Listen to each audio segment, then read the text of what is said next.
that's the story. 5 in the morning, and do you hear my calling? Waking up in the morning, because I miss you yawning. 5 in the morning, morning.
Welcome, one and all, back to the PGCQ here on day 2 of the week. My name is DJ, joined by the lovely Rue Dude with the lovely bowl of fruit, of course, right behind him, showing that we got to stay healthy here as gamers as we are getting into more Proving Grounds action today. We are looking at, I believe, Group C, Rue Dude, if I'm not mistaken, for a couple of our matchups.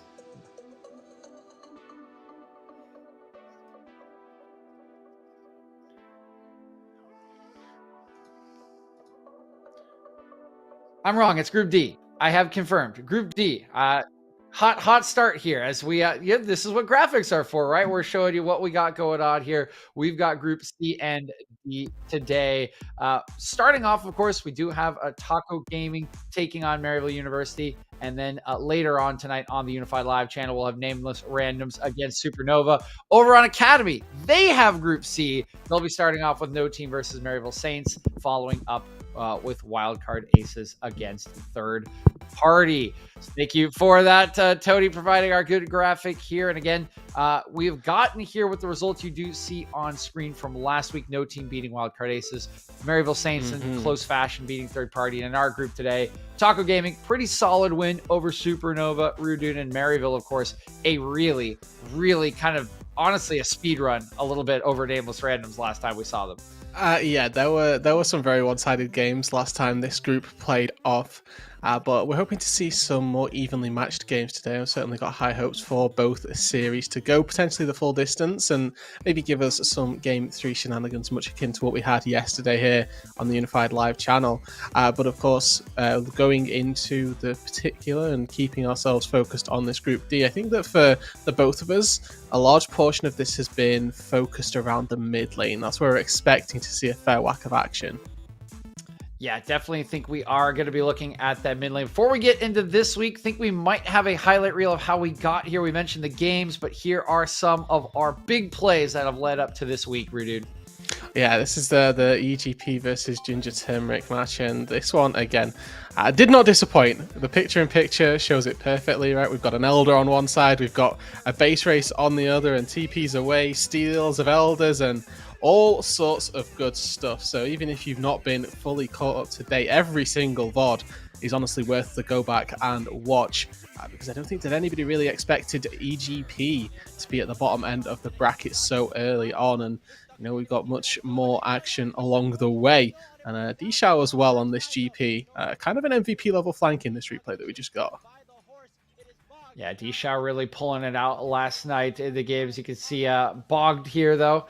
Working on in Nori, getting that double kill on their way to a win against Winthrop to arrive. Unfortunately for Bogged, last night maybe not as successful, so we can revel in the glory of that last week. And of course, recently departed as well, ISU have given us some of the most exciting series in the entire tournament, Rude.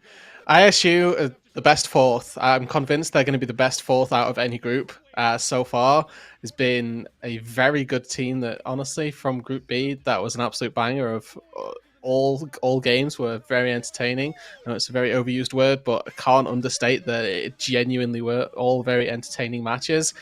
Like, this moment, just in itself, credit to Deserux and Smacks, because they did it justice, and Anime Girl on the back door with the literal, I don't know, it was like 16 HP duo digits at least on the blue Nexus. So yeah, you can see it was incredibly close. Again, worth the watch back. And this one I actually got to see here, the Maryville versus Nameless Randoms, where this was a game where Nameless were kind of in a bit of a hole. The Baron was their one way back out, and then Odd Orange just really stole away any chances they had. Zonia's from APA as well here. Pretty much ruined the Nameless Randoms here. This was, I believe, game number 1, so set them off on a good streak. Yeah, this is a series I actually got to cast out Wildcard Aces against No Team as well. No Team, of course, went 2-0, but these were not stomps by any means, Rude Dude. Wildcard Aces really showing some mettle in the mid game before scooped in this one. Got an opportunity, absolutely popped off with the quadra kill. That completely flipped the game in his head. I believe he'd get another triple before this one would end.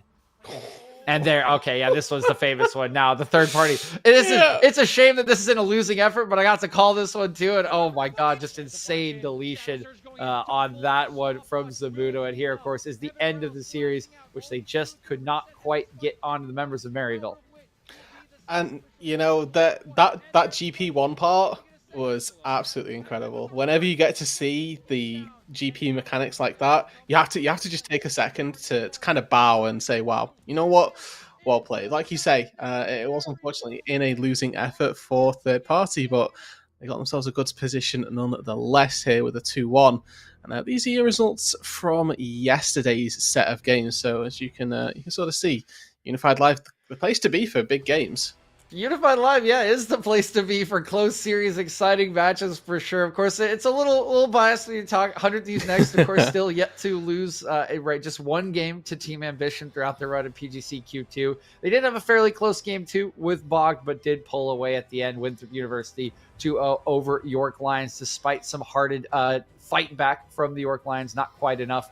And then on Unified Live, that very close series between IMT AOE and Ginger Turmeric. Finally, EGP did get the close win over Redbird Esports. As you mentioned, Rude, probably will be the best 4th seed. And certainly, I think it'll be the team we look back on as kind of the most exciting games that they provided in the early stages of the tournament. But we're beyond that. They're gone, unfortunately. ISU is no longer here. We still have a couple teams that are here on the table trying to figure out who is going to move on to the playoffs today, Rude, and who is going to have to play one more match for the chance to find that slot. Yeah, obviously today's games for Group D are going to be the best. So the team that's going forward into the playoff stages that'll be our first match between Maryville and Taco Gaming. And then, of course, this is also the game on the Academy stream, which will send our 4th and final team straight through in the first seed to the playoffs between No Team and Maryville Saints. So looking to see which of those will be able to make their way through. And then for us as well, we've obviously got a second match to see which team actually goes home. Yep, there will be two elimination matches later on, but that is something to think about later. Now we can finally get back to what you were talking about a little bit before the highlights started there, Rude, and the matchup that you mentioned here in the mid lane between Maryville and Taco Gaming. Doxa and APA, two players that have been relied upon so heavily by these teams. APA, of course, in his first session now, with the Maryville roster after he did take the first quarter off to get settled in, and has really been showing out and showing why people were kind of waiting for him to come.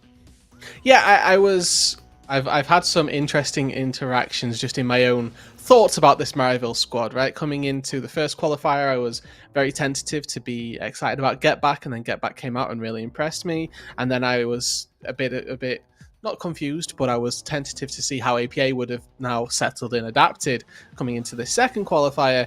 And both times, both mid laners have impressed me. APA came out and just his last series was incredibly influential, all on his own back. So whatever Maryville do, I'm just trusting at most points with blind faith, and obviously a little bit of intuition there, hopefully as well. And that's not to forget, of course, on the other end, Taco Gaming, Doxa has been so critical for them. Ever since the Doxa diff, right, did begin, there have been so many pop-off moments for him. And it really has kind of flourished in the relationship he has had with his new jungler here on Taco Gaming in Trickster. Rude, they have been quite the dynamic duo. And we've heard from Taco Gaming, the coaching staff, a couple of the players as well, that there's kind of been a couple of styles they've tried to play in which, we all know that Doxa can pop off and carry, but he's also been doing a little bit more of the facilitating and allowing players like Trickster or Cozy to pop off. So really a good relationship that has got them to this point. Yeah, I think that in the last series that we got to see them on, it was Doxa, Trickster with, I dare say, roughly 75% of the kill share across the team. And obviously they're 2 of 4 carries, maybe 50% to be expected, but 75 is a bit crazy, quite high indeed. The Cassio-Viego combo certainly springs to mind that they had, and really, really popped off in that one. They mentioned as well from the Taco Gaming side that they were hoping to play a lot more around Trickster coming into this tournament specifically. Yes, last week, I will say, it was more so, Doxa's absolutely 1v9ing. Let's just make sure that he can do it. And Trickster got to benefit from his mid lane playing so well, which is, no discredit to anybody in that regard. It's just not quite what they'd led us to believe, at least. And now we can see kind of what other people do believe, Rudude, as we do have our caster predictions coming up on screen. And you can see, I don't know if you check Taco's Twitter or any of the players' Twitter, they're in this one for Speedy Grapes today, Rudude, because it is only Grapes and Destrix. So a little unlucky for Destrix to not get the shout out too from Taco there. But we know Speedy Grapes did feature them, of course, in the Fruit for Thought. So only those two believing that Taco Gaming is going to come out on top of this series, which is interesting when you remember that it is Tuesday.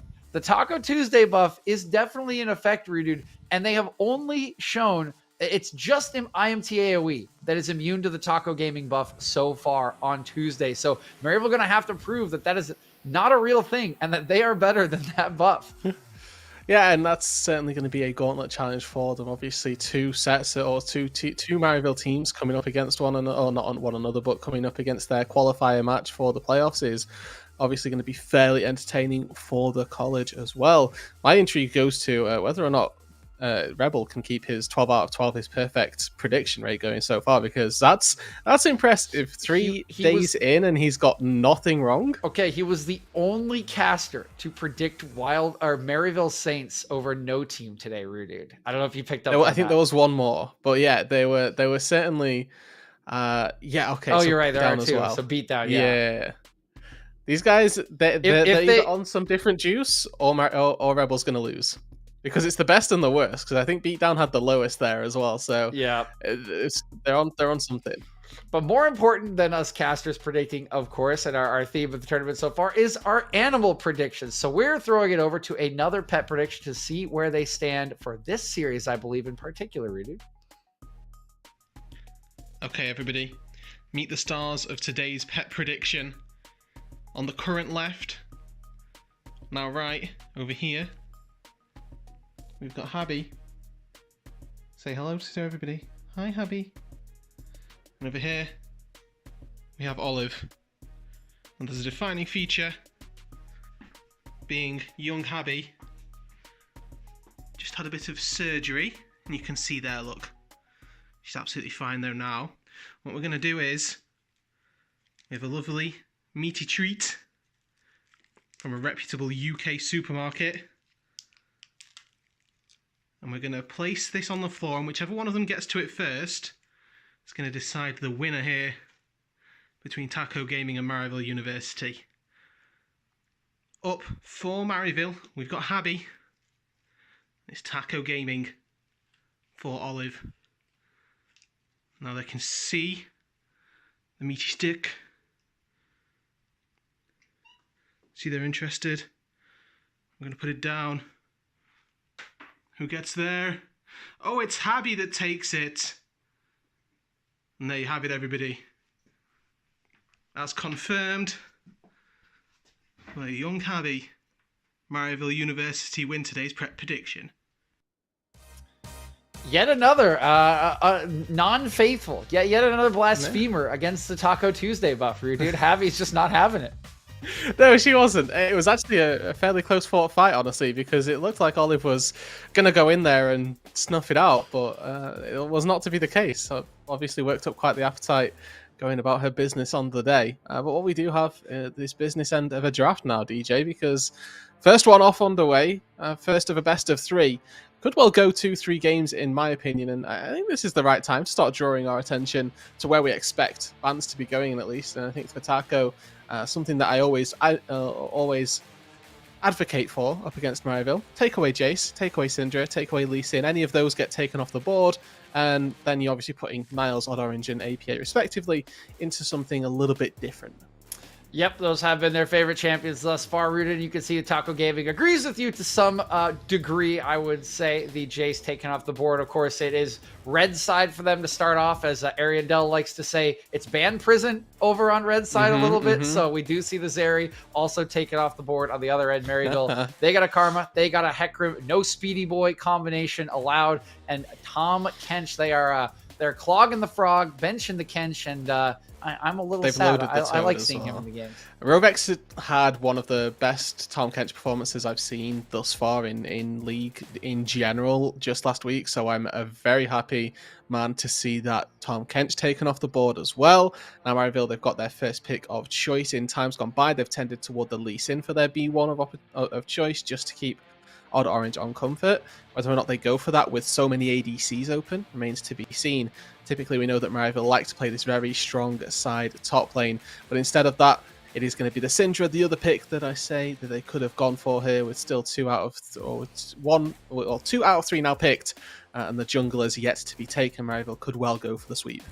I was going to say, Lee Sin would go pretty well with the Syndra. That's if Taco Gaming will allow that to be a combination. We've seen APA dominate lanes with this pick so far, and it is interesting because Syndra is not really a prio pick for almost any other team at this point, right, in the season. Rudude really happy to just give their new mid laner all the resources, all the agency he needs to get them ahead in the early stages of the game and try to carry from that position. But we see on the other end, Felios going to be locked in, waiting to see what the match will be. I expect a mid laner match here at this point, but could wait if you think there are enough safe picks available for Doxa. They might like to take away the Lee Sin as well from Odd Orange, or try and get a nice support pairing. They do have plenty of options here, but no, as you say, it's just going to be that mid matchup. The Ahri versus Syndra one, certainly fairly entertaining. Does go Syndra's way early on, but once we reach level 6, the Ahri with that maneuverability can dodge out on scatters, balls, and what have you. So getting a little bit antsy to see that level 6 fighting. Maryville, though, instead of trying to go for that jungle pick, they go, hey, we'll match your bot lane here. Caitlyn looks obviously going to be fairly dominant down on that bot side. The Thresh is the likely pairing to go for Taco Gaming here in Rovex. You might like to go for something like the Lulu, though, to play it a little bit safer. But reminder, if you get caught by a light binding, it doesn't really matter who you're playing in the early stages. You tend to take a whole heaping load of damage. Oh, yeah. If you take a bunch of damage, this combination can kill you as well, Rudude. So very, very scary. And honestly, shaping up to be a very Maryville draft, right? They've got their pushing bottom lane. We know they love to play out on side lanes and open up the map. And they're looking like they want to focus on that early game. And trying to counteract that just a little bit, we got the Speedy Boy in the Udyr locked in by Trickster. Know that this is kind of an old favorite of his, and of course has been rising a little bit in priority, Rudude, for the early game, but we don't yet see the jungler on the other side, so they're gonna have to pinch that pool or they could just get countered. Yeah, that's the thing here. They've got 2 bans to spend. They put one onto Niles' GP, very worthwhile, but then that second one likely going to go into the jungle. We've still got plenty of picks open and available. We've got Xin Zhao, Jarvan, Viego, Lee Sin. All of these are still up on the table for Maryville if they want to take it. And their choices here would have thought that they'd try to pinch support pool, but instead they're going to try and set themselves up because they realistically know they're going to have to blind pick top lane. So taking something, I think this is setting up for a bit of a gnaw for Niles taking the Aurelia away. You want to make sure that that is a fairly safe setup for yourself. You know that Taco Gaming here likely just going to take themselves the support given they know that bot lane pairing. And if Maryville don't pinch that support pool, then hey, they're going to have free reign over what they like. So the Thresh and the Lulu, still the standard pairings for this Aphelios. And then for Maryville, like we say, they've set themselves up for a top lane pick with those couple bans they've had out. Yep, do take away at least one of Odd Orange's favorite champions in the J4. Lee Sin is still available, so could be a duo we see. But first, we got to wait for Taco Gaming to slap in their R4. And they still got a flex pick available to them. It is that Graves. It's technically flexible, of course, since we see the jungler. We know this is headed up into the top lane, but it is one of those safe laners against anything that Niles could try to bring out, Rude. And this says to me that Rovex has something special planned in his R5. He needs to see the entire composition before he's happy to go for something up on that top side. Or not up on the top side, to go into that lane, because you would normally like to just take your support here. You see the bot lane and then just pick the top lane to counter. But it looks like he's got something special planned. Maryville opted into the Volibear to match this Graves most likely, which is a 1 versus 1. Can go fairly well for the Volibear in the early stages of the game. Has a nice mixed damage profile as well to pair nicely with the Lee Sin in the early stages of this game. So Maryville got themselves a really nice early game composition, honestly. Syndra can force waves under turrets. Caitlyn Lux don't lose particularly any bot lane. And then the Volibear as well may be able to go toe-to-toe with the Graves if he can buy that space. Okay, we're hovering a Soraka, Rude. I am wondering if this is going to get locked in. It is going to get locked in. Aphelios Soraka into the composition of Maryville. And You can kind of track where this one's going. There's a lot of bursty champions on Maryville's side. Wish could be really, really obnoxious to deal with, but do have to be a little afraid. There's a lot of CC and lockdown, and Soraka is a squishy champion. She is, you're quite right. But in terms of their access to the backline, their Maryville University composition is still fairly front to back oriented. Rovex should be fairly free to stay quite a ways away and be quite safe. But what we're noticing here so far is that those swaps haven't come through between Niles and Odd Orange, and we may be expecting to see those lane assignments a little different to what I'd at least imagined. But that 5-pick for Taco Gaming, the Soraka, I really like it. Helps them scale up into that late game as well. Soraka as a pick is just an insane hyper-scaling support just because of all the healing that she provides. And it puts an emphasis for Maryville on that Grievous Wounds. Would like to see Shady take that Oblivion Orb incredibly early on. And I think that means here that we got it confirmed. Niles on the Lee Sin and Odd Orange taking the Volibear into the jungle. Okay, yeah, it is confirmed according to production as well. So, gonna have to ask for a little bit of kind of insight into this, Rudude. I mean, we haven't seen Lee Sin be a laner in quite some time after the nerfs because, yes, nobody really liked it when you just maxed E, went into the wave, slapped it, and didn't take any damage as you just full cleared it in your enemy's face. And Niles is pulling it out into a Graves, a very common matchup. So you definitely know that he's thought about this or been working on this. But I'm wondering kind of what your thought is on why he's bringing this out now. I really like W. I think that W Max tends to be pretty strong for laning phase Lee Sin. You can withstand a lot of the sustained damage that Cozy's going to be looking to put out on this Graves.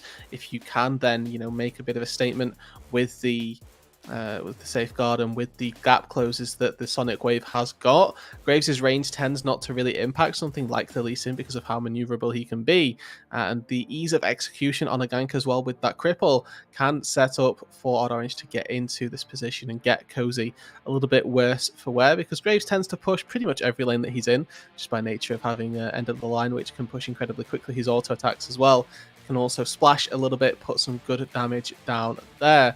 So I like the Lee Sin in concept, in the idea. We'll have to see whether or not it gets executed, because the numbers did get nerfed on it. Lee Sin in lane did get tapped for its pretty much aggression that we saw throughout the start, at least, of season 12, a little bit earlier into 11 as well. So we'll have to wait and see what Niles has got in the locker, because it is something different. It is something very different than kind of the Jaces, the Naras that we've seen come out of Niles, Rude. But I want to look towards the other two champions of the top side, because we know how important this is going to be when you are playing in a Maryville game. You talked to me about Doxa versus APA at level 6. Talk to me about that mid-jungle duo we highlighted for Taco Gaming. Can they win this 2v2, or do we have to wait for that level 6 before they can really have any agency? I think that once Taco Gaming hits 6, it becomes a lot easier, and obviously the CC components of both of these mid laners really will be swaying this matchup one way or the other. If that charm goes wide, if that scatter goes wide, then typically you're going to find yourself on the worst end of the trade.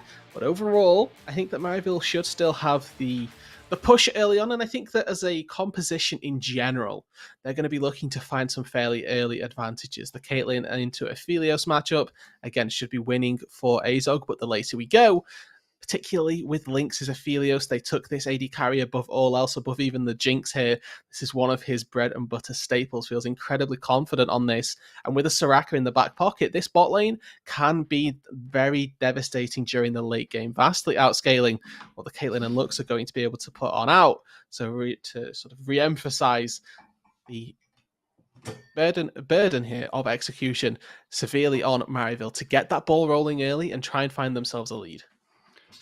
Burden of execution going to be a little higher there, as you mentioned, Rude, but we are out onto Summoner's Rift for the first game of the day. Reminder, this is a best of 3. We'll have 2 of them for you, starting off here between Maryville University on the blue side and Taco Gaming, fresh with their big Tuesday buff here on the red side. And Cozy's feeling the buff, Rude. He's just walking in. He is trying to bother Niles and Odd Orange as they start on that top side. Oh, big scrap in the mid lane. Doxa has a lot of damage coming in. Dodges out on a spear, but the Ignite's just going to take this. Doxa's just dead, Rude.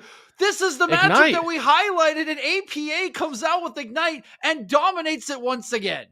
Now, there's a really important window where Maryville have to shadow APA because he needs to get this wave pushed under the turret. Doesn't want to let Doxa just sit here and collect it for himself. But as long as he can get this under the turret, get a base off, he's going to be in a very good position. I talked about the fact that APA's early laning had been incredibly impressive. He goes in, it just solo kills Doxa at level 1. That is the difference between Ignite and no Ignite. Both champions tanking up those minions, going for the full-on scrap. And it's finally going to be APA that comes out with that kill. He's able to force the wave under the turret, and I think that with Corrupting Potion as well, feels confident to stay in the lane. Doxa's already TP'd in, and with this low HP, he's already feeling the ramifications of this early death. There's going to be a slight XP lead for APA, and jungle influence on this one is going to be incredibly impactful. Both of these mid laners still have flash, but whoever gets here first to sway this matchup could well turn it in a very volatile sense.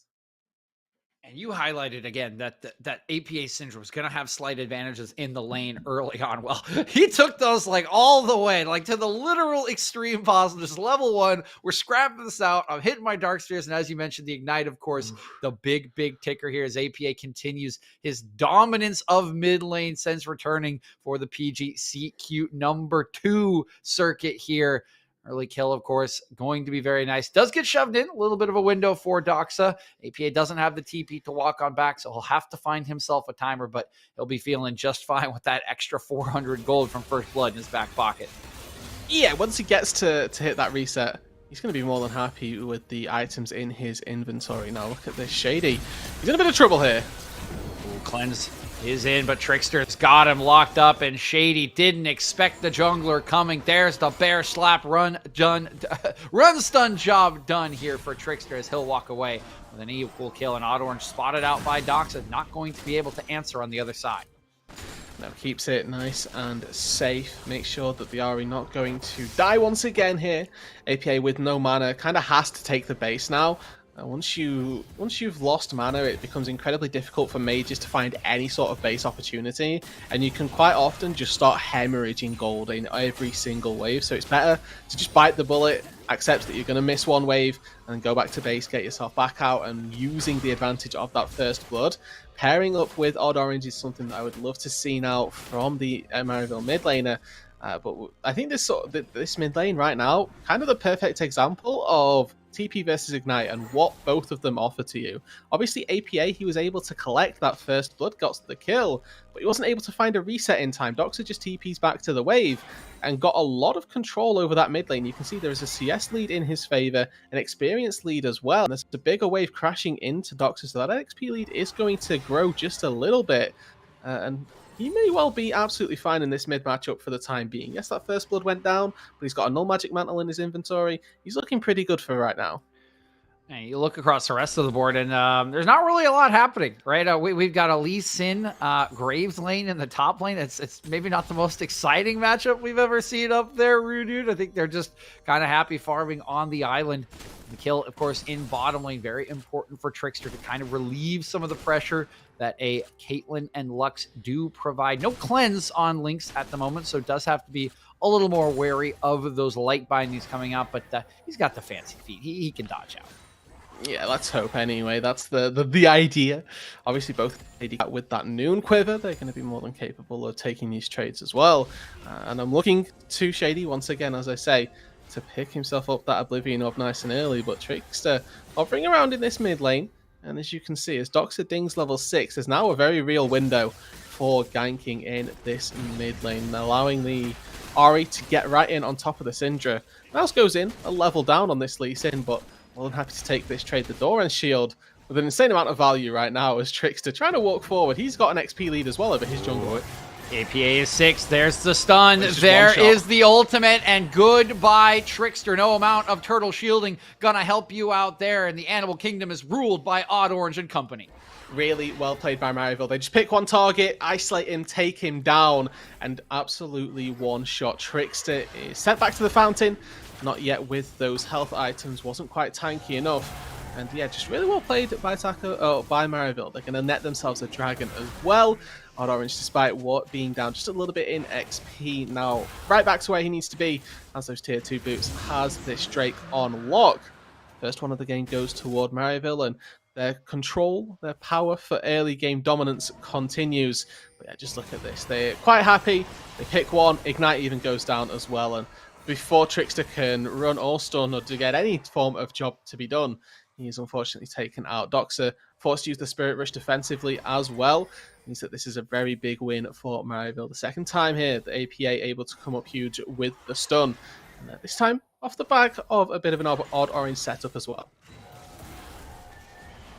See that dragon going down at the end of the replay route, and I think this is fairly important, right? Because there's a lot of teams that don't really value Drakes right now. You know, that 8-minute Rift Herald can be a lot more important for some, but we mentioned it in the draft, how early game focused this composition is from Maryville, and getting a dragon at 6 minutes 30 seconds is going to be super important for them, as maybe important to keep Niles alive. I think he knows this is probably coming, but what can he really do about it, Rude Dude? There's the run, there's the stun, there's the silence, gets rooted up, and there's just literally nothing that poor Niles can do, as all of that CC guarantees the dive. And now, wow, Lynx, he's going to pull out the heal. He's going to hit another auto at level 6. He's just absolutely 1v2ing, but he will get rooted up by the light binding. Does he have the HP? The flash in from Shady. One. Will Shady. get out the minions, the shielding. No. Shady's gotten it done.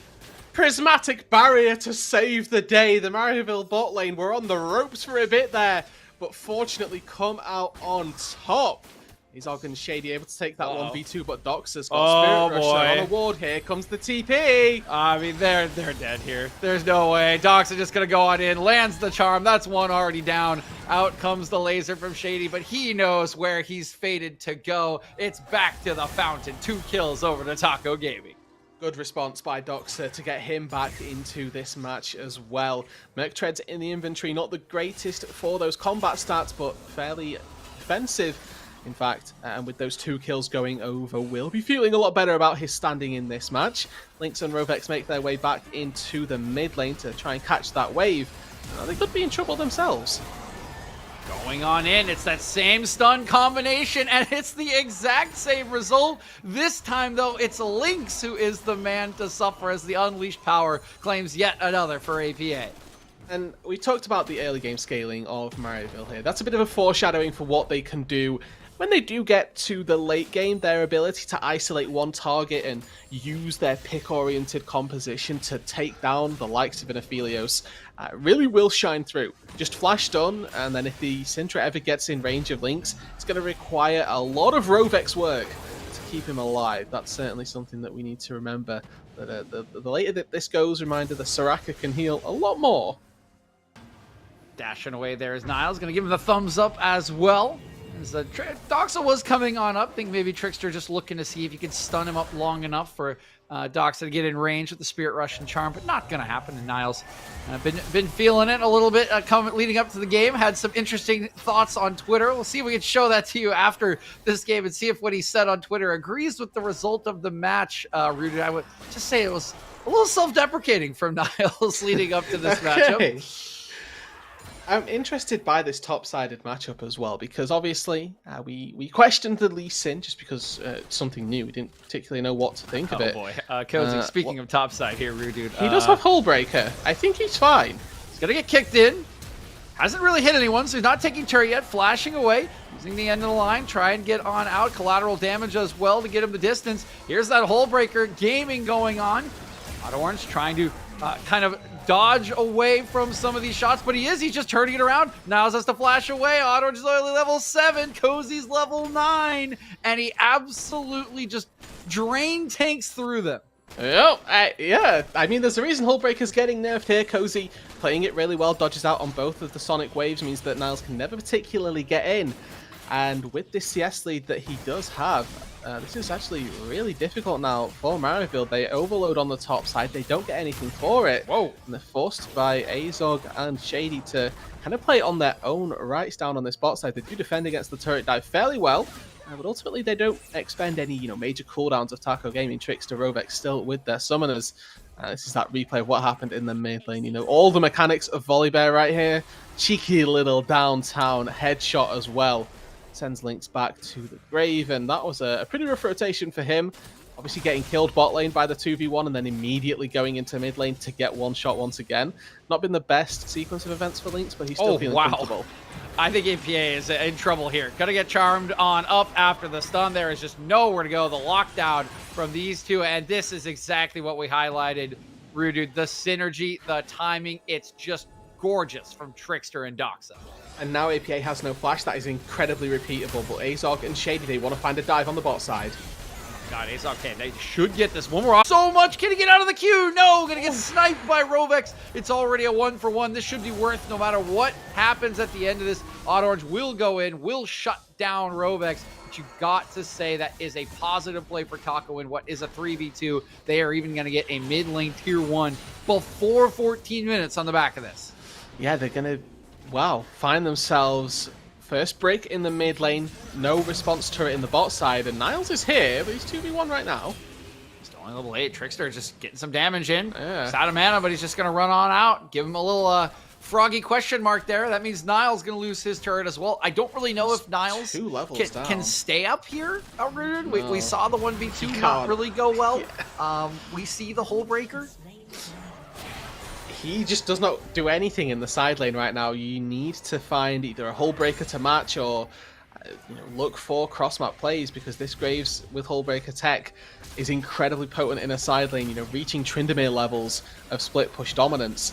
A really good trap from Azog there, it must be said, and then you think that the last minute heal might just save this Aphelios, but not quite enough. Rovex able to find the trade kill, does still go down off the back of it, and Odd Orange there to respond. That's the power, of course, of having numbers. Would have liked to think that Shady wouldn't be able to get that kill onto Rovex with the limited mana pool. But now we see Niles thinking Niles he's on red side.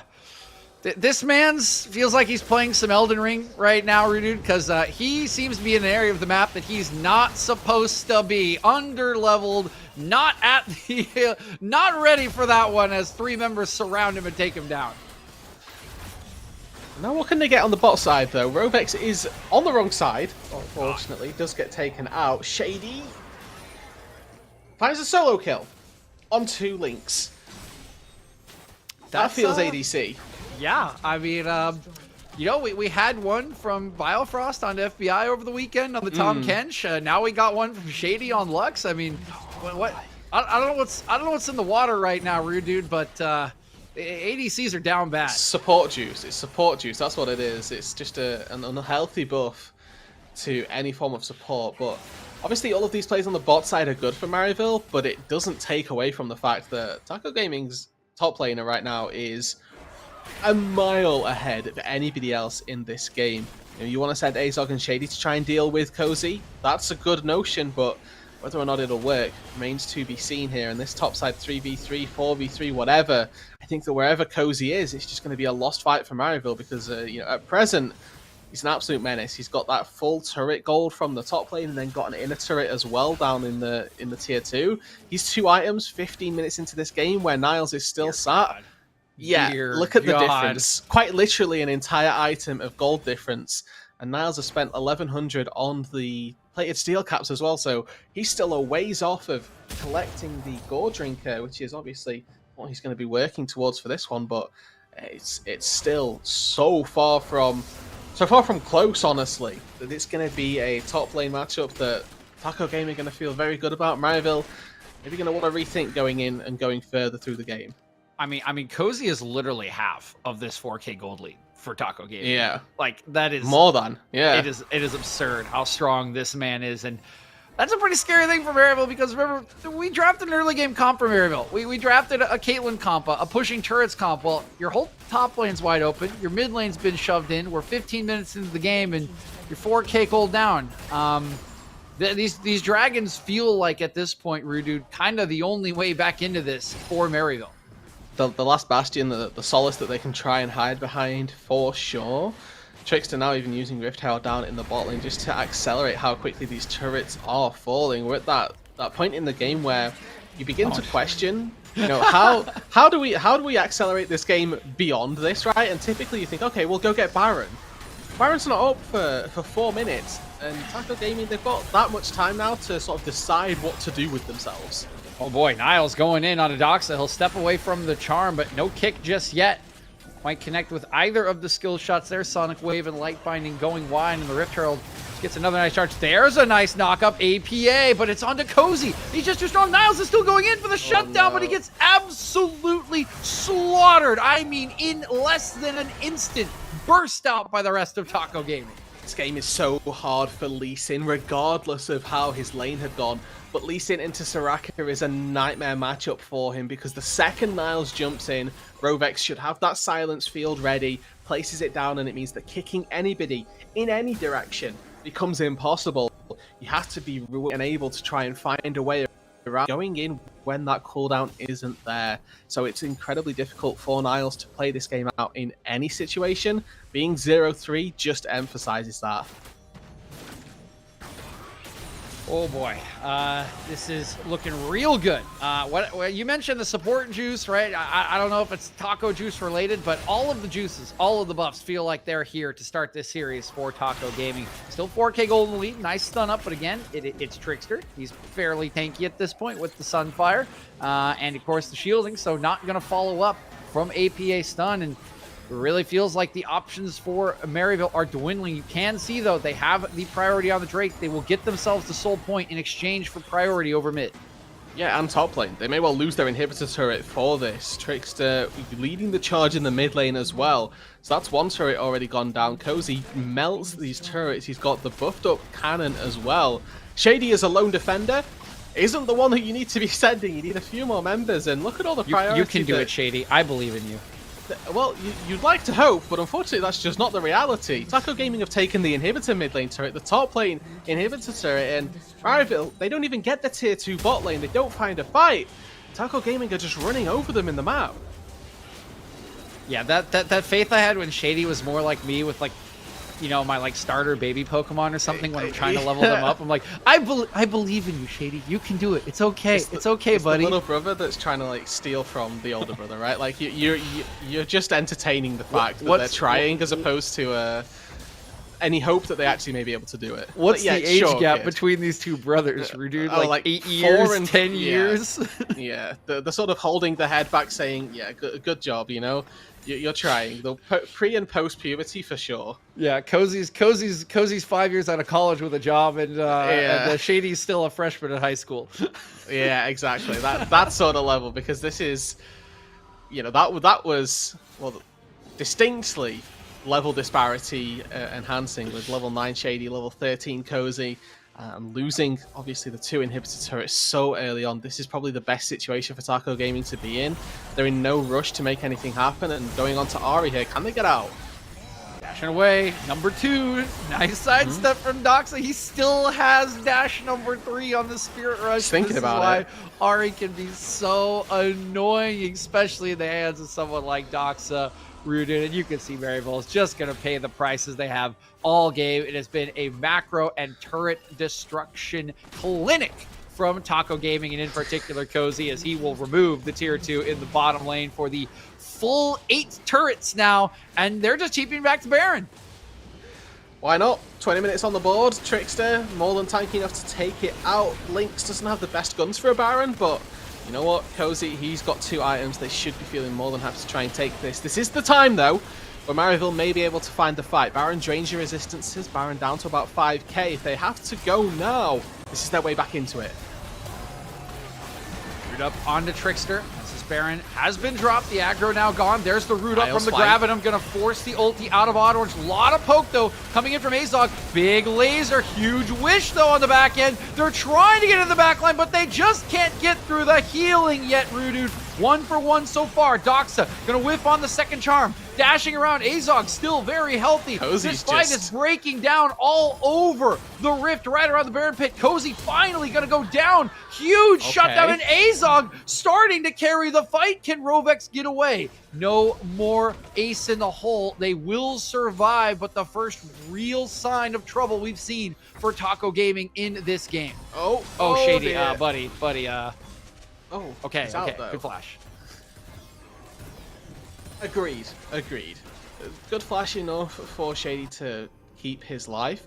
Ultimately, Maryville, they come away on top of the fight here. That drain of the resistances from the Baron proves to be enough. Niles showing that this Lee Sin does have the skills. Obviously, you come to level 6 and Lee Sin still has that kick available. Good initial scatter from APA, expends a lot of Rovex's early resources, but then you see Niles sends Lynx back in, not really to find anything. Nobody's there to follow up on that, and Odd Orange as the front line, unfortunately taken pretty much out of this fight before he can do all that much to handle anything. And then Rovex just handily hewing everybody up on this backside, while Cozy in the front line, dealing with 2 members of Maryville all at the same time, while Azog is just trying his darndest to get through anybody on the Taco squad. Does manage to take down Doxer. A handy flash there keeps him out of the charm, just in case there's any sort of one-shot capability coming from this Ari. But we could be going for round number 2 here in the mid lane. Okay, another stun. Trickster. A lot of tenacity at this point in the game. Doesn't even have tenacity boots. Has not gone Merc Treads, but still going to get out of the CC chain. And remember, that's really the only fear at this point, I feel, for Taco Gaming. You saw Azog in that last fight, really the big threat with all of these stuns, right? Keeping the rest of Taco Gaming at bay, but this is an awkward spot for Maryville. They want this Drake in 30 seconds rooted, but they're literally on the wrong side of the map, being corralled away from their base. Yeah, no matter what, there's going to be a fight here, whether Maryville get the Drake or not. That is going to be one that Taco Gaming are looking for. No flash on Shady. He used it in the last fight as he poked his head in, and he will be taken down first. 4v5 now for Maryville, and potentially their last gambit around this Infernal Drake. It is Soul for Maryville if they get it. It is just the first Drake for Taco Gaming, and full Death Brush available. If they're not going to find someone, are they just going to have to head out, or are they going to contest this? They're walking back. Oh, they're surrounded. This is so awkward, dude. Cozy and Dox are just predators in the backline, and now they're going in. Azog's and there goes Azog. Maryville were in a cage the entire time, and finally, Taco Gaming springs the trap and takes them down. Doxer gets away as well. That's going to be the Drake going over. Would be even more. The Baron sits eagerly, waiting to be taken. No contest from Maryville this time. And the setup from Taco just too good. They had, as you said, the complete surround on that one. They're able to handily take the fight, take the Drake, stop Maryville from collecting their soul. And despite the notions of a good fight around the Baron just a couple minutes ago here, it's the second fight round that Taco Gaming able to find the pick on Shady, able to come out on top. Now there's a chance for a steal. You can Laser do it, Shady. plus Odd Orange. I believe in you. Odd Orange looking. Get the root down. Wish comes out. They'll chase the jungler away. It's all down to the laser at this point. Light binding. I mean, Shady's losing his life for this one way or another. There's the laser. Won't quite get it. Nice patience from Trickstill. Smite it away, and now Doxa going a little bit of a jaunt. Shady's doing quite a bit of damage. So they do need to be a little careful. Light binding. There's no laser. Don't have to be afraid of that. But still quite a bit of chunking going on to Doxa. He does have the ambulance in his back pocket as okay, they're finally going to surround poor Shady. And hey guys, this is round 2 for Maryville in a zoo exhibit, as 4 members just on all sides taking pictures. As finally the Lux will go down for the 4th time in this game. Taking pictures. DJ, I have to ask, how much TikTok do you see on average in a day? I actually am not on TikTok. That's fine. I figured that may be the case, but there's the idea of taking photos just absolutely made me giggle, and there would have been a reference there, but this is the perfect example where Taco Gaming beautifully communicate when they're going to pull the trigger. Everybody goes in at the exact right time. There's a flash stun from the Udyr, there's a smoke screen, a flash in from Cozy, and there's just no chance here for Maryville. They get absolutely obliterated. They had no summoners, had no right to be in that position, and unfortunately with the just swift move around from the rest of the Taco Gaming squad, they handily put themselves out in a front position and get themselves through the bottom of that river to take a fight. Now, you see Niles looking for a bit of a flank here, and you can see the XP as well, something that you can always try to talk about. The intangibles of levels, certainly very prevalent, especially in this game on the top side. Roughly 500 gold in base stats alone per level. Taco Gaming with a load of level leads across the map have got even more gold. Niles going for the kick, but he will not get the angle right. He'll be taken down, and this is the death knell for Maryville in game 1. Odd Orange going to pop his ultimate, going to run for the hills as Cozy just leading the line here, completely fearless with all of his stats, all of his items, 1 inhib already down, and Maryville is all over the map here trying to defend their base. APA throwing out whatever he can as the Nexus turrets are beginning to fall. First one falls down. Bit of an awkward spot for Trickster. He will probably fall here, or will he? Yes, finally. Going to get sniped, and there's a big two-man stun from APA. Rovex is in trouble, but the Nexus is laid bare. Taco Gaming looking to finish this out. It's a bit of a chaotic ending. Lynx is flashing forward. Lynx is going down. Maryville looks like they're going to stay alive somehow, some way, Rudude. Cozy Minions. Down to his last sliver of health. A couple more autos from Doxa could do it. The minions are still doing work. Maryville, can you be a hero, APA? The answer is no. The minions will take him down. Niles will try to get Doxa, but the Winions are the ones to strike at the final HP on the Nexus, and it's Taco Gaming opening with a Game 1 win. Wow, what a game. Taco Gaming take the first matchup. They use the Winions to do it as well.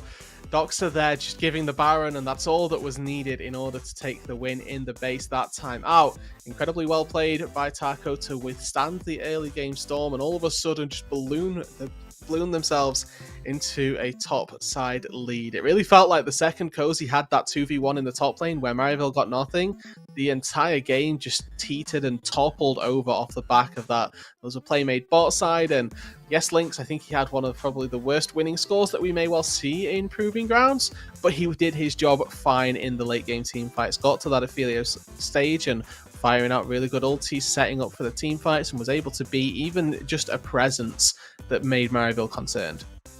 Yep, very, very concerning for them after they do drop Game 1. Something we're not that used to with the Maryville squad, but we'll put one on the board for Taco Gaming. We'll put one on the board for Random Minion Caster, as he and his like have really scored an important win here on the Nexus, and we'll see if that can continue in game number 2. But before we head over there, we do want to thank our sponsors and partners here at Unified, and in particular, of course, we've got Skulls always here to back us at Unified. Skulls, looking to upgrade your gamer gear? Look no further. Start your 2022 off right with official Unified esports merchandise brought to you by Skulls. Hoodies, joggers, jerseys, armbands, and a lot more coming soon. You have the skill, now get the swag. Skulls.com/collections/unified has everything you need. Gear up, game on, Skulls. Stick around, we'll be back with game 2 of this best of 3 between Maryville and Taco Gaming.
Welcome back, everybody. We are getting ready for game 2 in this series between Maryville University and Taco Gaming. And I gotta say, Rude, I think a lot of us fairly surprised by what we saw in game number 1 for a lot of reasons. And a little bit of that's kind of being backed up on social media right now by some personalities. We started the day right. Again, we saw our caster prediction list with only 2 people still believing in the Taco Gaming buff.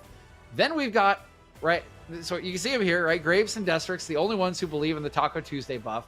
Then we got Grapes tweeting out just a little bit earlier that Maryville, who lost to Taco Gaming in PGCQ1, just added a 3-week rotating Tex-Mex option at their dining hall. Like, so obviously a little bit weird timing when they're going up against Taco Gaming again in PGCQ2. And of course, we then see the tweet from Niles about today's draft plan. And then we see the draft and Niles on Lee Sin. And I, for one, don't know really what to make of Lee Sin top rooted. Can you help me make some sense of what we were going for here? It had a really good idea. Like I said, conceptually, I think that it had a plan. It could have gone very well.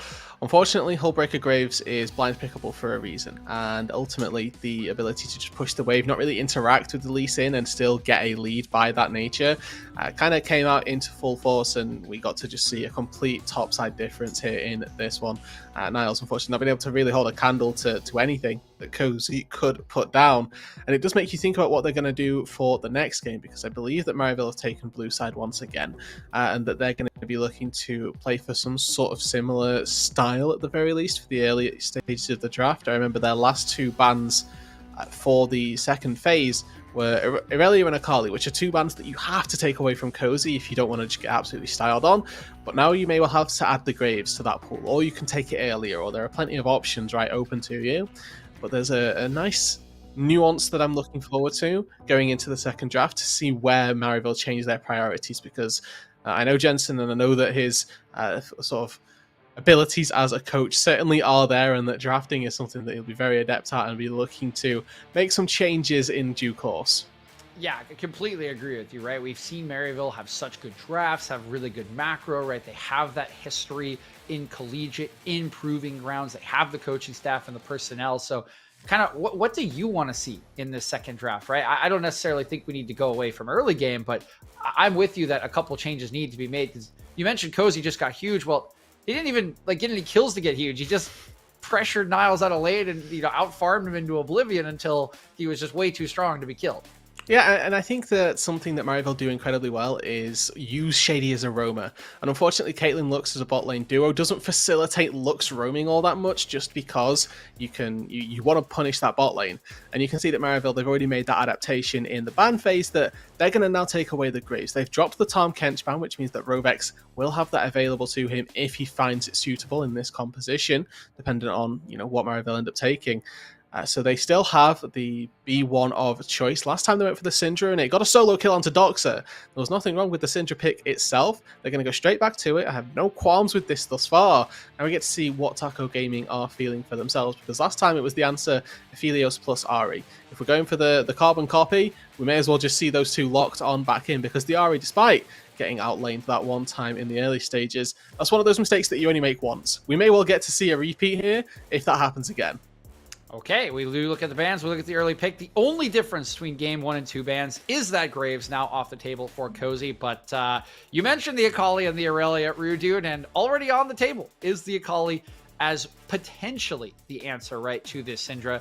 This, as you mentioned, is a very flexible pick between both the top and mid laner to start this draft. And now we'll see where they want to go. I'd expect, yeah, okay, they're just going to go back to the Aphelios, right? So similar to last draft, and we will get that odd, or I would imagine the odd orange Lee Sin this time.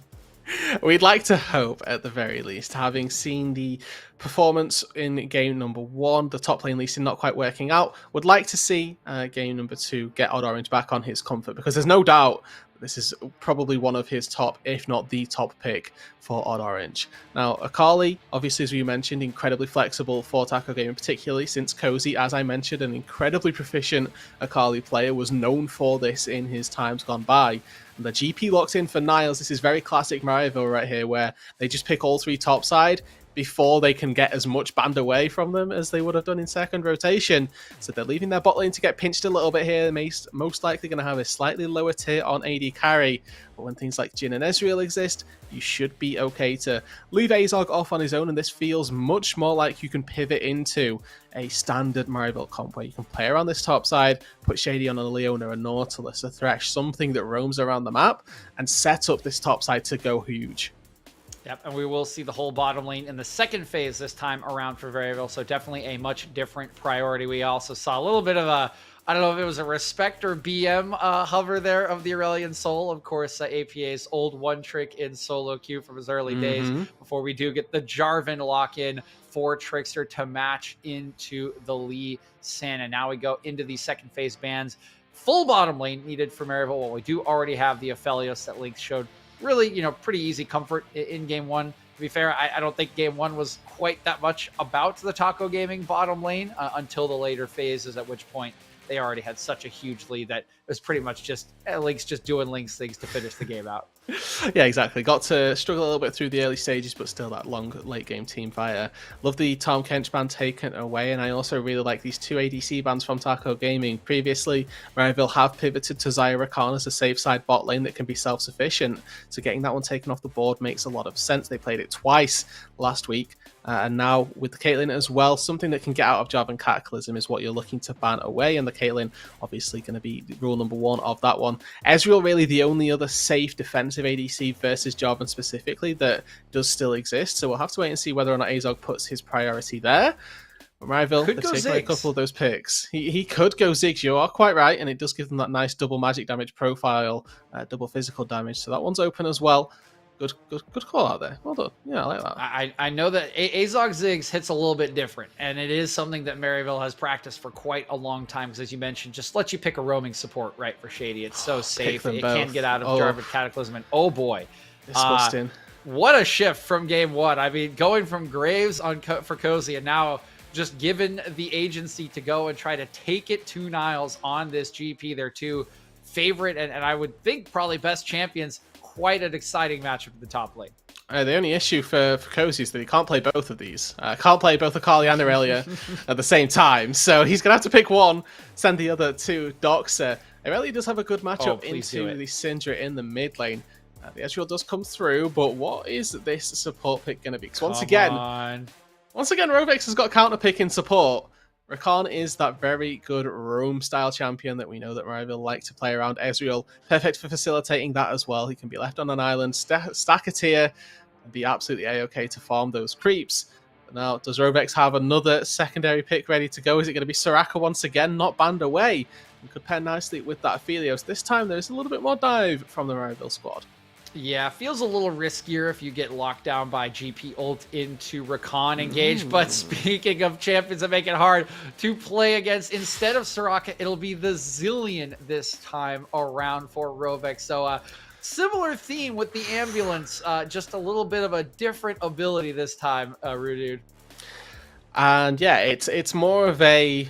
We'll say magic ambulance, honestly, because it brings them back from the dead as opposed to stops them from dying in the first place. But this time around, it's Rovex pulling out another enchanter. Going back to his mid lane days here with a flexible pick between both mid lane and support. Zillion has been very lucrative in both of those roles, obviously in the NA scene particularly, finding a lot of success in the mid lane. And I'm going to be waiting to see where Cozy puts his priority as well. The Aurelia and Akali, his two basically best champions that he's known for, and which one he takes, certainly going to be fairly entertaining to me at the very least. Interesting notes to look at though once again. APA going for that Ignite on the Syndra versus the TP for Doxa, so I have to wait and see whether or not there's one of those young early solo kills for him. Yeah, we know that APA wants to dominate the lane, wants to put his enemies on their back, so to speak. He has come in brazenly and won most of his lanes so far, but unfortunately it didn't translate into a win-less game, as you did kind of highlight, and we kind of saw the difference between TP and Ignite highlighted in that early game. Want to talk about the mid-jungle 2v2 again this time around, Rudude. We've got Auto Orange back on his patented Lee Sin. We've got the Ignite on this Syndra. Is this just another wait around for 6 for the Taco Gaming mid lane? Because we did see Trickster and Doxa really kind of explode once they did hit their ultimate abilities last time around. Akali level 6 is a completely different beast. Just so much damage comes from the perfect execution that once you do dial up to that, you can really take these 2 versus 2s fairly handily. Jarvan, as a early game jungler as well, tends to try and go toe-to-toe with the Lee Sin. Flag and Drag can be fairly easily maneuvered by that Lee, but whether or not he can get, and we get to see that, we'll have to wait and see. Flash, of course, obviously going to be incredibly useful for dodging out on these spells, and I think that early on, we'd actually love to see just a random level 2 gank mid lane. And I say random for no good reason, actually, because Trickster, if you can force the flash of APA early, make this mid lane a little bit more suitable for Doxa to stay in. The second we roll around to level 6, there's a very real window for with no flash on a Syndra, you just take him down. I remember seeing Mariville play the opposite of this matchup when they were using Get Back in the mid lane, and he used the Akali to great extent to take down the Syndra time and time again, punishing a no flash immobile mid laner, something that you can expect to see from good teams, and I would like to see that the mid jungle duo of Taco Gaming might look to do the same thing here. Level 6 is once again going to be super important, as you mentioned here, Rude Dude. And of course, we do highlight Dox and Trickster because they are the two that have kind of really been carrying with this relationship. And of course, it's going to be topside again, right? Like we know when we see this draft, we see Shady. Ezreal Rakan. Yeah, like you see Ezreal Rakan, it just kind of a big neon billboard screaming, "Hey, we're going to yeet on out of here." We are looking topside. We are looking to help Niles, to help this mid jungle duo. And that means that once again, the top side of Taco Gaming will be critical as well.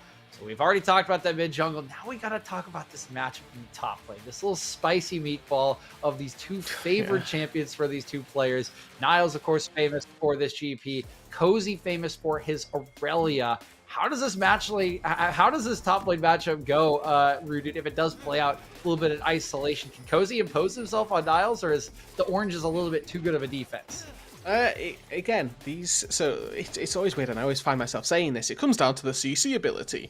If Cozy hits onto the flawless duet, manages to find himself, he's a very real world where Niles could be in trouble. But GP's early laning phase is actually very potent, and you can see Cozy respecting that with the D shield.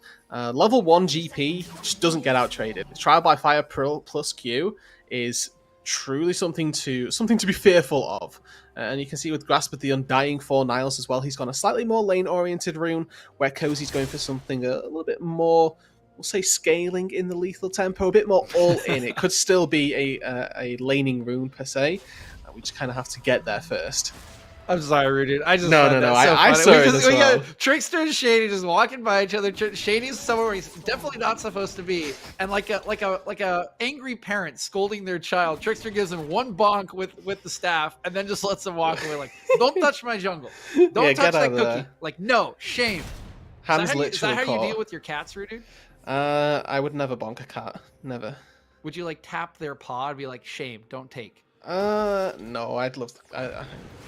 Sorry, I love pets too much. Rudu does not have a violent bone in his body. I actually don't. What a true gentleman to his lovely cats here as we do get into game number 2. Of course, I don't think Trickster going to be as friendly to Shady as this game does progress. Rudu, but unfortunately for the bottom lane of Taco Gaming, they've been a little split up here for a moment and are going to lose control of the bottom wave. Absolutely red seed right there.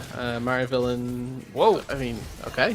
Yeah, wow, good. Okay. Yeah, Ignite just popped, and Rovex is flashing at level 1. Big trade coming back, but there will be pots to chug, and Azog has taken the Doran's Blade, so he's got a little bit of lifesteal to work this back. Yes, Ezreal Rakan, the passive no fighting lane, has already burned 2 summoner spells, so... That's what we expected, clearly. And with no flash on Rovex, he's going to be a sitting duck. Pre-6 should be a target that Mariville can look to exploit. And yep, here we go. Okay, just no flash on Rovex. Doesn't really have anywhere to go. It's just first blood. Shady and Azog showing their mastery of these champions of this matchup. It really shouldn't be an aggressive lane, but if you split them up at level 1, if you hit level 2 first, just no fear, no hesitation. That is first blood for Mariville. And quite rightly so here. Now look at what Mariville are looking to do on this top side as well. They've stacked mid-wave, forced it under the turret. Look, the same thing top lane. APA's roaming, and Trickster and Orange are already in a scrap. Yeah, Conquer proc. Orange does not care. He's just going in. Niles in a bit of an awkward spot, but APA is here first. looking for this very low health jungler. They're going to get him. Can there be a trade back from Cozy? No. And they're even going to get the TP out of Doxa. This is an absolute early game blitz from Maryville. They may well still get Cozy under the turret here. They're waiting for cooldowns to cycle back up. Doxa's here to try and prevent it, but they've got enough. There's a stun. Ignite goes down. Cozy's in trouble. He will fall. Will there be a so trade clean. back from Doxa? Flash away from APA. Niles is going Niles, to go down. No! Niles will survive, and Maryville absolutely smashes the top lane. Incredible play from Maryville. Turret diving not once, but twice underneath the turret in the front of the faces of Taco Gaming. Twice, Doxa has to stand and watch his teammates get taken down. He even TPs there to prevent it from happening. And pre-6 Akali just isn't enough. Maryville, they are finding leads everywhere on Summoner's Rift. And they are off to the races in game number 2. 1.5k gold lead already at 4 minutes. I don't know what happened in game 1. I don't know if that was an experiment. I don't know if it was just a great game from Taco. This is like an entirely different beast. I mean, what was the team talk? What happened between games 1 and 2, Rue, dude? They're going back. Cozy doesn't have TP. He doesn't have TP. If he goes down here, this is absolutely devastating. He's in a terrible position, and Niles is going to clean him up. They're going to freeze the wave as well. Cozy, he doesn't have the ability to get back to this lane with any great haste either. Yep, Niles, he's let that wave freeze, so this is just going to be a position where there needs to be some jungle support. He's got to get Trickster up here to try and break this lane, or he's going to be in a whole heaping world of trouble. Now APA, he spotted Trickster, but is Odd Orange going to be able to get here in time? He's going to wait and steal these. Watch, he's going to wait and steal as many of these as he can. There he goes. There's a scatter. We'll get a couple of chickens there. A little bit of damage down to Trickster. Oh, wait, and Shady's here. I mean, classic, right? When is Shady not here? Doesn't have flash. Trickster will dodge away from the Sonic Wave. Can't dodge away from the Grand Entrance, and Odd Orange will get yet another. Shady sets it up. Odd Orange knocks it down. To answer, what's the difference? Cozy in trouble God, Niles again. solo killing him. He took a turret shot, and he's just trying to break this freeze. I can see what's going on here, and now Doxa as well. He's got stunned. Stunned up, Grand Entrance, Sonic Wave, Doxa, goodbye, buddy. There's the execution. It's over. Like, what? We have just seen a first round knockout here from Maryville in the opening 5.5 minutes. It is the furthest dichotomy from what we saw in game number 1, Rude. They are just destroying every single lane and every single play. The duality of Maryville, where they can just go game number 1, draft this early game composition, and don't have the most to make it work. We come into game number 2, they've got GP that scales into the late game like a beast, Ezreal who can be a massive late game hyper carry if piloted well. This is the game that they choose to absolutely show up, and this is the composition that I was more expecting. Oh no, Odd stop Orange. It. Okay, Trickster's here, but he's only level 5. Niles is 6. Niles is level 6. They just can't fight this. This is absolutely devastating. They are bullying Cozy. It's like they saw what Cozy did in game 1 and said, never again.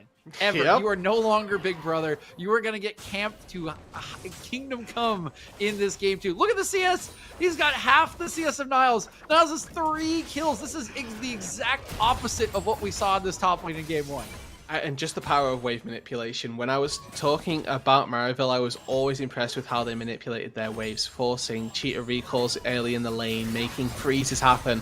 And now Shady goes in and blinks. He's going low. One more auto would do it. He's just dead. Shady, another one. Has he missed a Grand Entrance this game? You know, it sure doesn't feel like it. It sure feels like he's hitting the ones he needs to. You're just getting knock-up after knock-up, and Dark Seal in the inventory as well. That's something for a Rakan, honestly. And I have to give a little bit of a shout-out as well to Azog, going the lethal tempo on the Ezreal here, making a bit of a splash when it comes to that damage profile, not waiting for the Conqueror to be fully stacked up, and going for a very auto-attack-based rune.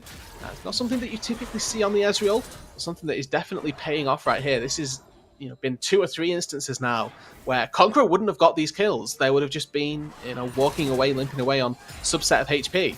Oh my god, Shady's just here again. Doxa's just got to be wondering what he's going to do. He's going to tick down to the Ignite. APA will slay with the Unleashed Power and Ignite, and Shady once again, hits the grand entrance, has just been absolutely everywhere on this map, really except for bottom lane. And you just highlighted the bottom laner, who's the third in the gold charts, completely in a 1v2.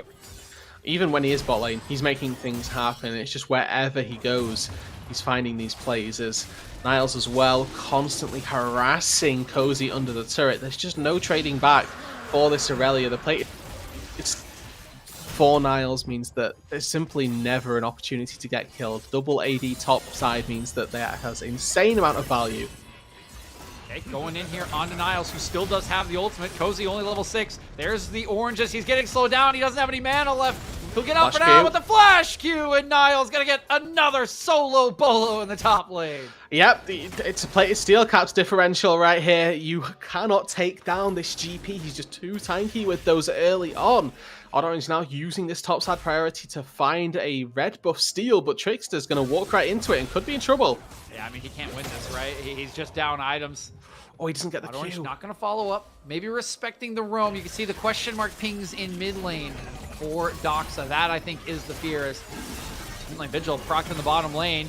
Bit of a, oh my god, Rovex doesn't even get a chance to put the ulti on. The charm is just too strong. Shady can't miss, and Lynx, he's probably going to fall down here too. A couple more autos will do it. Shady's going to get the heal. Shady's going to get the kill. Stop it, Shady. You're absolutely insane. Buy a Magize. Go back to base. Buy a Magize. Let's see Rakan start one-shotting the ADCs. Please. We've had enough. We thought we'd had enough. I haven't. At full AP Rakan, let's pull out the Shifter special and move on with our day, because this Marieville bot lane is turning up. Shady is turning up. Everywhere is having an absolute riot. 12-0, DJ. It's a the only thing. lead. The only thing they've lost is one plate bot lane and an Infernal Dragon. Oh, and oh my god, they find him on a ward. Tricksters is dead. Goodbye. He's not even on a ward. They spotted him walking in and just knew. Incredible. That's now 13-0 here. Currently sitting incredibly pretty.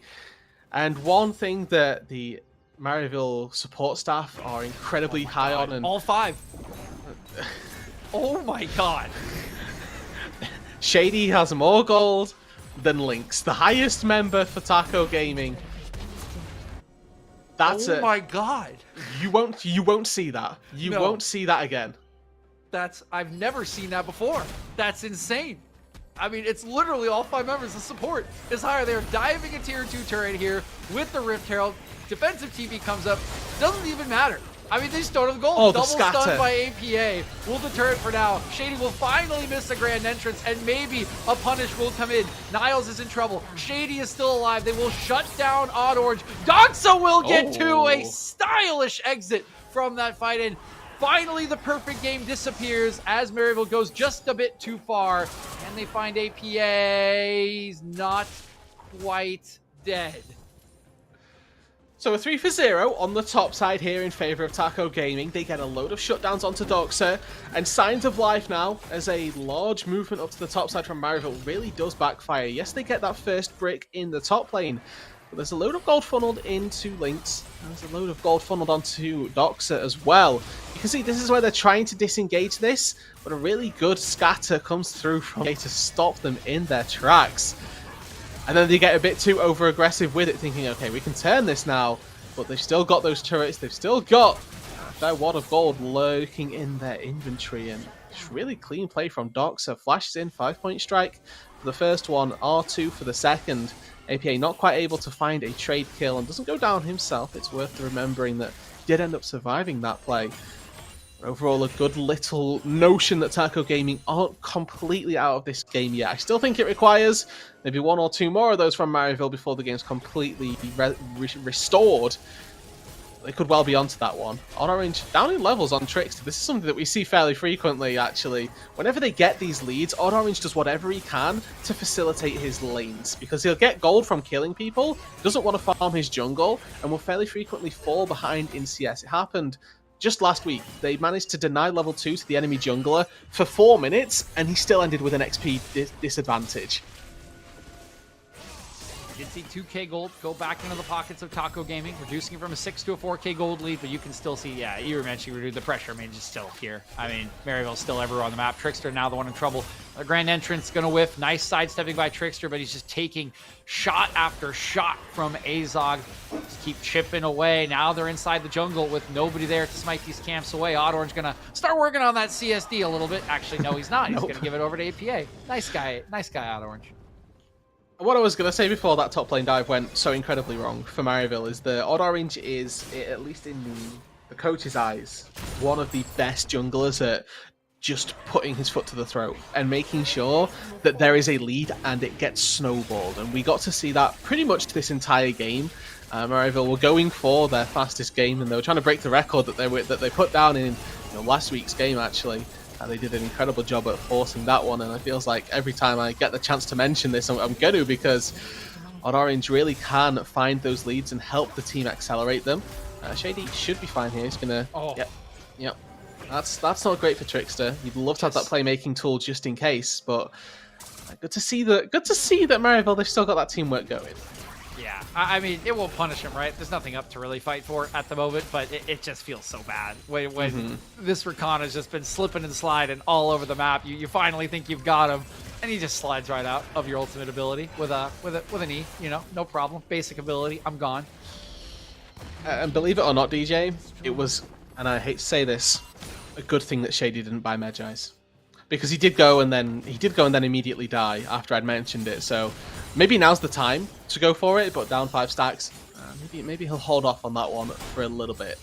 The top lane difference, though, continues to be very palpable. There's a 50 CS lead. You can see that Cozy just now dinging level 10 is only just finding that 1 level discrepancy, which is honestly probably a lot more than that. And for Taco Gaming their way back into the game, it's still incredibly difficult. They are going to have to, unfortunately, rely on a couple of Maryville missteps, because after that play, it was about a 4k gold differential, and Maryville, off the back of simply just existing, have been able to restore another 1,000 gold to that lead. Now they're going to look to take this Rift Herald, try and find some objectives here. Crucially, you want to be finding those when you have these leads, because obviously you want to turn the gold lead into something more than just kills. And that's what they're looking to do on this top side right now. If they can put a Herald down here, that turret's going to melt in a matter of seconds, and they could go for maybe an inhib. Yeah, okay, yeah, I mean, you're just dead. Oh my god. Oh, absolutely. That's okay. I think Azog might be in trouble here. We'll hold on. Nice flash forward for Lynx. We'll absolutely delete him, but just the aftermath of what was a very nice alley-oop in the topside jungle. And he's going down there, again, giving over a lot of gold to Lynx.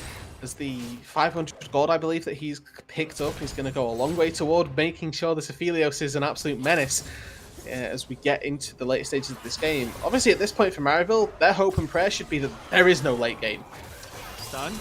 Doxa feels he has to go back in. Ooh, really Unleash good. Power was already used, I believe, just a couple of spears, but really just going to rely on Odd Orange and Shady to do the rest of the work here. There's the R2. Nice hold from Odd Orange on the resonating strike, and they will find the Taco Gaming mid laner, take him down, and start to work on this bottom lane push. Takes 3 people, and Doxa ultimately goes down without finding anything in response, so a well-played engagement by Maryville, but that's not the type of situation you hope to see when you're sat 6k gold to the good. You don't want to have to expend 3 people to take down an Akali like that, and it did look close. It is worth mentioning.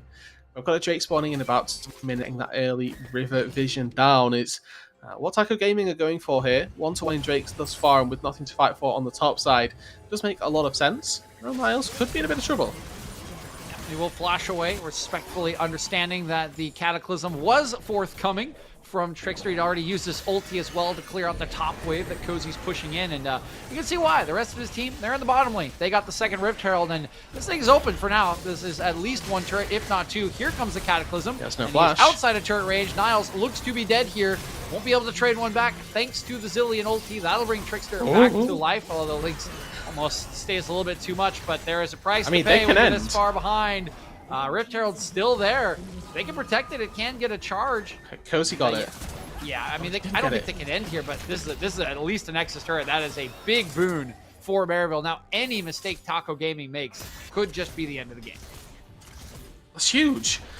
I think that there's a sort of understated value to Nexus turrets here. Having one instead of two is a very huge difference, and having lost one 15 minutes, 16, 17 here, in fact, minutes into the game, it's going to be incredibly powerful if Maryville ever find a window to just push their lane in the bot side. Obviously, Niles is incredibly fed on this gangplank, and if he gets a bit of alone time in a side lane, he's going to be more than capable of taking down a Nexus or two if he has the time. So taking that inhibitor as well gives a lot of pressure over to the bot lane, and it may cost the Maryville here, but whenever you take an inhibitor pre-20 minutes, I always give teams the benefit of the doubt here, because there's always the notion that, okay, take an inhib pre-20 minutes, you have no Baron, you're just giving gold over to the enemies here. That is a realistic possibility, one that Maryville are going to have to consider, but I always like to give the teams the benefit of the doubt and say, okay, what are you going to do with these 5 minutes of permanent pressure in the bot lane where you're not bound by collecting minion waves in one lane? What do you do on the other side of the map to facilitate a further advantage?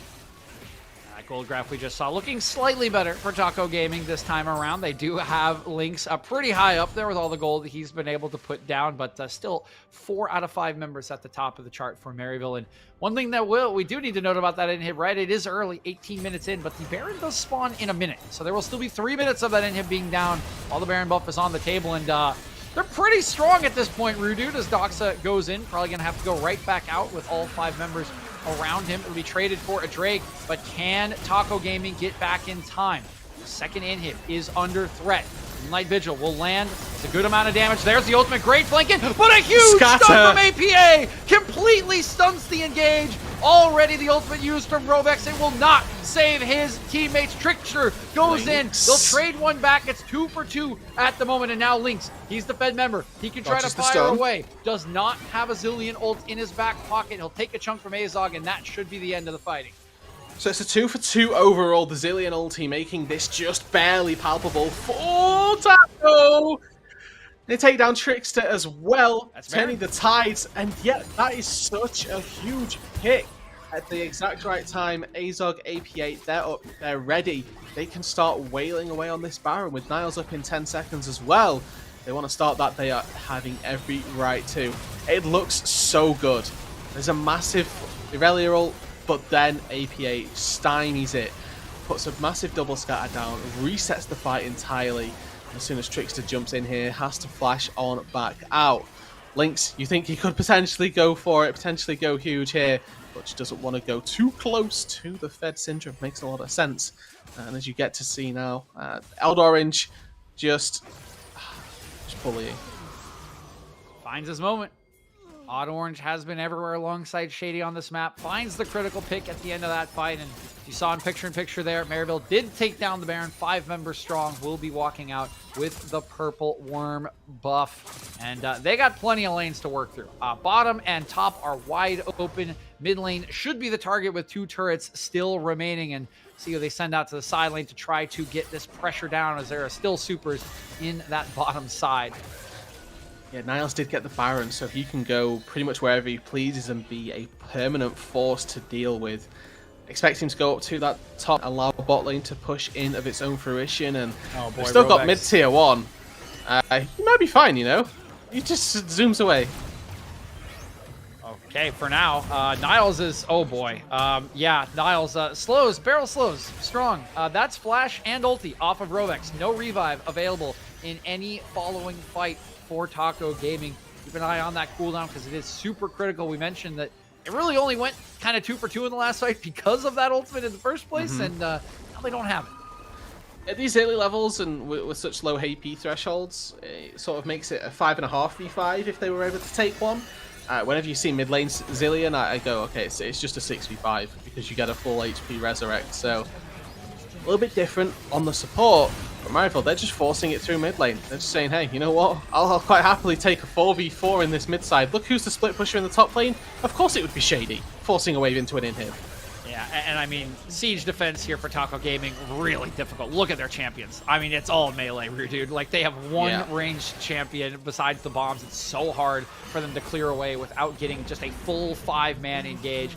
That's the second inhib. There's only one remaining. You feel like they're going to have to defend this with everything they got, or this game, the pressure will just be far too much. So the bot lane inhibitor did respawn.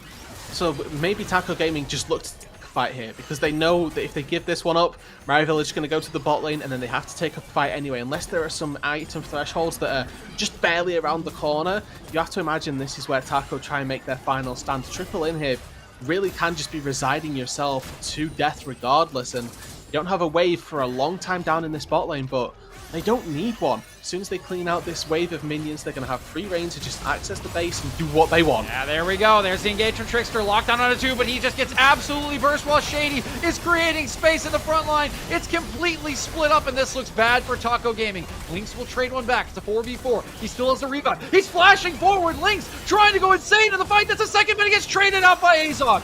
There's the kick forward, and this might be the end. Cozy turning low. Does he have the ultimate? Doxa in the backline. Doxa's getting it too! Doxa versus APA now. Can Doxa get away? This could slow the game. Minions. I think Minions got him. No, ESQ. He should be fine, right? Yes, Minions? Minions. Oh, Minions! Okay, and Niles will get the final kill. But a nice defense from Taco Gaming. They keep themselves alive, knocking down 4 members of Maryville. That's when that fight had to happen. Trickster pulls the trigger and Taco Gaming live to fight another day.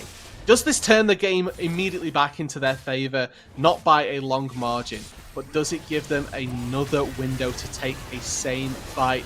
Yes, it does. Shady, with a huge 3-man charm on the backline, almost wins that fight single-handedly. But the re-engage, unfortunately, from Odd Orange, both junglers sort of trading away their lives. And Lynx goes forward. If he gets this heal a second earlier, he may have been able to really go huge. But we got to see what Doxa was doing on this side of the fight.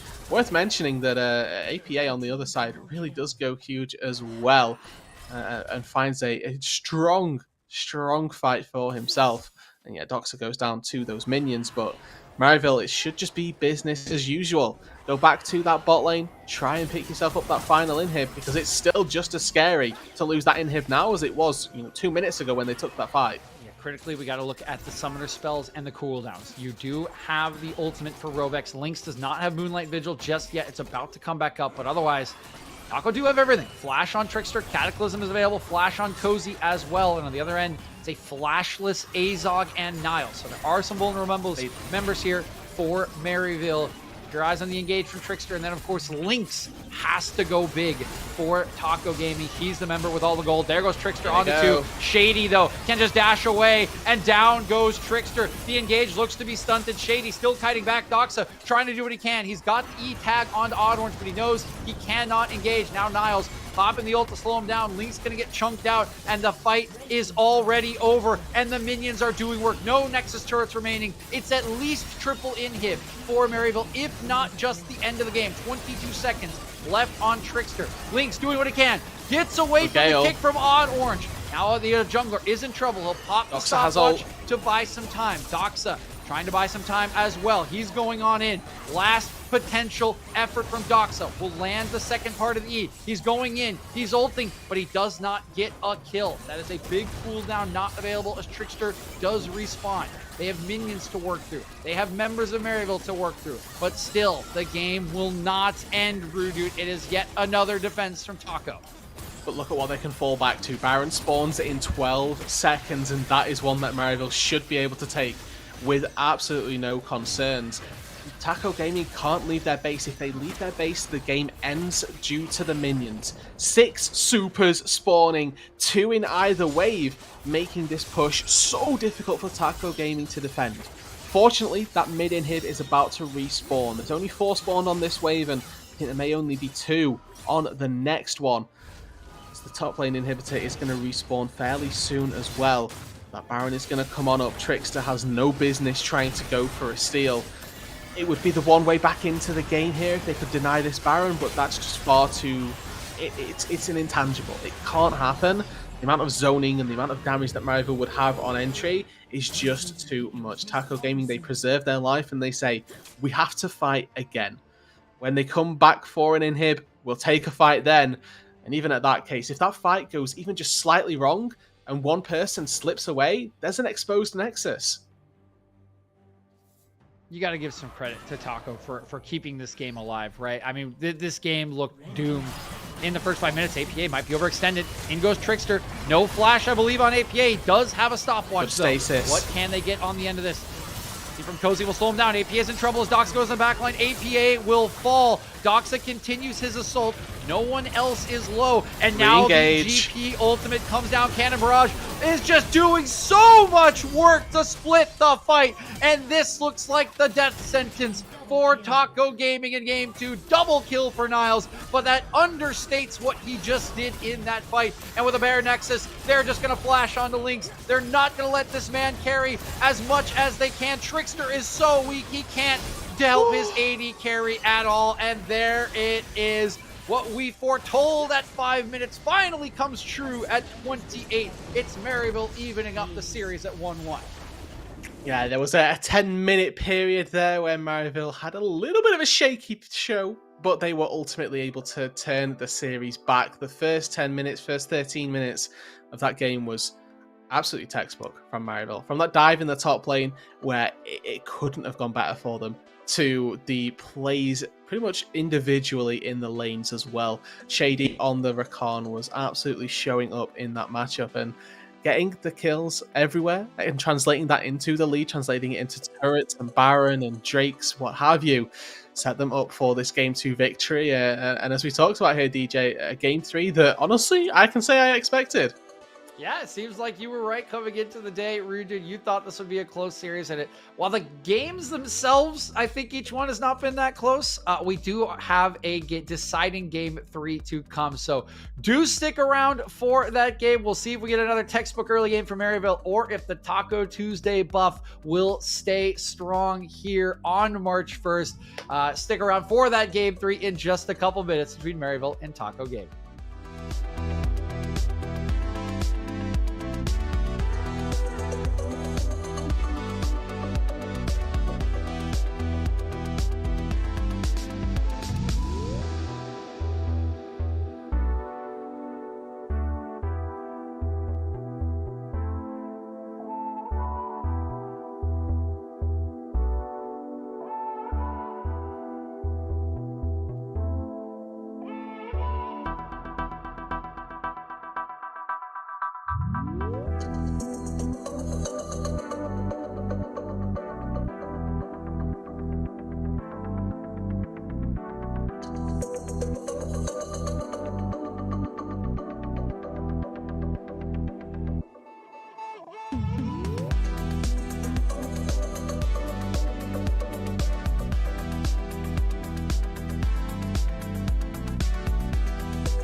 Welcome back, everybody, to the conclusion of this best of 3 series between Maryville University and Taco Gaming. One game left to decide the winner, one game left to decide who takes all the plaudits, and one game left to decide whether Maryville is eating tacos or getting eaten by tacos today. Getting tacoed? Getting taco? I suppose that's the thing. I don't know, man. At this point, with all the games I've played, I feel like you can get eaten by anything.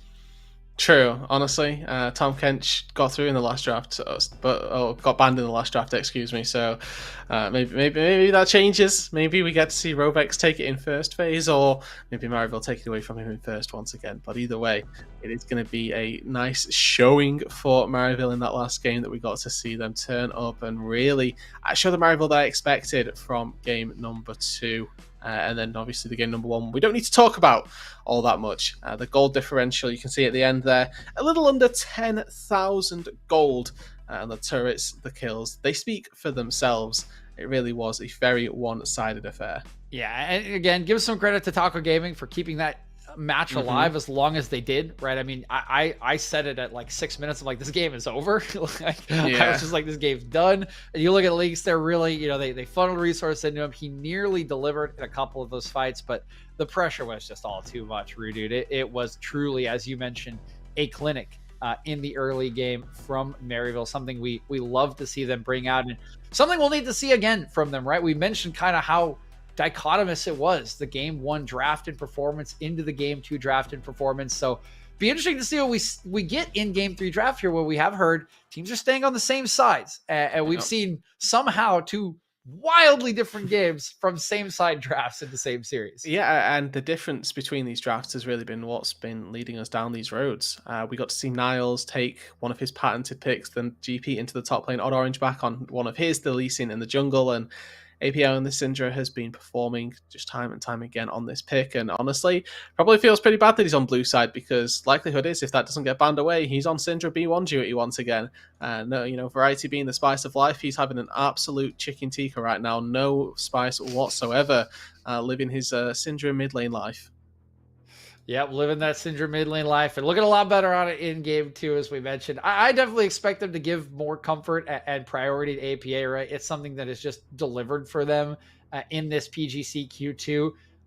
I think the draft kind of threw things off in game 1, but it's definitely worked. So I expect more of it. No solo kills this time, but definitely a higher impact in game 2 than we saw in game number 1. Do you expect Taco Gaming to try to do anything about that, or do you think they're just okay handing kind of that agency over to APA? Well, I think that the draft is probably the best way to go about finding that out. I would love to see a Syndra ban. You can't take it first, so I think if you want to take this Syndra, you're sat on red side, so you are, like we say, a bit in draft prison for Taco Gaming, and staying on red side. That's their own doing here in this one. They've got something clearly planned up. With the lineup as well, it's worth remembering the sort of, we've had the duality of Maryville and the duality of Cozy as well, unfortunately. Yes, last game he got turbo camped. There's no way of putting it. He got kind of bullied and taken away from any sort of priority. But in game number 1, he was given no resources, got no resources expended on him, and was able to go off, really, on the Graves. Yeah, that Graves was taken away from him in game 2. Maybe the red side focus is to try to get him that good matchup. They thought they had that in game 2. It turned out not to be the case. Heck, maybe they give him the Akali this time, and we see Doxa back on something like Ari or a Rise or something like that. Although Rise has been a pretty common ban in this series so far from Taco Gaming on the red side up to this point. So see what kind of does play out. We are into game 3 draft, so a lot of our questions will finally get the answers that we have been waiting for now, Dude, as we see Karma and Graves. Same 2 bans from game 2 from Maryville. Jason Zeri has been the first 2 all series long from Taco, and now with these final bans often where we see the changes of Philios actually going to be banned away, I believe in lieu of Hecarim from the last 2 games. Yeah, that's right. Trickster going to have an extra jungler open to him in the pool, so we'll wait and see whether or not that one comes on through. Now, my curiosity lies around this final ban for Taco. Do they take away the Syndra? Do they take away the Lee Sin? Do they take away something that Maryville have shown an efficiency towards? And, well, the answer kind of yes to that question. They do take away something that they're proficient for it's the GP, but they're dropping the Rise ban. And immediately, Maryville here, they say, APA, no worries, you get off one control mage, you're right back onto another. Yep, all too happy as APA to snap that one up, Rude. It's not quite the lane dominance control mage, but we could say side lane dominant at a certain point, of course. And we know that APA is super comfortable and familiar on this champ, but this is both the bans, right? Now that we've seen left up here, both teams very happy to snap them away. It is going to be Trickster on that Hecarim, so we will be getting a different look from the jungle. He was on a new Deer, so hard farming and stuns. Then he was on a Jarvan, facilitating, and now it should be a lot more about Trickster. And I was going to say, this Jinx seems to be the next one in tow for Taco Gaming. They'd obviously put a lot of priority on Aphelios in the last couple of drafts with that one banned away. Jinx fits the next threshold for what is what they're looking to achieve, really, via Lynx's play style. Get that late game hyper carry going does make a lot of sense. Now, Maryville, they've got the option here. Do they want to go double down on a top side dominance like they did in the last game? They are going to have to use a different top laner to do it, or are they going to go for something to match bot lane with? Remember that Xayah was banned away from Taco, or by Taco, in game number 2, so picking it up in the earlier rotation makes a lot of sense here. Yep, Xayah will be the pickup and the answer to Jinx as we do get Lynx moving on to another champion. I am a little interested to see Maryville banning away the Aphelios. I know Lynx looked really good on it in game 2, but I don't think it's necessarily been the story of either game. That is more the story of game 2, is Shady locking in the Rakan for this lovers duo bottom lane. Especially when I've listened to Niall's stream, and he definitely likes the Jinx a lot more than the Aphelios in the Jinx Aphelios trade. I think I heard him one time say, of the two people, you either prefer Jinx or you prefer Aphelios, and we don't talk to the people who prefer Aphelios. So interesting that they banned it away this time. Well, it's good to know that Niles will talk to me. I'm also in the Jinx camp. I think that if you're going to try and front to back, Jinx is simply the best champion to do it. So you may as well go for a Jinx. And that's what Taco have this time around. They have the Lulu to facilitate it as well. So a little bit of a weaker laning phase potentially. But I think that even come level 5, when Jinx has a few points in Rockets, you can very easily take a bit of a fight to Maryville's bot lane. But we've got what I say is more of a standard style of draft, and Maryville tend to augment their drafts from what we tend to see from the norm quite frequently, just because of how topside oriented they tend to play as a composition and then as a team in total. Normally you see just jungle bot lane every single time, and then you end up blinding one solo lane each. But this time, obviously, Maryville, they opt into the mid lane B1 for the 3rd time in this series, and it's the Rise this time out. So they get to ban away some bad matchups for the Rise, something they don't want to be going up against. We see the Syndra taken away, potentially going to be heading and hitting one of Taco's top laners, taking away the Aurelia, the Akali, those sorts of things. But instead, it's going to be that Gragas. So taking away the safe blind from Maryville, or from Taco, rather. Yeah, and of course from Taco, not surprised to see 2 junglers taken away, 2 of Odd Orange's favorites in the J4, and the Lee Sin, as they have yet to select theirs into this Hecarim. Hover on the Ahri. This was very successful for Doxa in game number 1, Rudude. They will go away from it. They've left it up. Will this be the lock-in? Yes, it will. It is the famous Doxa Zoe. Mm-hmm. Well, now we get it, don't we? Now we get to see what Taco Gaming are made of. This is kind of what they've been built around as an organization. Yes. Wow. Okay. Okay. Oh my God. They did it. They locked it in. Yep, they locked it in. Okay. Renekton Nidalee. So now Taco didn't get any top lane bans particularly pinched on them, and I was gonna say something like a Malphite, something like the Ornn is the other top laner that you tend to go into this one, where you just try and absorb as much pressure as possible, make yourself as difficult to dive. Really was going to be where my sort of thoughts would go to. Okay. Okay. He's thrown the gauntlet down here in this one, and you know what? I'm excited because Cozy played this matchup last week. He got bullied a little bit in the early stages, but he absolutely dominated later on. If he has the same here up against Niles, who I will say I value a little bit higher than his opponent from this first series over last weekend, or last week, excuse me. But Cozy knows this matchup. He's not taking this lightly. He knows what he's in for. Whenever you see Renekton Nidalee, you have to know what you're up for.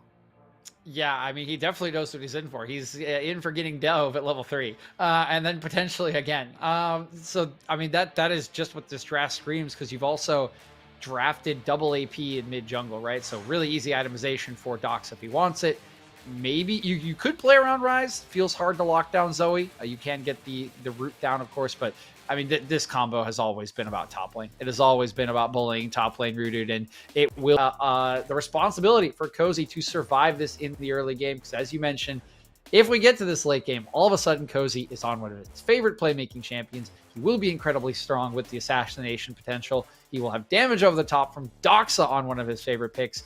And they'll have Trickster for Engage on one of his favorite picks. It's comfort all over the top side. And you do like to see that in a game 3 with everything on the line. And of course, a playoff spot on the line for these two teams. Exactly. The winner here goes straight into playoffs, comes out first seed of Group D. The loser goes through to play another game next week to determine whether or not they'll be coming out as second seed. But obviously, both want to go through as the first seed in this game. And I think that both of these compositions do scream pretty much what either team is fairly renowned for. Zoe on or Doxa on Zoe has been a pick that he's been known for a very long time. And then for Trickster, the Hecarim that had been banned away for so long, as you mentioned, one of his power picks. And from game number 2, we obviously mentioned that Maryville University are a really heavy topside team. They can play around it quite well if they're able to find those leads. And Renekton Nidalee, that there is no better than Renekton Nidalee of a topside trio to try and find those skirmishes. And if you're unfamiliar here, the way that you want to be playing this one is Renekton, slice dice, whatever he needs to do to get in range, presses that W, finds the stun. It makes it impossible for the Nidalee to miss. It means that once you've lined up that spear, you get the hunted proc, the hunted passive, and you just jump on in. And that, combined with Renekton damage, is normally more than enough to one-shot nearly any champion in the game early on. It will be enough to one-shot a Kali for sure. Yes. That is not a concern. It's much more about getting that stun down. You do have to kind of play around the Shroud if you are Niles, but I'm sure he will know how to play that one out, Dude, in this matchup. So we want to be a little more subtle about this. There's just no way to be subtle about such an unsubtle back half of the draft, right? You pick Nidalee Renekton in B4, B5. You're like, yes, we will play around top lane. We will try to kill you 3 times in top lane, and we will then try to spread our lead from top lane to the rest of our team. It's literally like, this is one of those comps where it's just like a step ladder, right? Like step 1, dive top. Literally. Step 2, dive top again. Step 3, spread lead. Step 4, win game. Fun times. And this is a game where again wave control from Maryville is something that I'm going to be keeping my eye on. Renekton should have access to the wave and the free reign to manipulate it into sort of against the Akali. Rise versus Zoe can probably go either way, but APA, if he can control that wave, expecting him to need to find a base at some point, because Rise's mana costs a little bit high in the early stages if you don't start that tier route. So you have sort of the option of either sacrificing your own lane by starting tier because you have no combat stats, or you go for something like the Corrupting Potion, and then you do tend to run a little bit lower on that mana. And if he goes for that TP as a summoner spell, I think that's one of the better choices. It opens him up to that split pushing later on, opens him up as well to get a little bit of a cheating, sort of cheat the laning phase supposedly a little bit. Just get a recall, find a tier early doors, get yourself back out onto the map, force a wave in. And I want to know, I'm going to be interested to see when these roam timings come through, because, you know, level 3, there's a very real opportunity to dive. And also, there's an opportunity here where we slow down that play just a little bit, where we get 3 waves crashed in. We go for maybe a dive on the 5th wave, because we want to find APA has the base, he's got that tier, he can force in the wave go up to the top lane, and you create just a 4v2 with a shady reset roam timing. He picks up the brown bags, walks straight up to the top lane, and you just create that numbers mismatch anywhere you can to find the lead. Because if you pick one person from Maryville or from Taco Gaming, you pick them with the Maryville comp, then they're going to die. That's just a given. Yep, and the important part that you mentioned there, find the lead, right? Because this kind of comp, this kind of pick, it gets a little awkward if you don't find the lead, right? Mm-hmm. All of the churchgoers out there, I'm sure, are cringing a little bit seeing these two champions locked in, because as we all know, when this goes later game, Renekton can find himself in a little bit of a pickle if he does not have a big lead, Rudude. However, we are hearing we're having some ping issues for Taco Gaming's AD carry, and if we saw anything from Lynx, we know he's going to need that ping because he can absolutely carry when he has it. So we're going to throw it to a short break, and when that ping issue does resolve, we'll be back with you for game number 3, the decider between Maryville and Taco Gaming.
Hey, yo, we're back.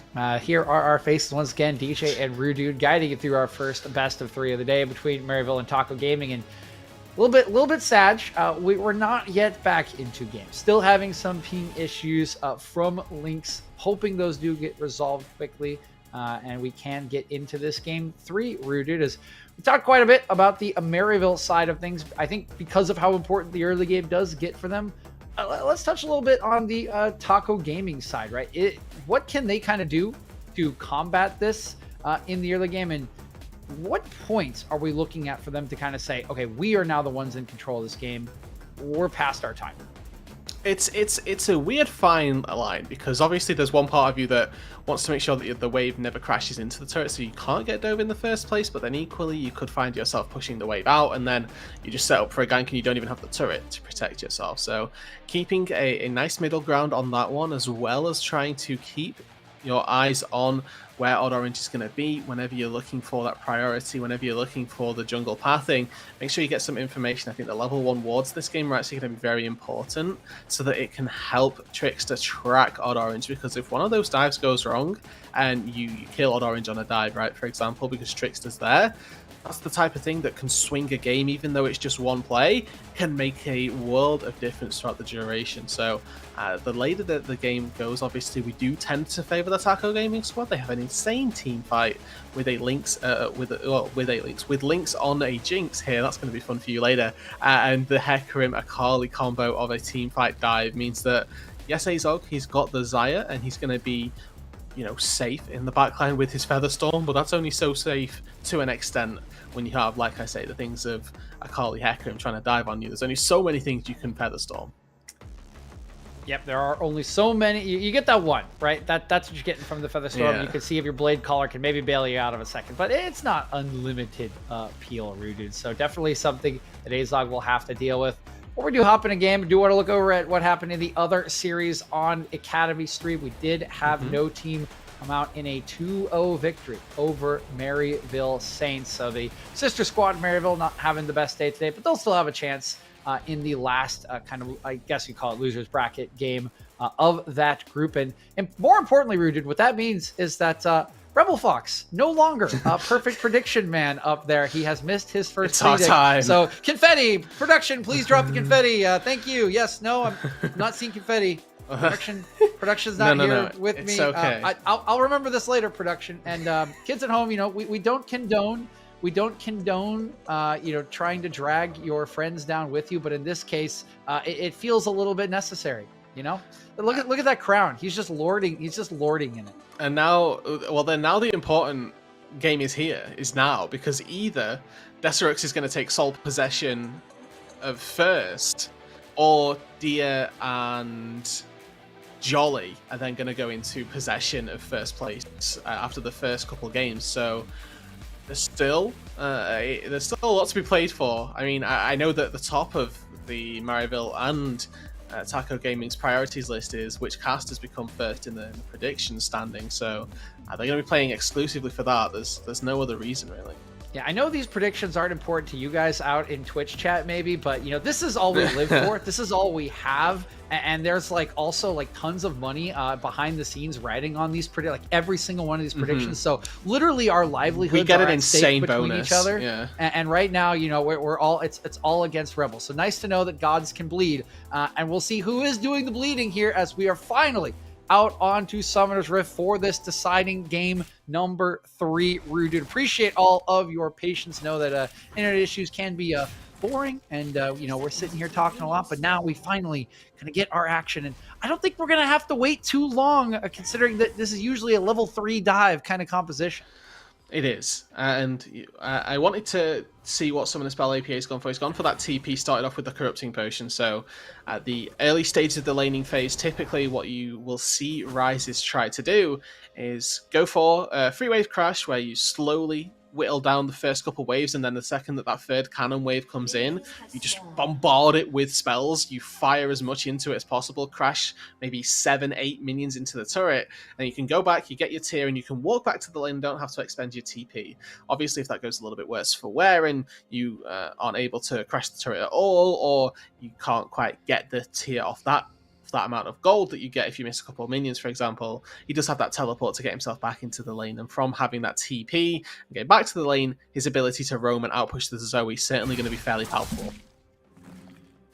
Doxa finding Niles there in the brush, trying to set up early play, but oh my god, it's level 1s again. I mean, Shady just going insane, already drawing the flash out of Lynx. They'll take some trade in return. This trade a lot better for Taco Gaming, and actually might force a summoner out of Azog. Oh my god, they are playing with fire, and now they are extremely low for this lane, even with heal.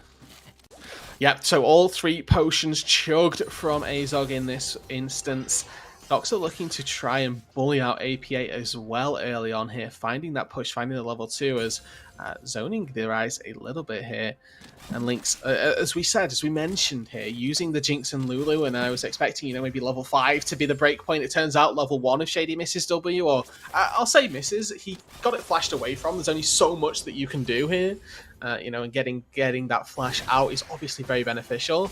We have to see if the plan changes then for Maryville University, because obviously Odd Orange playing this Nidalee, he's completed his full bot side clear, working his way up toward that top lane, but the other option here is that he just goes down to bot lane, punishes the no flash AD carry, and similarly to what we saw in game number 2, where Shady just flashed in on Rovex at level 1 from not having his flash.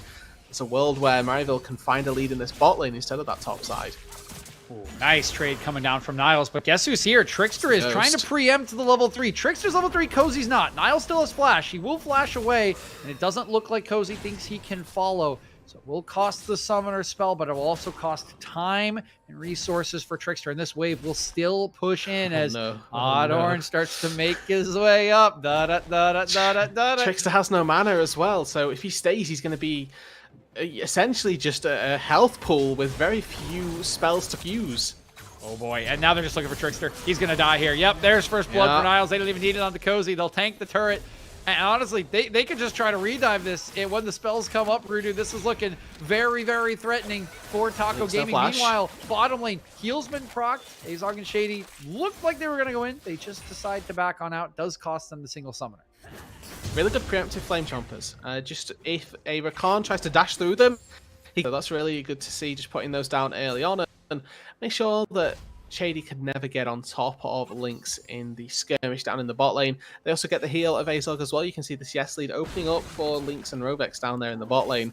And you know, in case anybody hasn't played English teams, this is a bot lane that scales incredibly well. We talked about the dive that would be looking to dissuade, that would be able to dissuade Azog, but he's the one currently in a load of trouble here. Rovex as well. It's going to be one that can look to set up any form of disengage on that dive. The polymorph going to do wonders. No heal here on Azog, going in with the E. This looks like trouble. Not going to hit with the Blade Caller, and Trickster is dancing around this beautifully. Doesn't get hit with any CC, and they are chasing them off the wave. So what should be happening at the top is happening in the bottom lane to Maryville. Such a good timing. 2 waves missed under the turret, and the third crashing down as well. They may just look to stick around. You know, they've got a ward just outside the brush. There's not actually one in it yet, and with Shady on fairly low health pool himself, could have been one to be slaughtered, but they take the good recall timing. Oh, unfortunately, Lynx is on a ward. He's going to get stopped here, so it's going to stop the... Okay, he's actually... Yeah, okay. He's going to stop the optimum recall timing for Lynx and Azog. Only man on Rovex. Lynx has enough damage, though. Level 4. Fend them off. Nice Blade Caller will clear the way pretty quickly. They could stop this reset again. I don't think Lynx and Rovex are getting back to base. Either they stop this reset and... Yeah, okay, so they can't go for the base now. So still a pretty good position for Taco Gaming all told, right? We look at the item disparity. It's still just Boots and Dagger versus, you know, a longsword effectively for Trickster. Lynx. Oh, Trickster. Here he comes. They didn't expect this. The wave's in a bad spot. Azog's only level 3. APA is realm warping down, if I'm not mistaken. There's a grand entrance from Shady. He's brought some help with Odd Orange as well. There's a minion wave in the way of any potential spear. Now it will get chucked out. Rovex has to shield. And they have deterred the play. What can they get out of it, though? Oh, they can get Trickster. Yep, that's what they can get. Nice route into the Blade Caller. Wow. And now Niles is forcing... Oh, geez, he's proxying Cozy, forcing him off the turret. Great turnaround from Maryville. Looked like Taco had regained control of the game. They have now blitzed the lane. I don't think we were expecting them to pressure. Wow. One bad recall from Lynx, and all of a sudden Maryville's bot lane woes have just been quashed in a second. They're able to force a wave under the turret. They get themselves their own free reset here. They're going to be able to control what happens to this wave as well. It's likely just going to be a push and denying another wave to the Taco Gaming ADC to put Azog back in the game, really. He would have been down and not necessarily out, would have been way down in this matchup, but with the denial of so many resets, Lynx does come back to wave with the does a bit of boots. Ghost has been popped. Odd Orange might be in trouble. He's going to dash back over the wall. Flash from Doxa to follow. Should get this kill. Yep, Rovex coming here as well. Yeah. And Doxa, Zoe strikes again. They both saw each other, but when they stared into each other's eyes, Doxa didn't blink.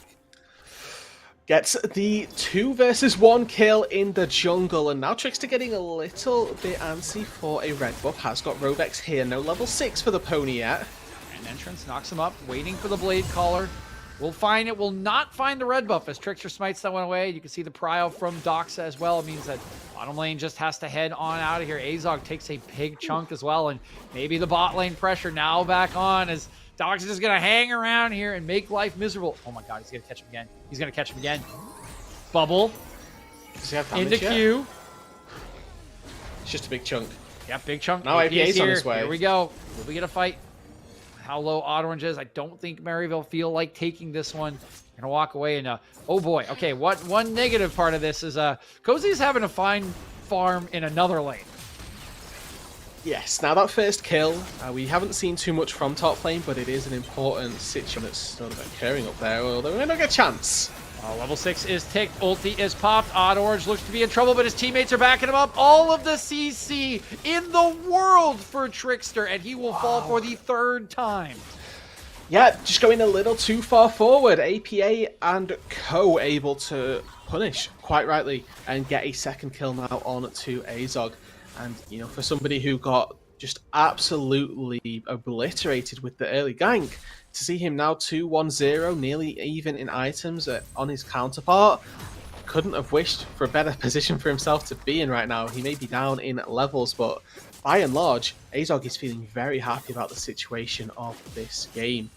Taco Gaming, they had a good emphasis on the bot lane to begin with, but that bubble didn't quite connect, and then, yeah, just a little too far forward, and as you mentioned, all of this chain CC comes through. It's just a route into knock-up, and so early on, Pony not quite tanky enough here, Lynx, Rovex not quite close enough to get in range.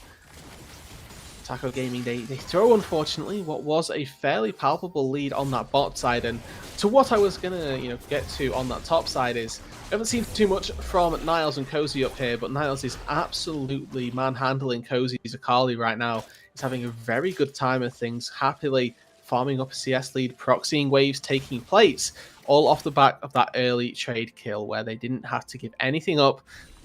I say trade as in they traded Trickster for Cozy. So Cozy got a little bit of extra experience, but Niles still got the kill. Cozy received the trade of salvation, of life, right? Life was allowed to Cozy, but farm has not been allowed to Cozy.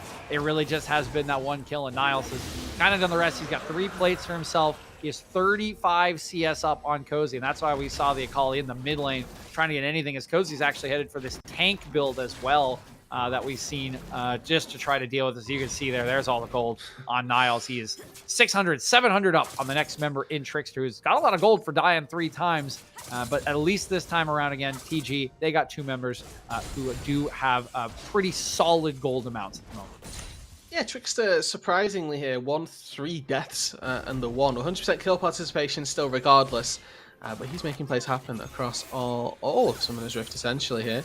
But Maryville, they have still got this fairly strong AD carry down in the bot lane, despite what had previously happened. Azog is heading toward this crit build as well, so he's making sure that those auto attacks are going to be consistently dishing out the DPS and trying to be that front line damage, or the damage source to the front line of Taco Gaming. Both Azog and APA respectively going to have a ton of teamfight utility coming into the later stages. So whilst we talked about Maryville's squad being very powerful in the early stages by proxy of the Renekton Nidalee, they still have Ryze plus Xayah going into the late game, and granted they're not your 1v9 hyper carries. We've seen 1v3s from Ryzes, we will mention that. They're not quite the late game hyperscalers of a Jinx, but they can do a good job trying to imitate. Yep, and here is one of the classic steps in the Nidalee Renekton dive top lane plan. Speaking of those steps, comes APA. He's going to Realm Warp the Rift Herald forward. They're going to get the charge, and I think they're going to get the second turret as Niles has taken the rune that allows him to destroy turrets even faster, and there goes Cozy's lane. Cheeky little demolish. Cozy, I hope you enjoy freezing waves, good sir. Azog's dead. Azog is dead. And the turret's gone, so we got a trade. First turret still going over to Maryville, but Taco Gaming, they're finding the plays, they're finding the responses, and Azog feeling better than he might have been, but a little bit back in the hole. So we're good to see some cross maps coming through at the very least. Ooh, spear goes wide there, unfortunate. But Taco Gaming now trying to defend their mid-tier 1 if possible, as Trickster, one that sort of shunts away Niles, who does pop Dominus. I was going to mention the fact that Taco Gaming able to find themselves a cross map here on the bot lane, putting their gold into what we've seen be a very lucrative source of, we'll say, late game carry potential in Lynx. He gets it back to base, picks up Kraken plus Berserker Greaves now. And whilst Jinx, not the greatest one item marksman, can still feel fairly good, and accelerating yourself toward that 3 item spike always going to be fairly useful. To look across the state of the game, we do have a chem tank coming in for Trickster. We got that mythic item coming in with the Kraken Slayer for Lynx, so he'll be feeling pretty good. A healthy chunk of CS ahead, and while Azog not feeling as bad as he once was, still not on the same footing as Lynx. No, just the 2 mythic items as well. On the other end, of course, Niles had to have one. He's still leading the game in gold. Trickster, I think this might be your 5th death, buddy. Yep. Sorry, 4. I'm maybe Wow. Maybe. Wow. Yeah, that's a lot doing of CC math again. on stream. Holy. Yeah, doing math. I might be projecting here. I think what I'm doing is projecting deaths, rude dude. Oh, you mean foreshadowing? Yes. Projecting deaths would be you dying in this game, and please don't die on stream. I'll try it's against not to. TOS. It's against TOS. I'll try not to do that, rude dude. Thank you. If I get Zoe slept or something, it'll That's look, true. It'll look They like it. do go Shady quite is far. about to pull the trickster here. Okay, no, he's not. He's okay. He's just fine. I was real worried for a second there that we were going to get a second trap out of the bush, but with APA behind him, feels pretty confident stepping up to this turret. Still standing in the mid lane, of course. We only have that top lane open for Maryville. They have yet to spread that lead down to these other 2 turrets as Doxa heads out into the side lane. So now we get these sort of ADC ping-pong lanes, as I like to call them, where both AD carries sit mid lane, they farm the wave, the other AD carry comes up, matches it, picks up the wave, and then we see the residual ping-pong of the wave go back and forth. Except this time around, it's Maryville that is saying, we kind of don't want Azog to be anywhere near this Jinx at this moment, nor really anyone else. So we're going to sit here pretty much as far away from the action as possible, and that so happens right now to be the bot lane. Obviously, with the Drake spawning in 14 seconds, it does give Azog a little bit of access to the lane state and to the river as well. Doxa could well be in a bit of trouble. Get the sleep, but APA is going to flash in, root him down. Nice flash Good. away from Doxa, and the Merc treads by, paying massive dividends there to keep him alive. Yeah, Rise combos tend to change a little bit based off of whether they have indeed got Merc Treads or not, so APA are going to have to try and reevaluate that one, but now Niles has got a big flank behind all 5. And he goes, going to get polymorph, but he has Gorge Rinker and a big heal, does have to dash away, goes to the dragon, there Goes on goes the the kill Chompers. on to Niles. Can Maryville win the fight on the backside? Lynx is doing a ton of damage. They're trying to get out, and APA has gotten an escape, an absolutely clutch escape for now. But Doxa is on the hunt. Just gonna miss with the bubble, and my god, APA just saved Maryville from an absolutely massive team fight loss, still though in the favor of Taco Gaming. That's the foreshadowing we like to see. Lynx on just one item, demolishing team fights, absolutely tearing Maryville apart. They get the Drake as their reward and only the 2 kills. But that is more than enough to signal to Maryville that you cannot rest on this ADC. You need to give Lynx the respect he deserves. And he just doesn't get focused here. You can see able to get himself back out, flashes away from Shady, and then finds a re-entrance to the fight. And this last auto attack would have likely taken down them all, but it just gets cancelled as APA disappears. Would have definitely killed APA, almost certainly takes down Odd Orange as well. But it's not quite enough right there. A little more attack speed, maybe it happens, but there you go. Total gold, Lynx out in front. Exactly. Taco Gaming, facilitate your ADC. This guy, good. This is not what Maryville would have liked to see, right? They had Niles as the most fed member in the game. He got a big flank into the back line. They were able to chunk down Doxa, but Doxa can still participate in a fight from low HP. He's got the range on the Zoe. He's got the bubbles that he can provide. Just Lynx that time untouched, getting the reset was far too much. Now you have to be afraid of that in every team fight from now on. You play this style for Maryville, you're hoping that the enemy AD carry cannot pop off, does not get too strong. That does not look like it's going to be the case this time around. Lynx going to have all the agency he could want to be the carry. And going for the Phantom Dancer as well. It's just extreme single target damage right here. Jinx with her rockets just passively just a load of AoE damage, but going for the PD is just core DPS, the most you can get from any one build. You're relying on Rovex to be your support, to be the facilitator for safety in this one. So frequently you will see when paired with an engaged support, Jinx go for the Gale Force, the Rapid Fire Cannon. This time round, he's got Rovex by his side to be that shield bot. He goes for full damage.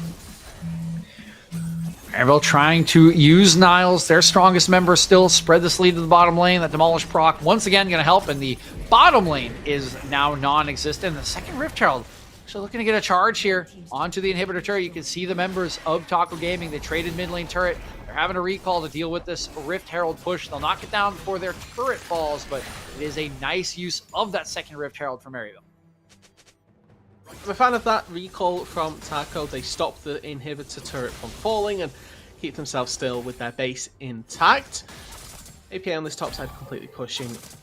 Isolated for the time being, but Trickster the one looking for a little bit more as Rovex may have been able to try and help out, but Lynx back to farming in this mid lane, has now got that Phantom Dancer completed, 70 CS up over Azog has been finding farm left, right, and center, manufacturing it to take it down as he's ahead of the 10 CS per minute marker. Doxa, you might have gone a little bit too far forward. Critical bubble will keep him alive, but you can see how scary Niles is when he gets into stun range. The classic Zoe ignite for movement speed tactic to get himself out to safety, and it actually works, you know, as much as coming across Mimi, that was a very valuable ignite there to give him the movement speed to get out to safety. Now he doesn't have that for the same situation. Wow, pops Dominus for that, incredible. Still got enhanced Q if he wants to heal off the wave, but doesn't see enough of the Taco Gaming members to go in. And you can tell that with all of these members in the top side, Taco Gaming here, they could be in trouble with the collapse, but Link's face tanks a spear, and it does nothing to his health pool as Rovex nicely puts on a little shield, and that's all the worry's gone. Lulu shielding, really obnoxious for champions that rely on burst, as Odd Orange does. Will still do a fair bit of damage, has his mythic item completed in the rocket belt, but we'll have to chunk through quite a bit of healing and shielding for Lynx, and of course that is the big target now for Maryville. It really has to be level 11. He is the same level as Doxa at this point with 209 CS. That is one of the chunkiest Jinx you will ever see. That is Arcane Jinx to the max. Yep, Jinx is currently the life and soul of this Taco Gaming squad. You've got 2 Turbo Chem Tank users. Yes, you've got Zoe, so Doxa can be a bit of an X factor in these fights, and we'll have to see whether or not he finds those engages and finds those picks to facilitate that, to show that. But Lynx, oh boy, here's the flank. They're trying to get on Lynx, but look at the shielding. Look at the wild growth. They happen to go into the stopwatch. He's alive. Not a reset's already there. The fight is split, and Taco Gaming running away with the fight as APA shows up. Trying to go over the wall is Cozy. They're trying to hunt down APA. Is this a bridge too far? APA flashes away, but it's a kill on the backside. A double for Cozy and Lynx, the critical member, on 2 items. He's the one that finds the kill and might find Taco Gaming the Baron. this is theirs, 100%. Unless APA goes absolutely massive here, that's a Baron easily over to Taco. And Odd Orange here, starting all off with a rocket belt and then just absolutely baiting in. Shady comes forward, a really good flash, and then instantly, not enough layered CC. Lynx finds the stopwatch, resets himself with Rovex, and starts pumping out the DPS. Able to come away quite handily with 2 kills for himself, and APA not quite able to finish off Cozy, who somehow comes out on top of this 1v1 with Odd Orange down on the bottom side of your screen as well. Shuriken flips out of any danger and just finds the kill. The Maryville, they do get themselves a Mountain Drake as a response, which is actually fairly impactful, since this would have been sole point for Taco Gaming. Buys them an extra 5 minutes, which they are definitely going to need. Unfortunately, their items, their compositional differences may not prove to be enough to get to a team fight 10 minutes later in this game. I'm certainly going to be taking the position with the Jinx. Yeah, I am too, right? I was just about to say, Rudy, this is where things get awkward for Maryville, right? And where any churchgoer feels like their faith has been rewarded, because you look at the comps, you look at how these fights are going to operate, and it's just so easy for Taco Gaming. Put down the DPS, protect Lynx, no problem, right? We can win these fights for Maryville. How do you go about this now? 2K gold down with this composition, drafted for the early game. You got a lot of turrets, you got some leads, but you never ran away with the game. You don't have any Drakes to your name. The Baron is already off the map. It's another 5-6 minutes where you could even consider taking that. And by that point, Lynx is going to be on 3 items. Could even buy a Bloodthirst trade. Doesn't even really look like he needs more damage than he already has. Especially with Rovex by his side as well. This Lulu just has so much power in this game. Not only to keep Lynx alive, but also to amplify his DPS as well. The Whimsy, of course, giving extra attack speed, the shield, just giving a little bit of extra juice on those auto attacks, a little bit of extra damage over time. And you're trying to base race a Jinx who's got Baron buff. There's simply no winning this from Maryville. They recognize this. They're going to start basing, but their inhib's going to be gone by the time they get here. Dox is interrupting recalls, so Doxa as much missed as his bubble. He did not stop any of the recalls. It will still be an inhibitor. Going down to Taco Gaming, and oh boy, Maryville's trying to make the play. They are coming in with the Realm Warp, the trap line, the disengage. It's good enough from Taco Gaming, and you could start to feel the desperation seeping in for Maryville in Game 3. 1 inhibitor down. Recalls will almost channel Cozy. Cozy's going to be in trouble here. Lynx isn't here. I think Cody's going to go down. Yes, he will. Tries to get out, but cannot do so. That is a big shutdown for Taco Gaming. Will severely inhibit the rest of this Baron. Yeah, Lynx got back to base and he wasn't there for the fight. You know, Taco Gaming never really wanted to take one. Looks like the rest of this Baron is just going to sort of fizzle out right now, and there's an opportunity for Taco Gaming to try and take a 4 versus 5. If they can protect their Jinx, they can probably win. Damage comes down on the Niles. Can need someone to body block the incoming rocket. And there's the engage from Trickster. No stopping that with the Everfrost. Lynx has the resets. Lynx has 2 already. Can we make it 3? Can we make it 4? Lynx is gonna walk away with the pentakill! Coming up huge for Taco Gaming and surely sending them through to the playoff bracket. Lynx gets all the resources, all the game, and finds the pentakill on Jinx. Space is wide open, and Lynx, the hero here for Taco Gaming, can march on in. The faithful shall be rewarded as Taco Tuesday buff remains strong against anyone not named Immortals AoE. Taco Gaming gonna take the series in 2-1 fashion and move themselves on to their 2nd straight playoff stage. Jinx is pretty good, man. So's Lynx. That was absolutely incredible. The resource allocation from Taco Gaming, the fact that even though there was a bit of a shaky period and I was a little bit concerned, there was one dodgy recall from Lynx early on that stymied his potential to snowball. But you could see it made no difference. He managed to get an insane CS lead. Jinx, Lulu, the 2 from the bot lane, able to come out huge in the late game team fights and absolutely manhandle Maryville, who had themselves that early advantage.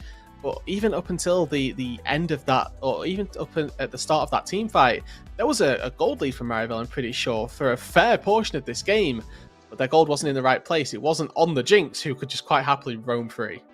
The prophecy of Nidalee and Renekton came true here today, Rudude, and it was Lynx to punish it on the back end. He got all the gold, and boy, oh boy, did he deliver fight after fight right from that second Drake fight where he does hit the rocket to reset. Just a monstrous performance from Taco Gaming as AD carry. And wait, he was the one, right? Remember, he was the one having internet issues. It's a good thing we fixed him because every little ping there delivered us one of the classic amateur performances that you will see here in Proving Grounds. And it's good to see as well that when Taco Gaming get themselves what is not necessarily their Exodia comp, but when they get the Hecarim and the Zoe, that they were able to pretty much do what they needed to stop Maryville. And I really enjoyed their overall macro play because Maryville got a couple Heralds where they would just go to side lanes, put a Herald down and say, we'll take your inhib if you don't stop us. They start off trying to cross map here, Taco, and then immediately go, no, we can't. We have to go back. We have to defend our base. We have to defend from this Rift Herald. And they do so. And then they, it may seem like a small thing at the time, but so many teams will decide to, okay, let's try and cross map. Let's not match. Let's just go blow for blow here. But they play it smart, they play it safely, and they get all of their gold onto the right person, onto the right carry. And then when we get things like Doxa, who was never particularly the focal point of that composition, but constantly finding those bubbles, finding those picks, and setting up just little plays that were able to facilitate Lynx so incredibly well, because there was a pick around a Baron pit, or around the Dragon pit, excuse me, that granted didn't necessarily win Maryville, or didn't win the game for Taco, but what it did was gave a load of free time where he didn't have to be fearful of the Dragon, be fearful of the Nidalee either, excuse me, coming down to the bot lane to start to hamper his progress in this game. And you can see, look at the damage charts, 21k, double what anybody on Maryville was able to do, 3 times in some cases as well. Now, to be fair, I would guess that there's a lot of turret damage, at least on Niles in this game, maybe more than to champions, but as one Billy Mays might say here, that's a lot of damage in a 25-minute game, dude, for Lynx. And that is what can happen when you let someone like Lynx scale on into ad infinitum on a pick like Jinx. He can punish you, and today he has given us an absolutely classic performance, multiple double kills, triple kills, and of course capping it off with a memorable penta to push his team once again into the playoffs. And I'm not exactly sure what the schedule will look like here in the playoffs, Rudude, but I feel like if Taco Gaming can just avoid Immortals AoE in this bracket, there is a possibility that they could make an even deeper run than last time. I really do value the opportunity that Taco Gaming have here. It's the same composition of players minus that support substitute from the first qualifier, and I think that even in the last qualifier, Taco got a little bit ruined by their way through the bracket, but I certainly expect this to be a team that coming into at least the quarterfinals, which they're going to be first seed for, they should have a pretty good chance at maybe going one step further. I'm just going to quickly pull up the bracket and have a cheeky little look and see where they go. It's not showing me anything. I'm trying to find the matchups too, because I'd be fascinated, right? We all know about the Taco Tuesday buff, and it comes to true once again, right? The only team that feels like can stop them at times is Immortals AoE, who just for some reason they just have this team's number. They just absolutely slaughter them every time they play them. But maybe this is the time when we see that turned around if they do meet each other in the playoff bracket. That is a thought for another day, Rudude. What we have to look forward to here is an interview with the winners, and this time around, we will have Rovex, who was enabling his AD carry all along that game number 3, all along the series, to help Taco Gaming push forward. So we will be throwing it on over to a break, and when we return, Izzy will be giving us that interview with Rovex. Sorry, no break. It's not. I did not want to. Oh. Hello, everyone. It looks like I'm joined today by Rovex of Taco Gaming. Rovex, how are you? Not the best, but you know we're living. Not the best. It appears Taco Tuesday is alive and well. How are you not the best? We played terribly. It was so bad, but we won somehow. So yeah, could be worse. Gotta look at the silver lining. What do you think you could improve? You know, just this like gut reaction of, oh, I didn't do too well today. I don't know. That was a really bad performance. I am so surprised we won, but I think we could warm up beforehand, get some adequate sleep, don't drink too much caffeine, just the basics. I just think this is one of our worst showings as a team, so it's pretty disappointing. The basics. Well, I'm sure you'll have a much more confident showing next time. Headed into your second set of playoffs for Proving Grounds, made it to the quarterfinals last time. What are your expectations this go round? I think we'll do. I think we'll do fine. I think we're pretty strong as a team. So I actually don't even know who we play next, but I'm sure we'll be able to compete with them. Yeah, playoffs bracket should come out shortly. I'm not too sure either. But as a follow-up, an important taco question this Taco Tuesday, I need to know, are you a corn tortilla or a flour tortilla kind of a guy? That's the hardest question you've asked yet. Hardest question? Really? I feel like this is an easy question to answer, at least for me. Flour. Flour? Okay. Okay, my bad. Sorry. No. I didn't mean to exist. No, I'm more of a corn tortilla gal myself. Before I let you go today, anyone on your team that you would like to shout out for a particularly good performance today? Definitely not Trickster. Not that guy. No, absolutely not. Link's MVP. I mean, he's goated. Yeah. I entered lane every game. This guy's just calm and cool, and he carried game 3. So yeah, all props to him. He's MVP9. We love to see it. Thank you for joining me today, Robex, and congratulations on the series win. We'll be right back, everyone, with the second series today, Supernova versus Nameless Randoms. But a short break. So thank you, Robex.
Hey, everybody. We have returned for our second series of the day. Just came off of watching Taco Gaming advance, of course, to the playoffs in Group D after a 2-1 win over Maryville. And now, right, we kind of saw from Rovex how serious these players are taking this tournament and their own improvement if after a 2-1 win is that critical of his own performance, which means it's going to be even higher stakes now between Nameless Randoms and Supernova because their tournament lives and their chances to improve are on the line. And these are the games that we have in the 5 o'clock slot. Just mentioned, we here will be taking care of Nameless Randoms versus Supernova over on the Academy stream. We've got third party against Wildcard Aces to wrap up the losers bracket of Group C, or to move it to the last match, excuse me. But as mentioned already, stakes are high here, Rudu. These are the two teams with their lives on the line, everything to prove to continue their way through PGC Q2.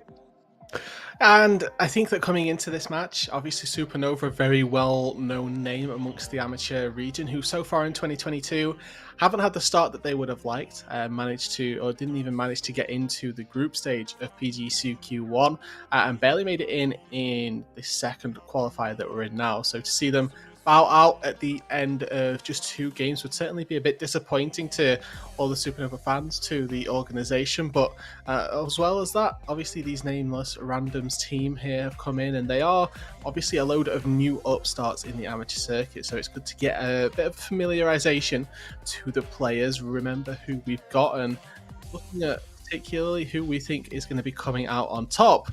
I think this could be a fairly close one. Yeah, caster predictions. We'll throw them back up one more time to show you where we stand for these two series. A lot of members believing third party is going to win this one. Only Deserix, Rudude, and Beatdown think that Wildcard Aces will be taking that one. And for our series here, it is just Dia, the sole beautiful long-haired man amongst all of us sheep predicting Supernova. Importantly, one thing to note, we do have to say it here. So far today, Rebel is 0-2. 0-2. Both Maryville squads 0-2 as well. I will keep harping on it. You can fight me later, Rebel. We'll have it'll be a fun time. We can stream the match. But going into these back two series, we both have the same predictions. We both think the Supernova is going to win this one, Rudy, as we get into the draft of game number 1, and we need to see if Nameless Randoms can prove all of us except for him, he himself, dear Lord Jesus Christ, correct. Exactly, and I think that when we look at this matchup once again, we have to look at the mid lane for both of these two teams. It's a bit of a focal point for both sides, Ariandel and Detention, both facilitators, but I think both in different ways here. I think that last series we got a good showcase of 2 fairly carry-oriented styles of mid lane, but I think that in this series in particular, things like Twisted Fate, Galio, Rise are going to be really high priority, even though Rise was banned in 2 games and picked in the last series. But that style of mid lane, the one where you're looking more to facilitate and roam and enable your team, is what Supernova and the Nameless Randoms are going to be looking for. The way that Detention, we got to get a quick chat with him prior to last week's games, but the way that he envisions himself is he'll find engages if there's a good angle. He's the one who will pull the trigger, the shot caller for the team as well, to help set up and enable people like Pint, who I thought was a revelation from the AD carry role last time out last week. So even though they didn't end up finding any wins, they were very, very strong with this AD carry down on the bot side. And similarly for Supernova, they tend to play a very weak side top oriented style where Fire Theft gets a tank left on his own little island and then hopefully allow Psycho to be a bit of a nuisance in the bot lane. But the one time that okay, here we go, is the one time that you tend not to see Fire Theft on that weak side is his pocket pick Camille, which is really the only top lane champion that we see him play outside when it's not a tank. So the hover of Camille there, it may have just been a hover, but it's one that I expect to see come up at some point. Yep, they'll hover it, but they will lock in the Caitlyn, and I think this Caitlyn largely going to be influenced by those last 2 bans we saw on the table. Neither side wants to opt into the Jinx Aphelios swap this time around. Supernova banning away the Jinx, Nameless banning away the Aphelios, and that results in this Caitlyn pickup for Psycho to start the draft. And there's really the kind of last of the 480 carries we see running around. Ezreal will be picked up by some teams, Rude, but it is that Jhin locked into match for Pint, and now the hover of what you mentioned, right? 2 very facilitating mid laners. That Galio always going to be important, particularly a pocket pick of Ariandel's. not quite going to be locked in by Nameless Randoms. Instead, Sajed going to head over to the Viego to try to carry this one through the resets. If you can get them, obviously starting off a reset composition, there's a good set. There's a good set of enabling just from the bot lane this time round by Pint, but the looks locked in the bot lane makes no surprise. Ariandel takes his Galio into the mid lane, probably his best champion from my own experience. Think that he's very well versed on the pick and knows exactly where and when he needs to be, as well as getting those roams off in due course. But Nameless Randoms right here, Jhin as a champion has kind of flexed himself into a different style of AD carry, similar to Ezreal, honestly, where you can kind of leave him on his own, but he's more of a supportive pick for the team. He's going to be able to sit back, help with the curtain call, help with those deadly flourishes, and we expect to see triple carry come out from the top side of Nameless Randoms here, maybe even get Koic on a bit of a carry as well to allow for things like Leona roams and all those good things to get a top side that looks better for them, because Supernova, there's no doubt they're going to be playing to this bot lane. Yeah, you got to put the resources into the Caitlyn Lux, take those turrets, right? Push the game forward, keep Caitlyn ahead of the curve. It's something we saw Maryville kind of unable to do in game 1 of their series earlier on today. So it just shows how important it is to invest in that lane when drafted. Bans are in, though. Camille, as you mentioned, take it off the table. Lee Sin not going to be allowed to Becco either. And, of course, Galio on the table. Counters are taken away from Nameless Randoms. Ahri and Vex, 2 champions that can set up solo kills, that can roam very quickly, and have that kind of mobility in team fights, are taken away. And here we go. All reliable. It's in phase 2. A little weird to see it go all the way down there in the draft, Rude Dude, as it phases away from us just a little bit here. Yeah. Okay, we had a disconnect. Okay. A little unfortunate. We'll reset the draft here shortly. I would imagine that Jin Zhao pick is still the correct pick. So that's the last thing we'll be left with here is I think the most probably highest presence jungler at the moment in competitive. You say that, but the thing is they'd already locked in Viego. So you're right. That's got to be a mistake. Yeah. My query comes from, are they going to be laning with the Zinzal, the Viego, whatever? I think that it was just a mispick and that they'd actually, just disconnected. But we did end up with 3 solid picks to open up with. Go on. What if? Hypotheticals, I'm all here for it. What if we saw Bwipo play Viego over the weekend? We did. In the top lane. Are they insane enough to try this? Maybe. I mean, Viego was a bit like Lee Sin, wasn't he? He had a little stint in the top lane. I recall a few Viego Lee Sin matchups, and we saw a Lee Sin lane earlier on today, and that was something. That was something, indeed. Good way of putting it, Rude Dude. It was a game of League of Legends. That's what I'll say.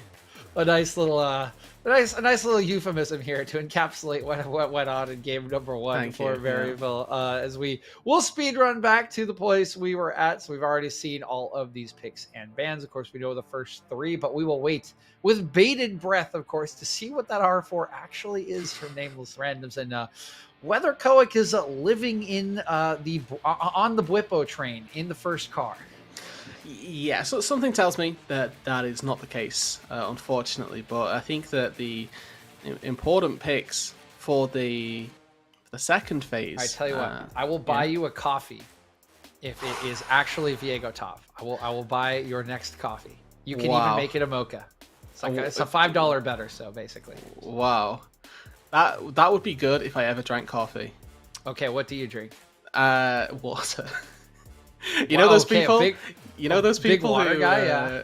I only drink water. I made a vow to myself when I was 18, leaving home to go to college, as you guys call it, and I was like, I'm never drinking coffee. I'm not getting into the bad habit of being a coffee person, needing coffee in the morning to wake myself up. And you have just insulted and assaulted the entire identity of 3/4 of Twitch chat right now. There was no insult. I never said it was bad. I never said that it was a bad thing to do. I didn't want to. We have this quoted. Okay. Production, get this out to Twitter. Every coffee drink in the world is now enemy. Rude is now public enemy number 1. I'm over. I'll see you guys later. Water all the way. Coffee kills you. It doesn't. I'm sorry. That's bad. Water's the But now we get to see what the picks are actually going to be, though. We can swiftly segue away from my berating of 90% of America to what we're actually here to talk about, DJ, and that's League of Legends. That is League of Legends. One more ban. We know what it will be, of course, and then all of our questions will be answered, and we can take some small pride in our not official bet now that has gone by the wayside. And it is not Jin Zhao. Congratulations, Rude Dude. You would have been the proud owner of a free cup of coffee. Wow. Instead, it's on the other side. All reliable fact. Let's go. Shockingly, the power of Xin Zhao doesn't seep through the entire draft, and Supernova, they quite happily just take it for themselves. I really like these two picks from Supernova. Graves as a top laner can quite happily handle being on a weak side, particularly against an Ornn here. There's nothing really to say that this is a difficult matchup for the Graves. He's most likely to be able to force the Ornn under the turret time and time again. Potentially going to get some poke down, potentially not going to get any poke down. And Detention whips out the Seraphine. So one of those champions that enables a lot of front-to-back team fighting. I'm not too sure how I feel about the Nameless Random's composition in general. It's going to be a fairly difficult one to execute on, largely because of the slight lack of damage. We look at the mid lane, right? Seraphine isn't that consistent DPS source that you look to, like a Syndra and Ari LeBlanc type situation. Jhin as an AD carry can, in the late stages, be an absolute nuisance to try and kill, but you are relying fairly heavily on Sorget, on this Viego, to find those resets, and when you don't have a lot of damage, that could be pretty difficult. So this composition for the Nameless Random is going to be very difficult to execute, but if they get the lead, get that damage down early on, I certainly see a world where this can be fairly snowbally, because what they're lacking in damage for, they've got an absolute boatload of CC. I was going to say two things I think when I see this draft rounded out is, number one, congratulations, Rude. You have predicted this perfectly. You set us up by talking about how Ariandel and Detention play two different styles of facilitator. Well, bam! There they are. We got one for team fights. We got one for macro. Just perfect. Absolutely spot on. And then the second one, yes, we do not have Billy Main fans over here on Nameless Randoms, because that is not a lot of damage on that composition. It is quite, in fact, quite the opposite. There is not a lot to rely on. The fortunate thing is, we do remember from some of our player questionnaires to start out the group stage, 5 people, 3 on Nameless Randoms and 2 people not on Nameless Randoms, said that they were most afraid of Sajed in this tournament. So if there's going to be a carry member, if there's someone who's going to go ballistic and absolutely pop off, you got to imagine it's this guy on Viego. Let's hope. Even in his series last week, looked fairly comfortable in the majority of the games, despite them obviously being losses, was constantly searching, constantly fishing, and it's really good to see that kind of mentality as well, that just because they're down doesn't necessarily mean that they're out. Always going to be looking for ways to get back into the game, and that's something that I hope to see from them once again here, should they fall behind. But we've talked a lot about what the Nameless Randoms composition has and hasn't got. Supernova composition itself, obviously you can see Caitlyn looks, it's going to be bot lane focus. We have a Galio as well. The issue that the Galio may tend to find here is that the wave play up against the Seraphine might actually get matched fairly well by Detention in this mid matchup, but he's going to have an easy way into the team fight. He's going to have Baco to set him up nicely. Xin Zhao jumps in, pops that Crescent Guard, or jumps in and gets Hero's Entrance. There's a couple of different routes to success for this Galio Xin Zhao composition, and I think that in a 2 versus 2, their ability to isolate and take down one target is going to be pretty much unimpeded, because there's nothing that either one of the other two can do. Yes, if you get a reset, of course. We have seen some 2v2s that we feel like should not have been turned around by Viego reset. But yeah, this when Seraphine's a part of your 2v2, Rude Dude, I'm not as I'm not as thrilled about that 2v2 as I am about Jin Zhao and the 2v2 with CC to help him set up, right? So definitely with you on that one. We are getting out onto Summoner's Rift here for game number 1 of our second series and final series of the day. Supernova on the blue side, Nameless Randoms on the red side, with survival on the line in a matchup against Maryville, of course, to go to the playoffs as the second seed from Group D. And at level 1, nothing too untoward, no deep warding on either side. And it's going to be a little bit of guessing game then for both of our junglers to see if they can figure out where the enemy jungler is going to start. Obviously, both of these two junglers can fake leash and can go for solo clears. It does slow them down just a little bit, but it looks like there's an opportunity for Supernova to be a little bit antsy through the early stages. There's no wards down on this bot side, so there's an opportunity for Baco to just walk into this blue buff and start stealing it away. Okay, Pint hanging around. There's the ward. Perfect. Okay, they are gonna And the not gonna sweeper's spot down. that one either. Okay, Okay, sorry. second sweeper. Dang, that's a lot of sweepers going on here to start this one out, Rude. And they get the ward, they get the blue buff. Question becomes, what does Sorjed do with this information? Because he knows his blue buff's being stolen. But whether he tries to steal away the enemy's blue buff is something that we'll have to wait and see it. And I think that unfortunately, it's not something that he can go for. He's not got a pushing top lane. His mid lane matchup is volatile in terms of which way the push is going to go, and Seraphine with Tear start not the best when you compare it to a Gallia with Predator. So I think that Sorjed may just be able to take away this bot side jungle and potentially go even further. Z-Score knows. He's sort of like, excuse me, are you here? And then finds out and now has to leave. Yeah, Beko gonna wait a second here, deciding what to do. Now, the interesting question is, do you cross map, right? Because do you cross map or are you splitting map? He's going because for the when wolves you are as playing, well. yeah, when you're playing with this Caitlyn Lux, right, you usually do want to path down to it to give it that shadowing, allow it to shove the wave up as we see happening here. So he could just try to split map this. He could try and cross map. Say light binding and a land on the 2 minions. That's always a little sad. Pseudo was hoping one of those would die, but you know, they're a resilient bunch, those caster minions. No, and you can see Baco, he's just got the blue buff, got the full bot side of Sorjed. He stayed a little too long and could get punished. Okay, this is the 2v2 we talked about. Conqueror already being proc though from Sajed means Beko does have to run away. Doesn't have red buff, making that skirmish just that little bit harder. That should be first scuttle over to Sajed. We'll see if he tries to trade this back. He's actually... Okay, he's realizing his whole bot side is gone now. Now he's walking back to the scuttlebug saying, okay, I better take this. Yeah, he knew that his bot side was dissipated. That's why he tried to go sort of bounding for the jungler to say, okay, I need my buffs back. I need my kills from somewhere. But ultimately, just one crab, and I don't think that that's going to make too much of a difference, in all honesty. In terms of the gold, Scuttle is obviously being nerfed, means that it's not the biggest deal to see those getting taken away. What this does do now is put Sorjed in a bit of a rough spot where he's spotted on a ward, first of all. He's not. He's just barely out of vision of it. Now he walks into it, going to have to run away. But essentially frees him up. Okay, they're going to gank this anyway. On vision, having to flash away is Pseudo. There's no force shot. There's no force shot for Pint. That's a little awkward when you're a Jhin. He is so low. Tilt He will over. go down for first blood. Now can Beko and Pseudo get away? Oh, Huge no. light binding from Pseudo onto 2. Will secure the second kill. And guess who's here? Predator Galio. Da, da, da, da. In comes Ariandel. And they are going to hand the kill on over to the Caitlyn they've invested in. Psycho and Supernova walk away with 3 early kills. Just beautiful play in the Supernova, absorb the pressure. He had one play to make, and it didn't pan out. And there we go. Supernova starting out with a pretty huge win. They even get the TP from detention as well to really make his life even more miserable now, because he's not going to be able to get back to a laning phase if he gets ganked once again. Look at the build path for detention right now. It's mana on mana at present, so stockpiling into a fairly weak early stage. But yeah, Pint, unfortunately not ready with that 4th shot, and then as soon as he flashes in, signs his own death warrant.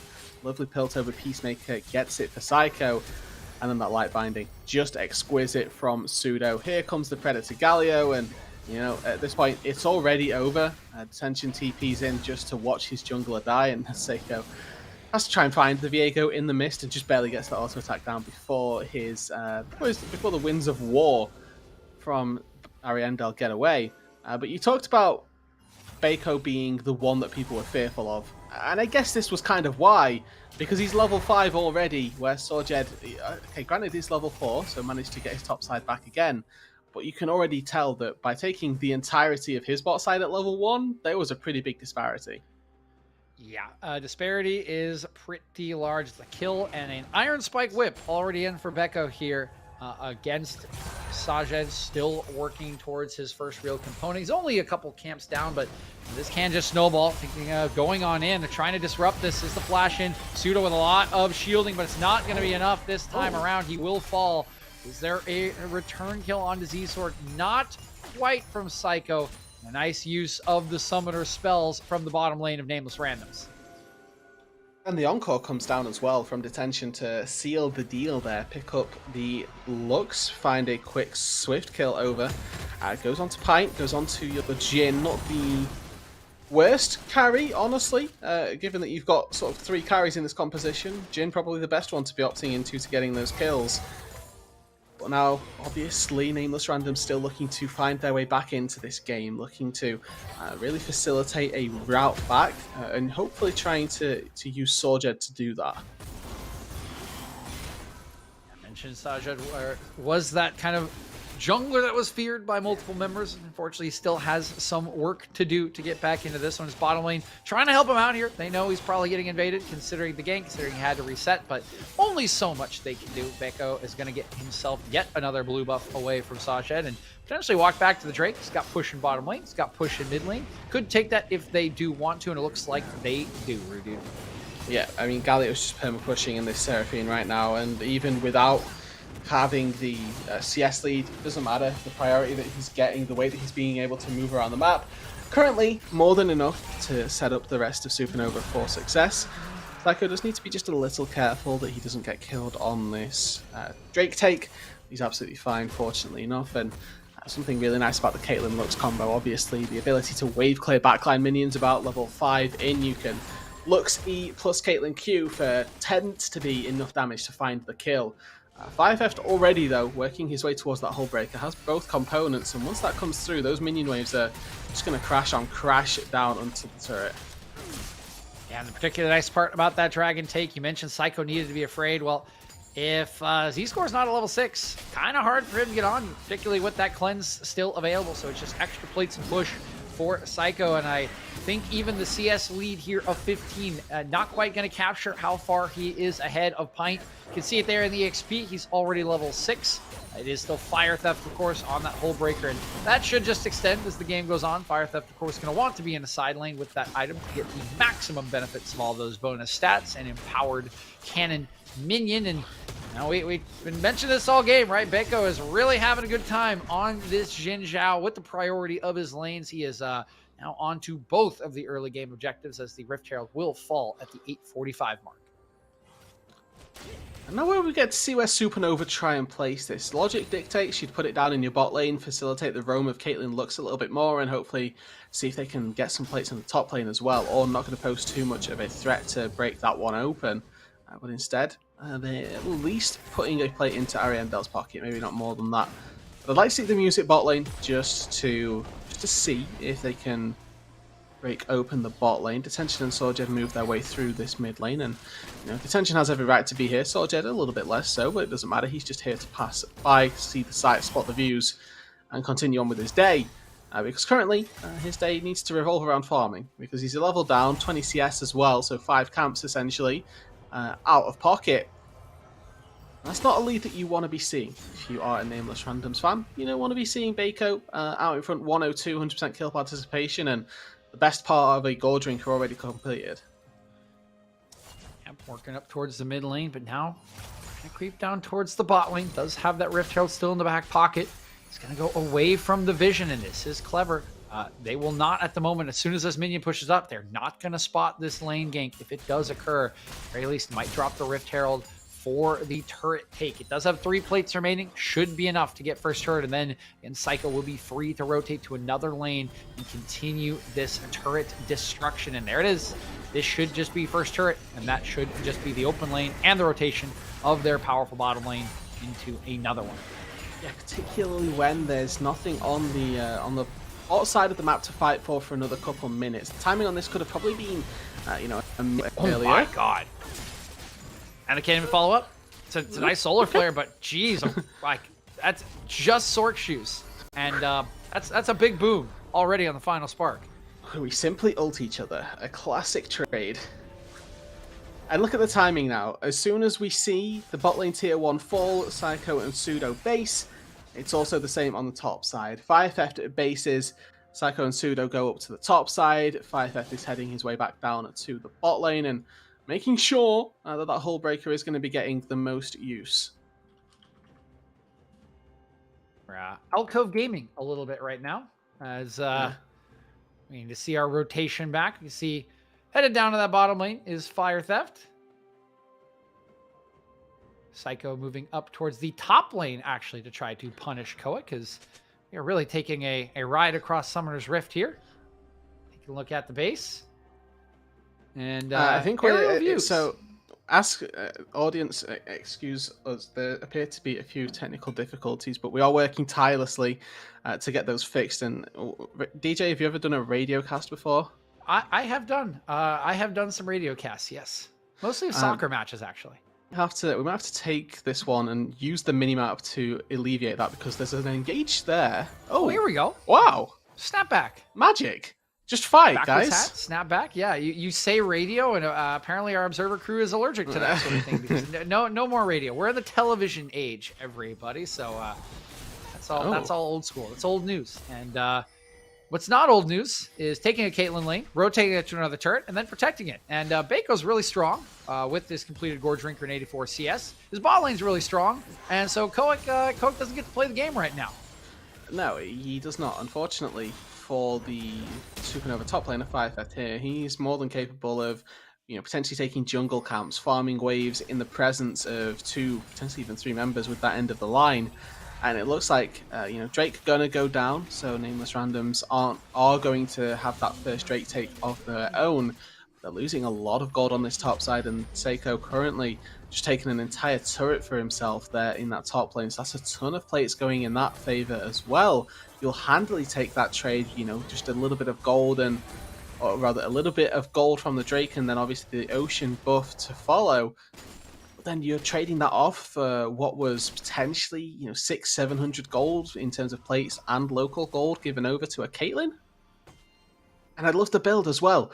I wanted to mention this, that in this composition, so many Caitlyn's may go for the Phantom Dancer, which would be an okay third, but Lord Dominic's is just going to be out and out the best item for you. Up against Ornn and Leona, if you're not going for a Lord Doms, you're doing something wrong. Even open yourself up to a Zeal third item if you fancy, just to get a little bit of attack speed here, since you haven't got Kraken, you haven't got any attack speed second items just yet. So getting this item pathway really, really strong for the Caitlyn, and will be able to cut through that front line, because there's not a lot of it elsewhere.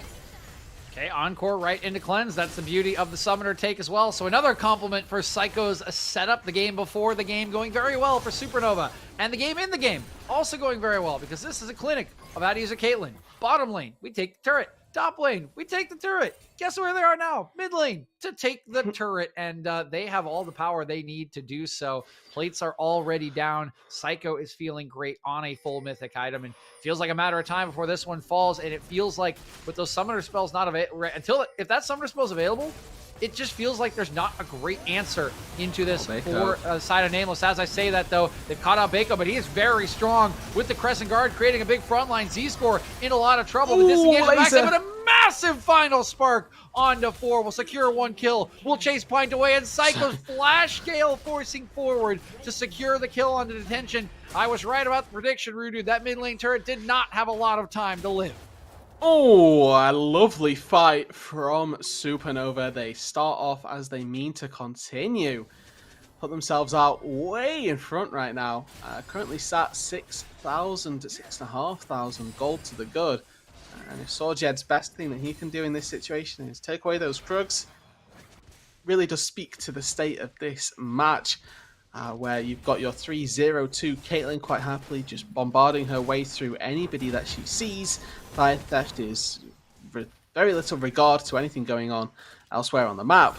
And it's nice to see as well some nice adaptation from Koik. So frequently, once again, you just see Ornns go for that straight up mythic rush. But instead, Anathema's Chains. You know that this Graves is going to be trying to split push. Anathema's Chains, the perfect item to take less damage from just one person.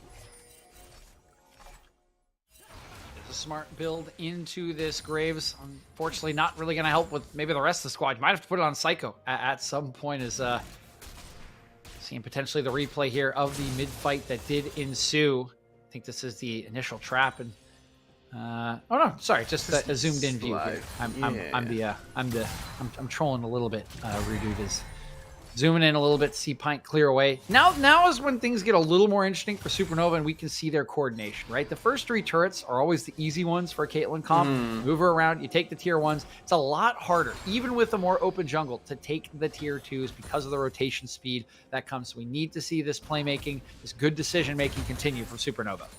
And it comes down to probably second Herald, honestly. We'll have to wait and see where Supernova elected to use it, because they've already picked it up. They've already done the hard work for it in that sense.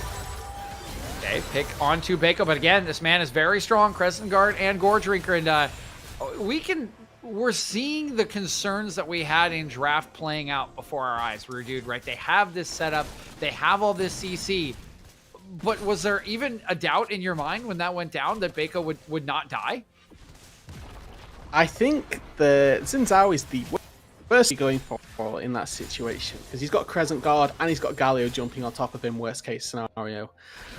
So it's always going to be difficult, and I think that it's difficult to pick pretty much anybody on Supernova, because 9 times out of 10 they're going to have a Galio being picked off, and Caitlyn's got Gale Force, Net, Flash, or no Flash, but Gale Force plus Net.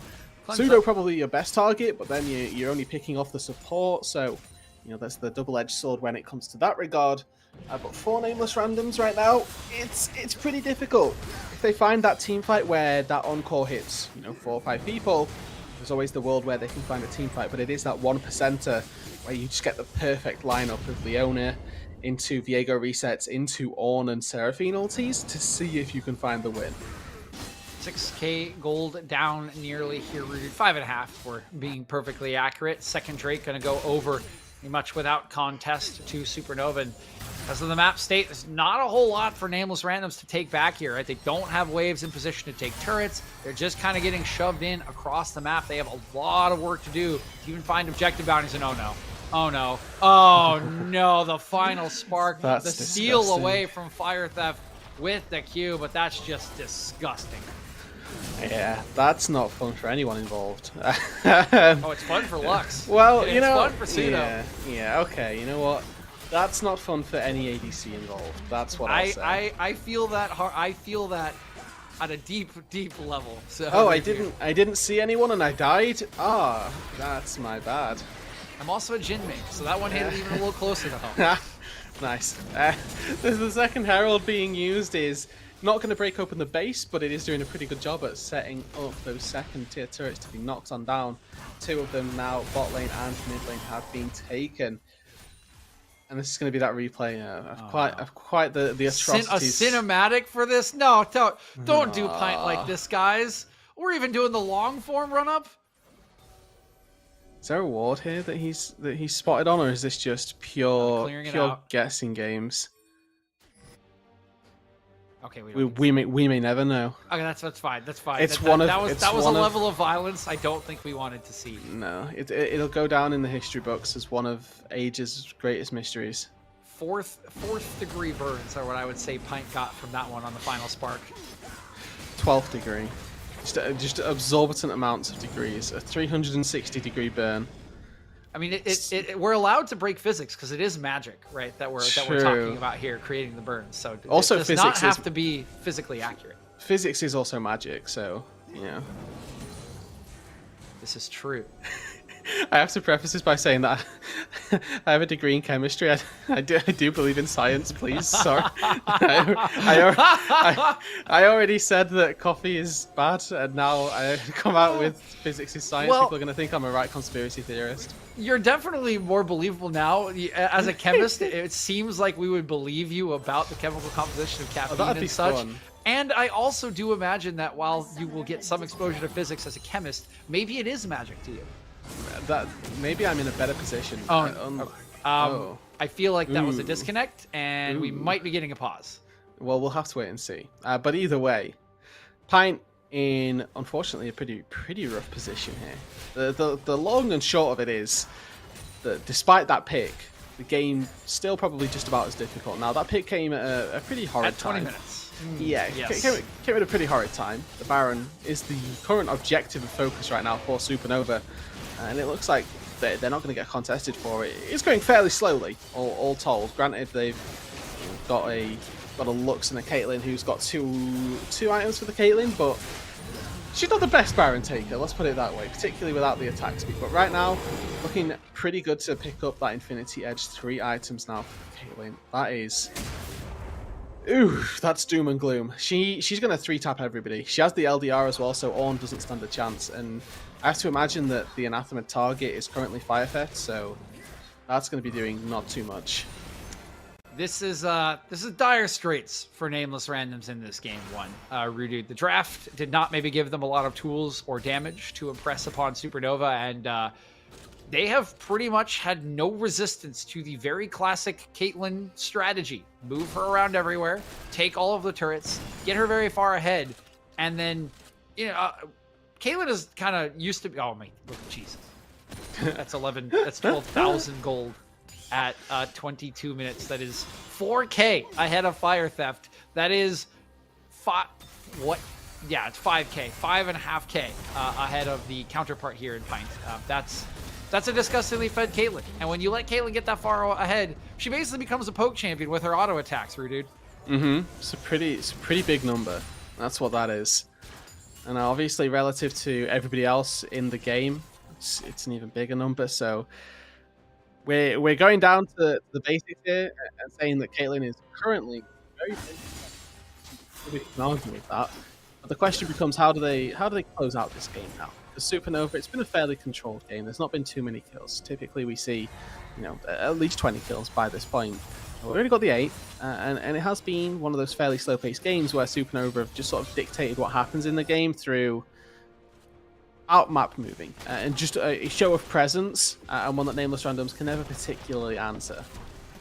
Yeah, and I liken the answer to your question there of how they close this game out, Rudu, because Fire Theft can't die here with 2 items, with all the healing and the stats onto his Hullbreaker. So he just takes a turret, and the other 4 members are just going to sit here and let Psycho do his thing, work on this bottom lane turret. This one should fall with just a couple more autos. You can see Z-Score trying to set up for an engage, but remember, Psycho has cleansed. They've actually spotted him out. Nice Shield of Daybreak will keep him alive, but there goes the turret, and here comes the engage. Flashing on in is Z-Score. Nice Solar Flare on a 2. There is all that follow we were talking about, but nobody is dying. Now on the flank is Sajid. He will finally get himself a reset. A kill comes through, but the fight's already practically over, and Sajid will die to Psycho, who's far too strong for anyone. There is just not enough damage to shred through these members. Beko survives with a sliver of health, and this is the end of game 1. Pint will be hunted down. He will flash away to stay alive, but there is going to be nothing left of this base, if not the whole Nexus take at the 24-minute mark. Headshot crit, headshot crit. Let's see it. Headshot crit. Oh, I didn't crit. Unlucky. That's going to be the game, though, and I want to mention that while Supernova do the dirty and finally finish off not only Pint, but the Nexus as well for game number 1. The Psycho headshot crit detention for over 1,000 damage with 1 auto attack, and we were talking about big numbers. That's insane. To get a 1,000 damage crit on a champion, you're booming. You're booming at that stage. Oh, business is booming. Business big booming right now for Supernova. About as big as a Supernova was the gold difference and the damage coming out in game number 1, Rudude. And for Nameless Randoms, similar to kind of what we saw from Maryville, and kind of my reaction to game 1 from Maryville is a lot of question marks, because I feel like in the draft and in the gameplay, Nameless was a lot like a roly-poly, where they just kind of sat there and rolled up in a ball and hoped that nothing bad would happen. Yeah. And never really found a way. Yeah. You're waiting for that one team fight where you line up Ornn, Seraphine, and Leona ulti, and unfortunately that just never came, because Supernova did a great job at dictating the pace. Well, we'll see if they can turn that one around, give themselves some more tools in game 2. I've heard they're side swapping, so we can get excited for maybe a little bit of a different look. But we will take a short break and be back with that second game of our series here between Nameless Randoms and Supernova. So don't touch that browser.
Welcome back, one and all. It is time for game 2 between Nameless Randoms and Supernova in what is, again, an elimination match at the bottom of Group D.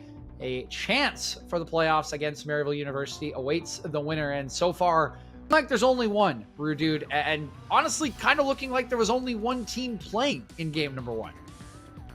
Yeah, Supernova kind of dictated everything that was going on in that game. And in fairness, they kind of had to. That composition did dictate that if they didn't find any sort of success in the early stages, they were going to really struggle the later they got. Fortunately, they were able to pick this early game composition. They snowballed the early game and they won. It was a pretty simple route to success for them. It was kind of like they were reading the Caitlyn Lux bot lane book and went, we've checked off take all outer turrets. We checked off double herald plus some drakes. Yep, it's going pretty well. Oh, we've won the game. I see.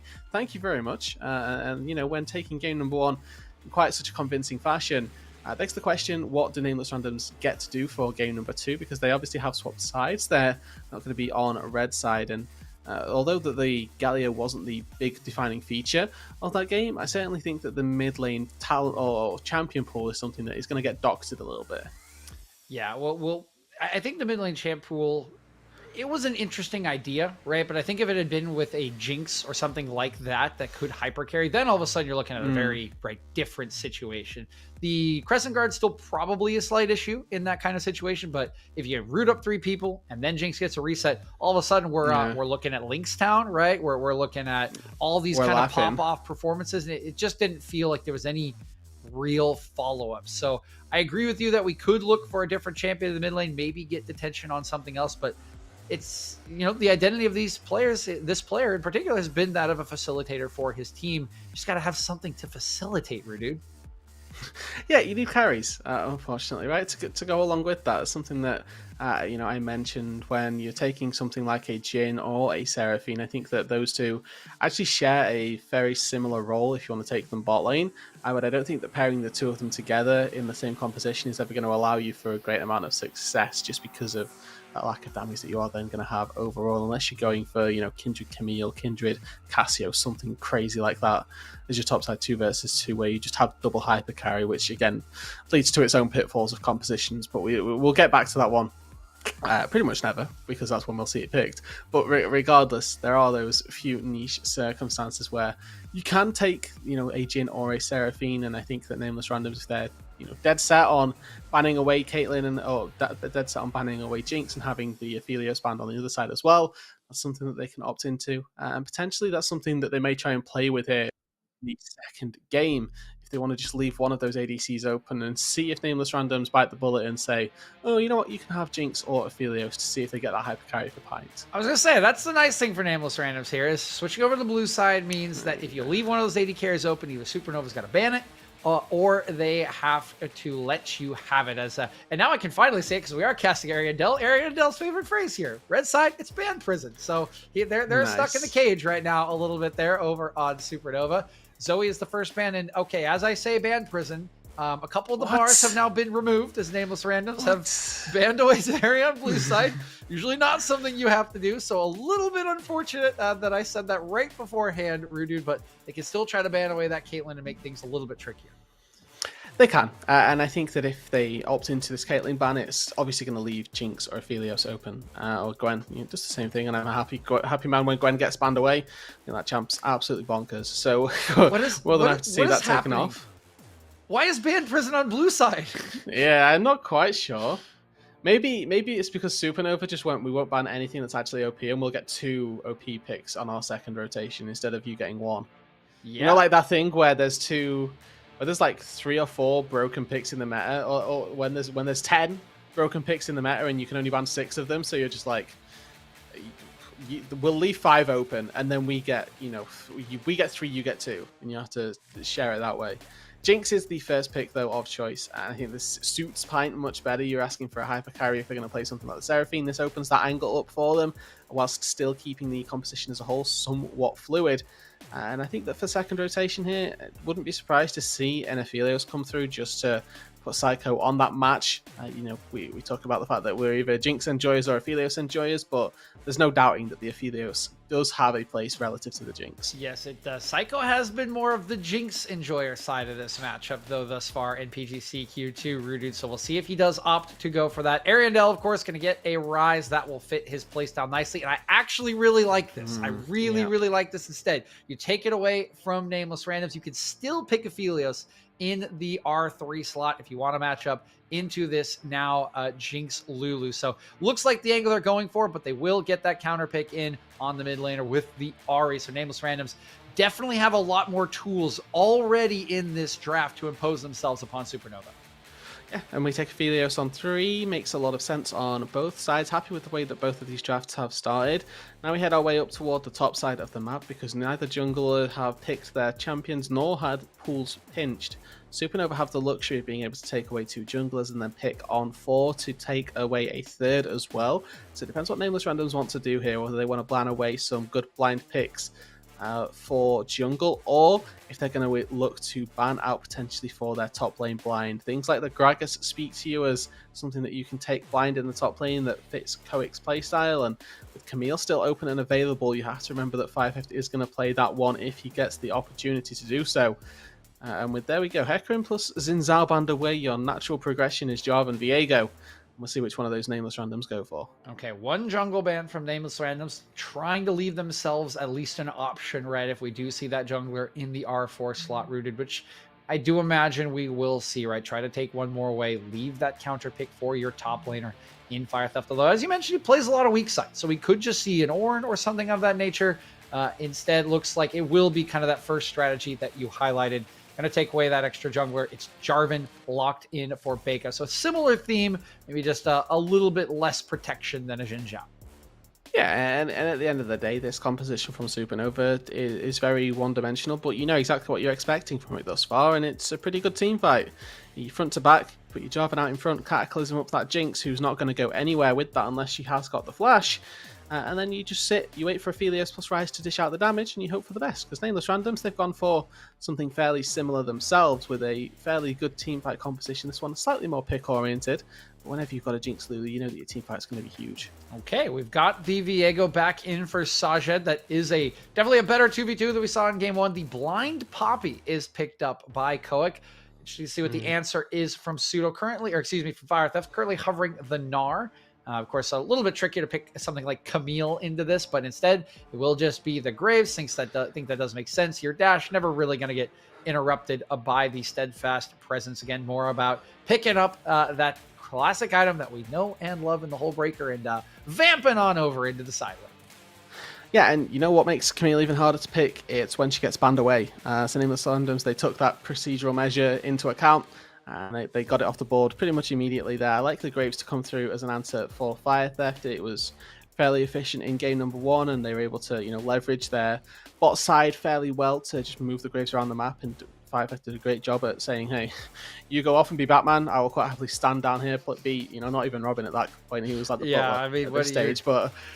Yeah, you're basically who's the greediest hero out there? You're just you're basically just like Scrooge McDuck, or I don't even know. Really, I think Arianda 550 was along for the ride. He was never Scrooge like. He was just saying... You're right. I'm trying to think what makes sense. Because it's just Graves is just the most vampy champion in the side. You're just hanging out on Hullbreaker. You can't die. We saw Cozy do it, right? We've seen plenty of people do this. Odo Omne 2 weeks ago was just 0-0-0 in a Graves game until the last team fight in the base. That's just what this champion does. Maybe the better drawback is then the type of people that just don't care, the apathetics. We've won the game. I see. Now nothing's happened in my lane for the last 25 minutes, but apparently I've taken 2 turrets in the time you've taken the entire Nexus. So good job, team. And I think that Fire Theft, at least in the last game, a pretty good embodiment of, I just sit and do nothing and win. Top impact, easy. Easy. Yeah, GG easy at the end of that one. You're typing as it was a solid game. Top a solid lane lady. diff. Yeah, top diff. Always got to type it. It's a classic in chat at the end of the game. But let's highlight a little bit on the other end, right? We were critical of Nameless's draft in game number 1. This is a lot better. There are a lot more tools around here. There is a clear front to back available. There is a side laner later in the game in detention, and the 2v2 in the mid jungle a lot more doable this time around. It is, and to speak to the 2v2 once again, the ease of execution, I suppose, is slightly in favor of Supernova. They are more point-click oriented, particularly when they've got things like the Rise, who can just set up for a route fairly easily, and then Flag and Drag sets up for the knock-up as well. And then, you know, Swordjed plus Detention, they do have to aim their stuns and aim their skill shots to dish out damage, which, granted, on stun targets can be incredibly easy. But that 2 versus 2, once again, always comes down to pure isolation. Can you get one target and burst them down, and then make the 2v1 seem like a pretty rough battle? We've highlighted the compositions here, Rudude. All that is left is to get into the game. And for me, one other thing that I want to see here from Nameless Randoms is some proactivity, is some fight as we see them loading in on the blue side here. This is an elimination game. And again, it felt to me like there just weren't any tools, and they just kind of rolled over in game number 1. That is not how I want to see this very exciting team making their first appearance in the group stages after an incredible open qualifiers going out. I want to see them going out with a fight. They can definitely win these games. They can definitely take on Supernova. They've got the comp to do it this time. I need to see that fight from Detention and the rest of the squad. Yeah, and I think that to hop back to the expectations we set up for our mid laners once again, I think that setting up your team comp or setting up your team is something that Ori also does incredibly well. If you're able to push your lane, get priority, and move around the map, you can easily enable Swordjed to really go off on the Viego. You can enable Pint to get a couple kills if you're able to push the wave, go bot lane, Spirit Rush down, and get Pseudo, get Psycho taken out of the game. It may be a different style of mid laner, but I think that the overall goal is certainly going to be largely the same here. Ari obviously can take some one-shots if she's a little bit fed, needs a couple kills to be in a really good spot to start doing that. But for the most part, is one of those more, I don't want to say more supportive mid laners. She's ultimately an assassin when she gets going, but she has that charm to just set up so easily. Setup, kill pressure. It's all there in the package this time around for Detention, and I love it. That's why I love the champion, and I love to see it in the hands of players like Detention who have been so critical to their squads. Rudude, bit of a quieter early game this time around as Saja is not just being cross-mapped this time on the Viego, so will be able to pick up his own farm and a nice push in the bottom lane for this classic Lulu Jinx lane for Pint and Z-Score will give some even more agency over to their jungler this time around. Yeah, Jinx is always going to have push. That's just the power of that AD carry. She has rockets and outpushes any AD carry at level 1 early on, maybe even takes out Sivir. But with the power, of course, of this Jinx Lulu bot lane, it does not extend to just the laning phase, goes far beyond this, and come the late stages of this game, Nameless Randoms have themselves a solid win condition with that bot lane prowess. But look at your jungle paths right now. Baco went red Raptor's Gromp and is looking to make some moves in on the bot lane. Wasting a lot of time down here, or wasting a lot of time down there as we see Detention as well, taking a very rough end of a trade up against Ariandel. Yeah, Ariandel flexing his muscles a little bit. Both of them have chugged through a couple charges of their Corrupting Pot. Now Ariandel uses his third. Is trying to head back to base at the moment, see if he can get a cheater. Instead, he'll hang around. Maybe one more wave will get shoved in before he does take that base, and I believe probably look for a tier. Yeah, that's your go-to first base is, yes, mana, thank you. Obviously, right, scaling with mana makes a lot of sense as well, that Ariandel will be going for that tier of the Goddess. We're going to see a little bit of a do-si-do on this top side even here. Grasp of the Undying for Koic means that 5-5 isn't having as easy a way through this laning phase as he may have expected. Nope, that wave is pushing in, gonna get held a little bit. Karth, of course, does still have the flash, does still have the range, and heal up with that fleet footwork as trading down on the bottom side. Z-Score going low alongside Pseudo. Z-Score is through all of his potions, however. Pseudo still has a couple of his. Sajed will pick up the Scuttle Crab this time around and actually going to look towards Ariandel, who just placed a ward, flash in on the charm, and I think they should have first blood. Ariandel was suspicious, but it didn't matter, and there's the setup we wanted from Detention. Yeah, exactly right. You wanted to see Detention make that move, find himself a lead, and find one for Sorjed. First blood going onto the Viego. The best way to get the ball rolling. 800 gold the lead already, and that's not, all from that first blood. There are some laning advantages coming through across as well. For the time being, you have to give Supernova a little bit of time to try and find their footing in this one, it would appear. The Graves not having the same extending lead that he had up against the Ornn, and this bot side as well for Supernova decidedly worse off overall. And a large portion of the Supernova lead came from that level 1 invade that Baco was able to get, where he just took away the entire bot side of Sorjed, and then his play that he had to make in the bot lane ended up going awry, and this time round that hasn't happened. So we have a level 1 and a game in itself which is much more neutral overall to see how this one plays out, and it could definitely be an entirely different look as the Nameless randoms themselves currently with that first blood out in front. Another charm going to land, a nice trade for Detention, starting to get better of this matchup. He's a level ahead and really chunking Ariandel down as has to deal with this large wave. Another charm going to land. This could just be the all-in. Ariandel still has flash, I believe. He might have to use it here. One more auto. The time warp! Not enough. Time warp tonic is broken in combination with this corrupting pop, but he will chase him back to base. Oh boy, another charm and he's dead. This is incredibly risky, and 6 comes through from Detention. There's got to be an element of respect being played. This is one of those where if you're Detention, you start thinking, is his jungler here? Because at a certain point, there's no reason for Ariandel to be stepping up like this. And surprise, surprise, Rudu, he is here, walking around, putting a control ward down. Detention will be aware of it. So they can walk into that if they want to. They'll walk down just yet with the Cataclysm, and of course Spirit Rush can get out of it anyway. Baco's actually going to step on up and help push this wave for Ariandel to get his mid laner a much-needed clear, as he's definitely not going as easily for Supernova in the early stages of game 2. Nice trade from Koic onto Fire Theft. That shouldn't be a... They got Drake? Wow. They're going to get Drake off this. I think this is just off the timer. But it's off the mid push. Yeah. Yeah, so the Baco walks in, pushes in mid lane. Looks like Pseudo plus Psycho sort of give up a little bit of farm on that bot side and say, hey, you know what, we'll just take the dragon first off. No worries. Oh, this is Divine Sundara Poppy as well.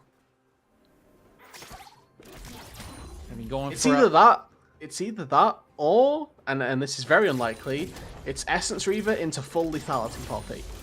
I feel like that's not going to be a thing. Hey, I said it was unlikely, okay? I see a Sheen, I give you the options. You are a conspiracy theorist, Rue, dude. What's going on tonight, man? Do you want Lichbane Poppy? Oh, okay, flash. There's a flash in, trying to get Baco in, and it's just going to get turned around. Nicely done by Pint with the trap. Z-Score was waiting in the wings, and they did see the play manifesting. There is Hex Flash for Pseudo, so maybe not the worst loss, but not quite going to succeed on that lane game. No, unsuccessful is the correct terminology to be using. Flash for Flash in the top lane, and maybe Koic's time on top of this matchup is starting to fade, Rudude. Yeah, Fade's picked up now for Fire Theft, obviously working towards that whole breaker fairly quickly, pretty much as soon as possible. But the item discrepancy certainly there between these two tops. The combat stats of a Sheen simply don't exist. It is literally a passive. It doesn't have anything on top of it. But Supernova already, they're making the early maneuver up toward the Rift Herald here. 8 minutes as it spawns, and that Detention going for that solo. He's probably going to get it. The question is what happens at the end. Ariandel flashing away. He's got enough to chug. Ariandel going to survive, and Psycho swoops in to pick up the kill. That was gorgeous from the Supernova mid laner. Well, now we have to add plus 300 to whatever the difference is between the Rift Herald plays right here. Supernova obviously making their intent very clear by moving up to this top side to collect the Herald, but look at their map movements. It's so clean. The second that the bot lane moves up to this top side, Fire Theft is resetting and catching the wave in bot lane. He gets himself that pickaxe as well, so Hullbreaker just one swift item or one completion away. Supernova lose nothing on the map. They get the Herald, they get a kill. Now Baco, with flag and drag easily ready, should be able to either go in, go out, do what he so desires. As Fire Theft continues his assault on the turrets, he sees a turret with 5 plates, thinks, ah, yummy, free plate. Yes, the Graves wet dream there, the fantasy, right? Just absolutely gorgeous for him as he will get more and more of that gold into his back pocket. Continue to vamp on up here, working towards that hole breaker. Of course, we'll probably go with the same lifesteal build, and yeah, there you go, the dream right there. You can see the gold. They are at the top of the charts. Fire Theft and Psycho. They just want more and more. Just give me that gold. Ooh. Are they dragons? Do they just want is that a pile of gold that he wants to sit upon? No. And I think that okay, I forgot that you said sit on. Isn't lore-wise, isn't it goblins that are big gold guys? So they are in a lot of universes. I'm thinking like Lord of the Rings universe here, where Smaug and like all the other dragons like literally have like dragon sickness over gold, right? Like, and it spreads to the dwarves. Yeah, fair enough. Okay, you're allowed. We're both right here in this case. And you know who else is going to be profiting from good decisions? It's Supernova. They're constantly moving around this map, and this has been the sort of defining feature that's turned the gold back around in their favor. Obviously, they got first blooded, and then they did find that trade kill in the mid lane on the Herald take, but they've been so good at moving around the map in a way to get them leads.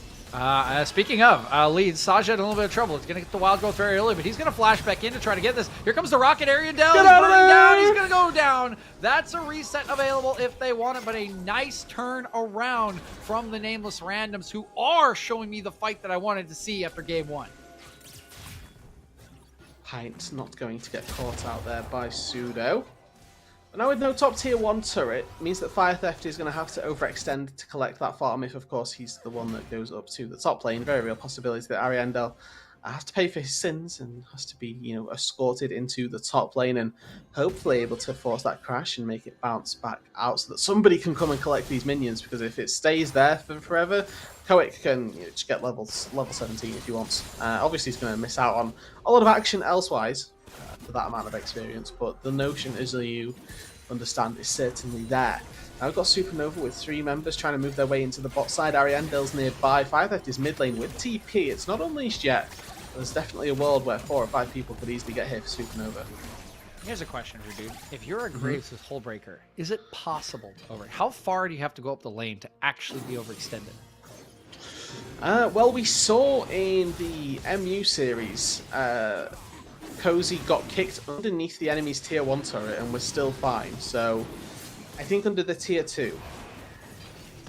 All right, we'll have to see if that theory does prove itself out in the rest of this game. That lane on the top side is open. You can see Fire Theft walking back to pick up the wave that Koic is still pushing while his team takes down the second Great Drake. More rewards for their macro plays. They have gotten the Rift Herald. They've gotten the first 2 Drakes, and they are continuing their dominance over that portion of the game. Fortunately for Nameless Randoms, they're not all too far behind this time around, Rooted. It's just 1,000 gold at the 12-minute mark. It's a lead, but it's not that bad to deal with. Yeah, by no means insurmountable, is it? And I think that that's the important part here, that Nameless Randoms, off the back of 1 team fight, which is, very feasible to come by, will be in a A-OK position. Something that I'd have liked to have seen them do, though, recognise their timings. They can't, or they're not going to fight for Drake on the bot side, so why not send in somebody on that top side? Baker's Camps was sitting begging to go. Pseudo hits it. Oh boy, that's a lot of burst down on the support, but it is some trouble for Bako. Nice reposition with the Dark Passage, and Ariandel's here first. As Sajid goes in, he'll get the reset, but it'll be taken down. Cannot pop up in the fight. Nice ultimate on the Inferno will disengage the rest of the members of Nameless Randoms, and that is a 2-for-1 in favor of Supernova.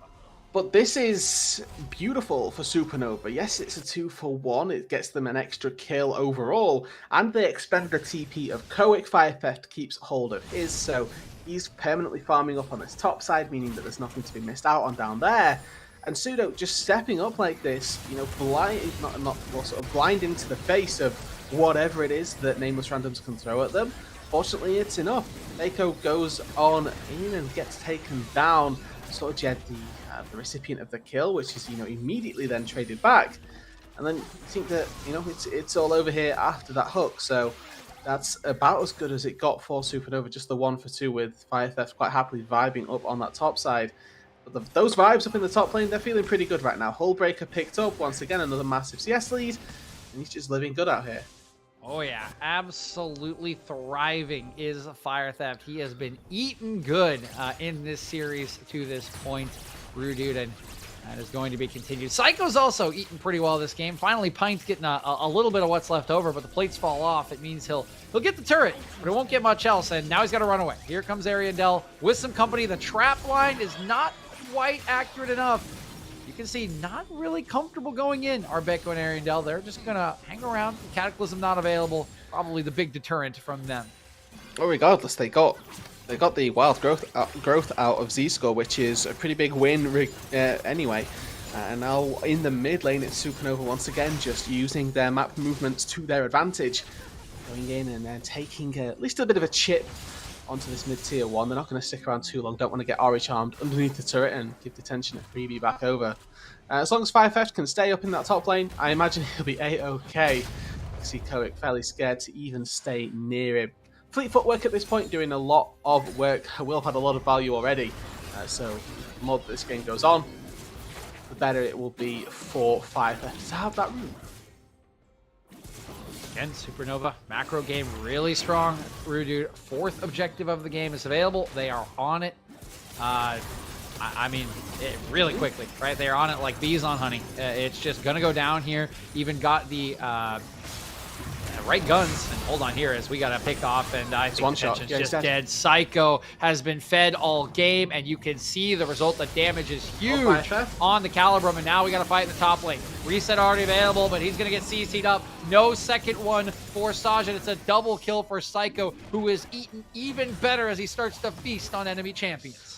Yeah, and the response in the bot side is Pints getting free farm, but that's a very little consequence when Psycho picks up a double kill. He's going to be able to get the turret as well with the usage of the Rift Herald, potentially even a second turret as well. Got to give good props over to Psycho for just really good Aphelios mechanics using the Calibrum gun to its best extent. What you can do with Aphelios is if you fire a ulti and then a Q, you actually get a little bit of time, or a Q then ulti, excuse me, with your sniper weapon. You actually get double the long range autos if they both connect. You get an auto off just a smidgen before the ulti comes down, and you can actually fire off a ton of damage from literally max range of Aphelios' kitten. Gets that down, I believe, here on the top side of this fight. Is Fire Theft the one who's in a bit of trouble, gets knocked up, and unfortunately taken down. But either way, Fire Theft with the barely able to not escape, sets up for, once again, Psycho to come on in and help on out. Ariandel TP's in just for good measure, almost saved his top laner, but just wasn't quite ready to. We're going to land as we come back to live. Baco's in some trouble. Dark Passage is a very strong basic ability, Dude. You might say too strong in certain situations, and the nice pickoff that would have been from detention is nullified. Really good, and it's really good recognition from Supernova as well. That's a lot. That's a fed Psycho. Good. Aphelios play, good. I'm a fan of whenever we get good Aphelios play, honestly.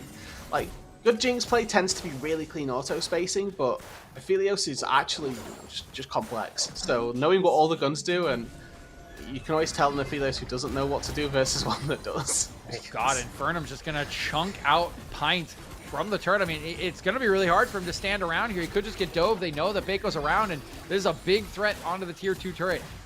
Use those long range. It won't go down just yet. Psycho. Ooh. Okay, he dashed forward. Dark Passage. Oh, huge charm. Look at the snipe from detention. That was disgusting detention.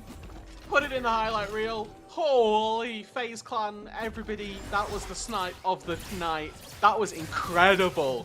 Picking him out through the lantern and absolutely putting him in the dirt.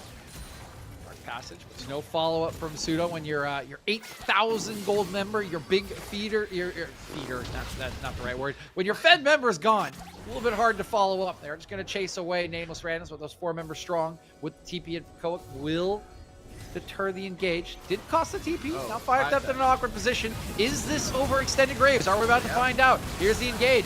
Looking for the reset is Sajid. Can he get one? He's going very low. He is going down. No reset available, nor for Pint. The shield keeps Becco alive. Ariandel, huge death sentence. Lovely stuff from Pseudo will secure the second.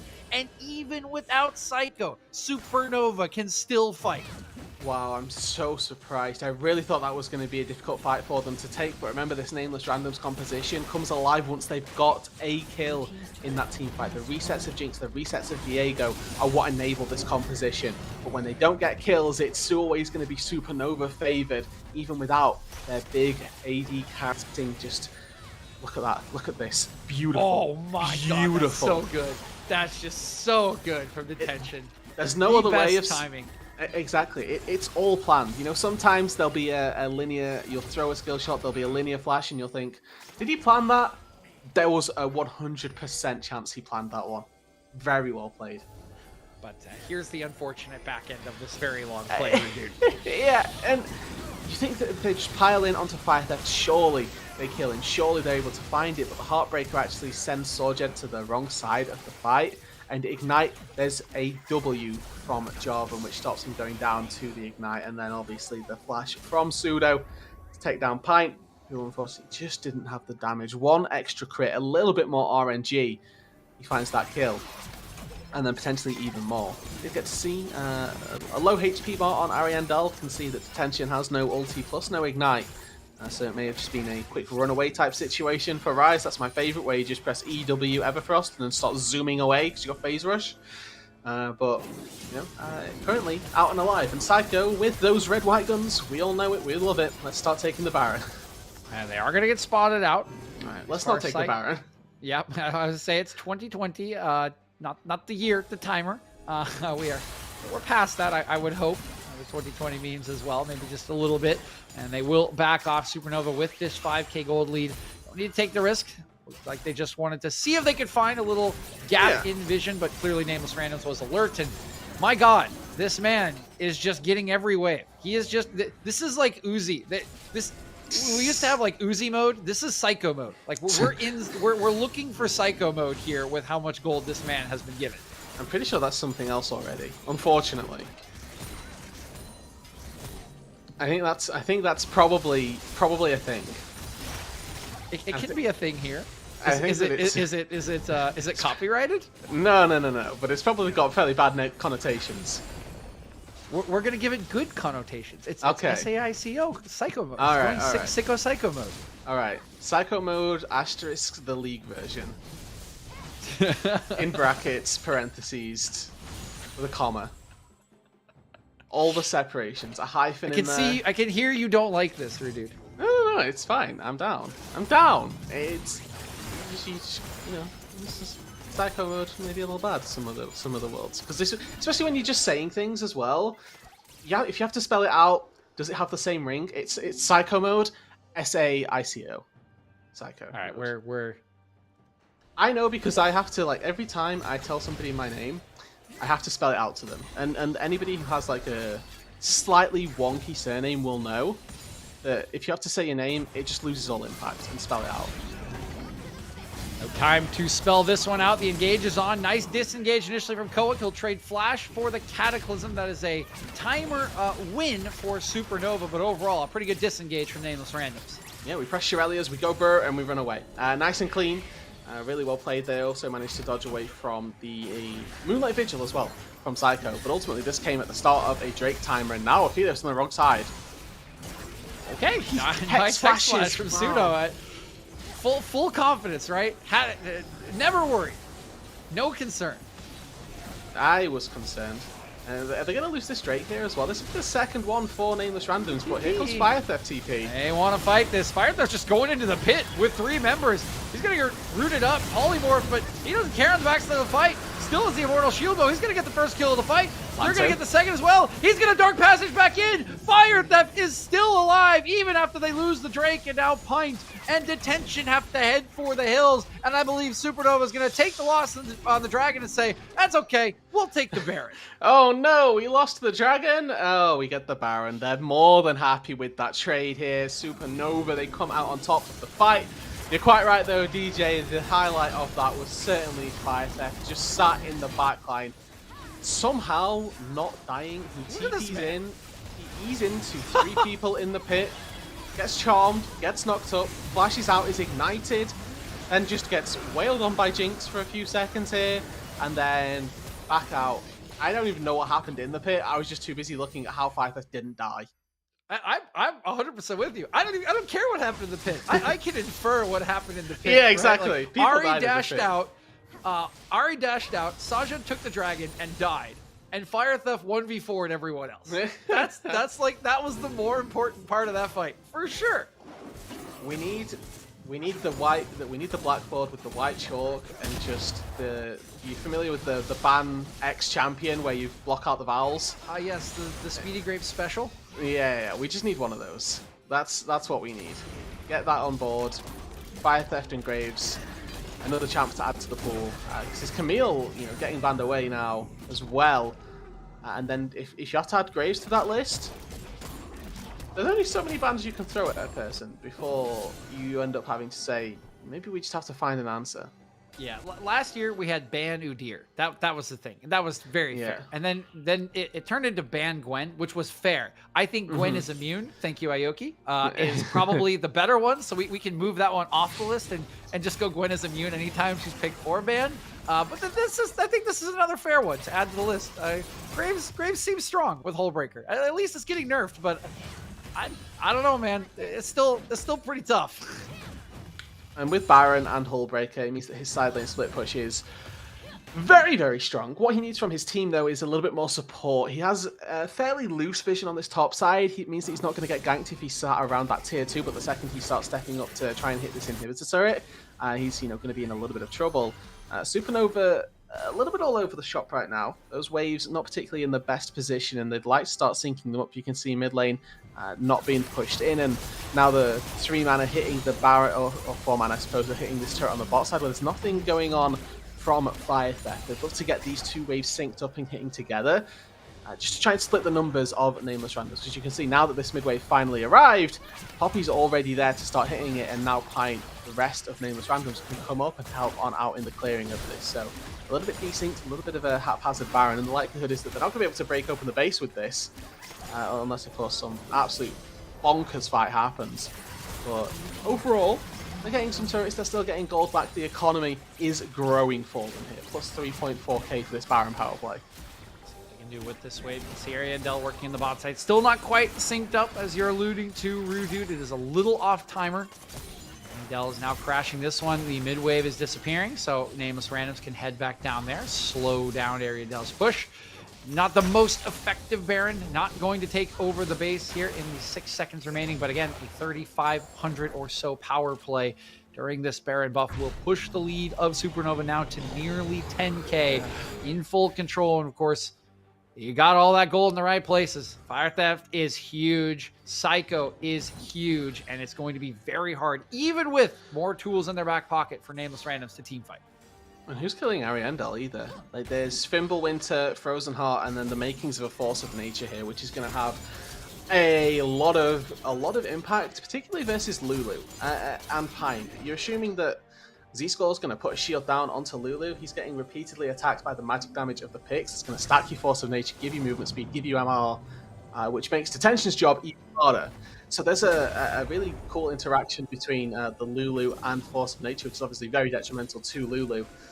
But assuming, of course, that Ariandel can get to that 4th item breakpoint, he's going to be a monster in the side lane as well, and slightly perplexed as to why we're not seeing Ariandel more leveraged in that aspect. He's got TP available, he's got the Realm Warp as well.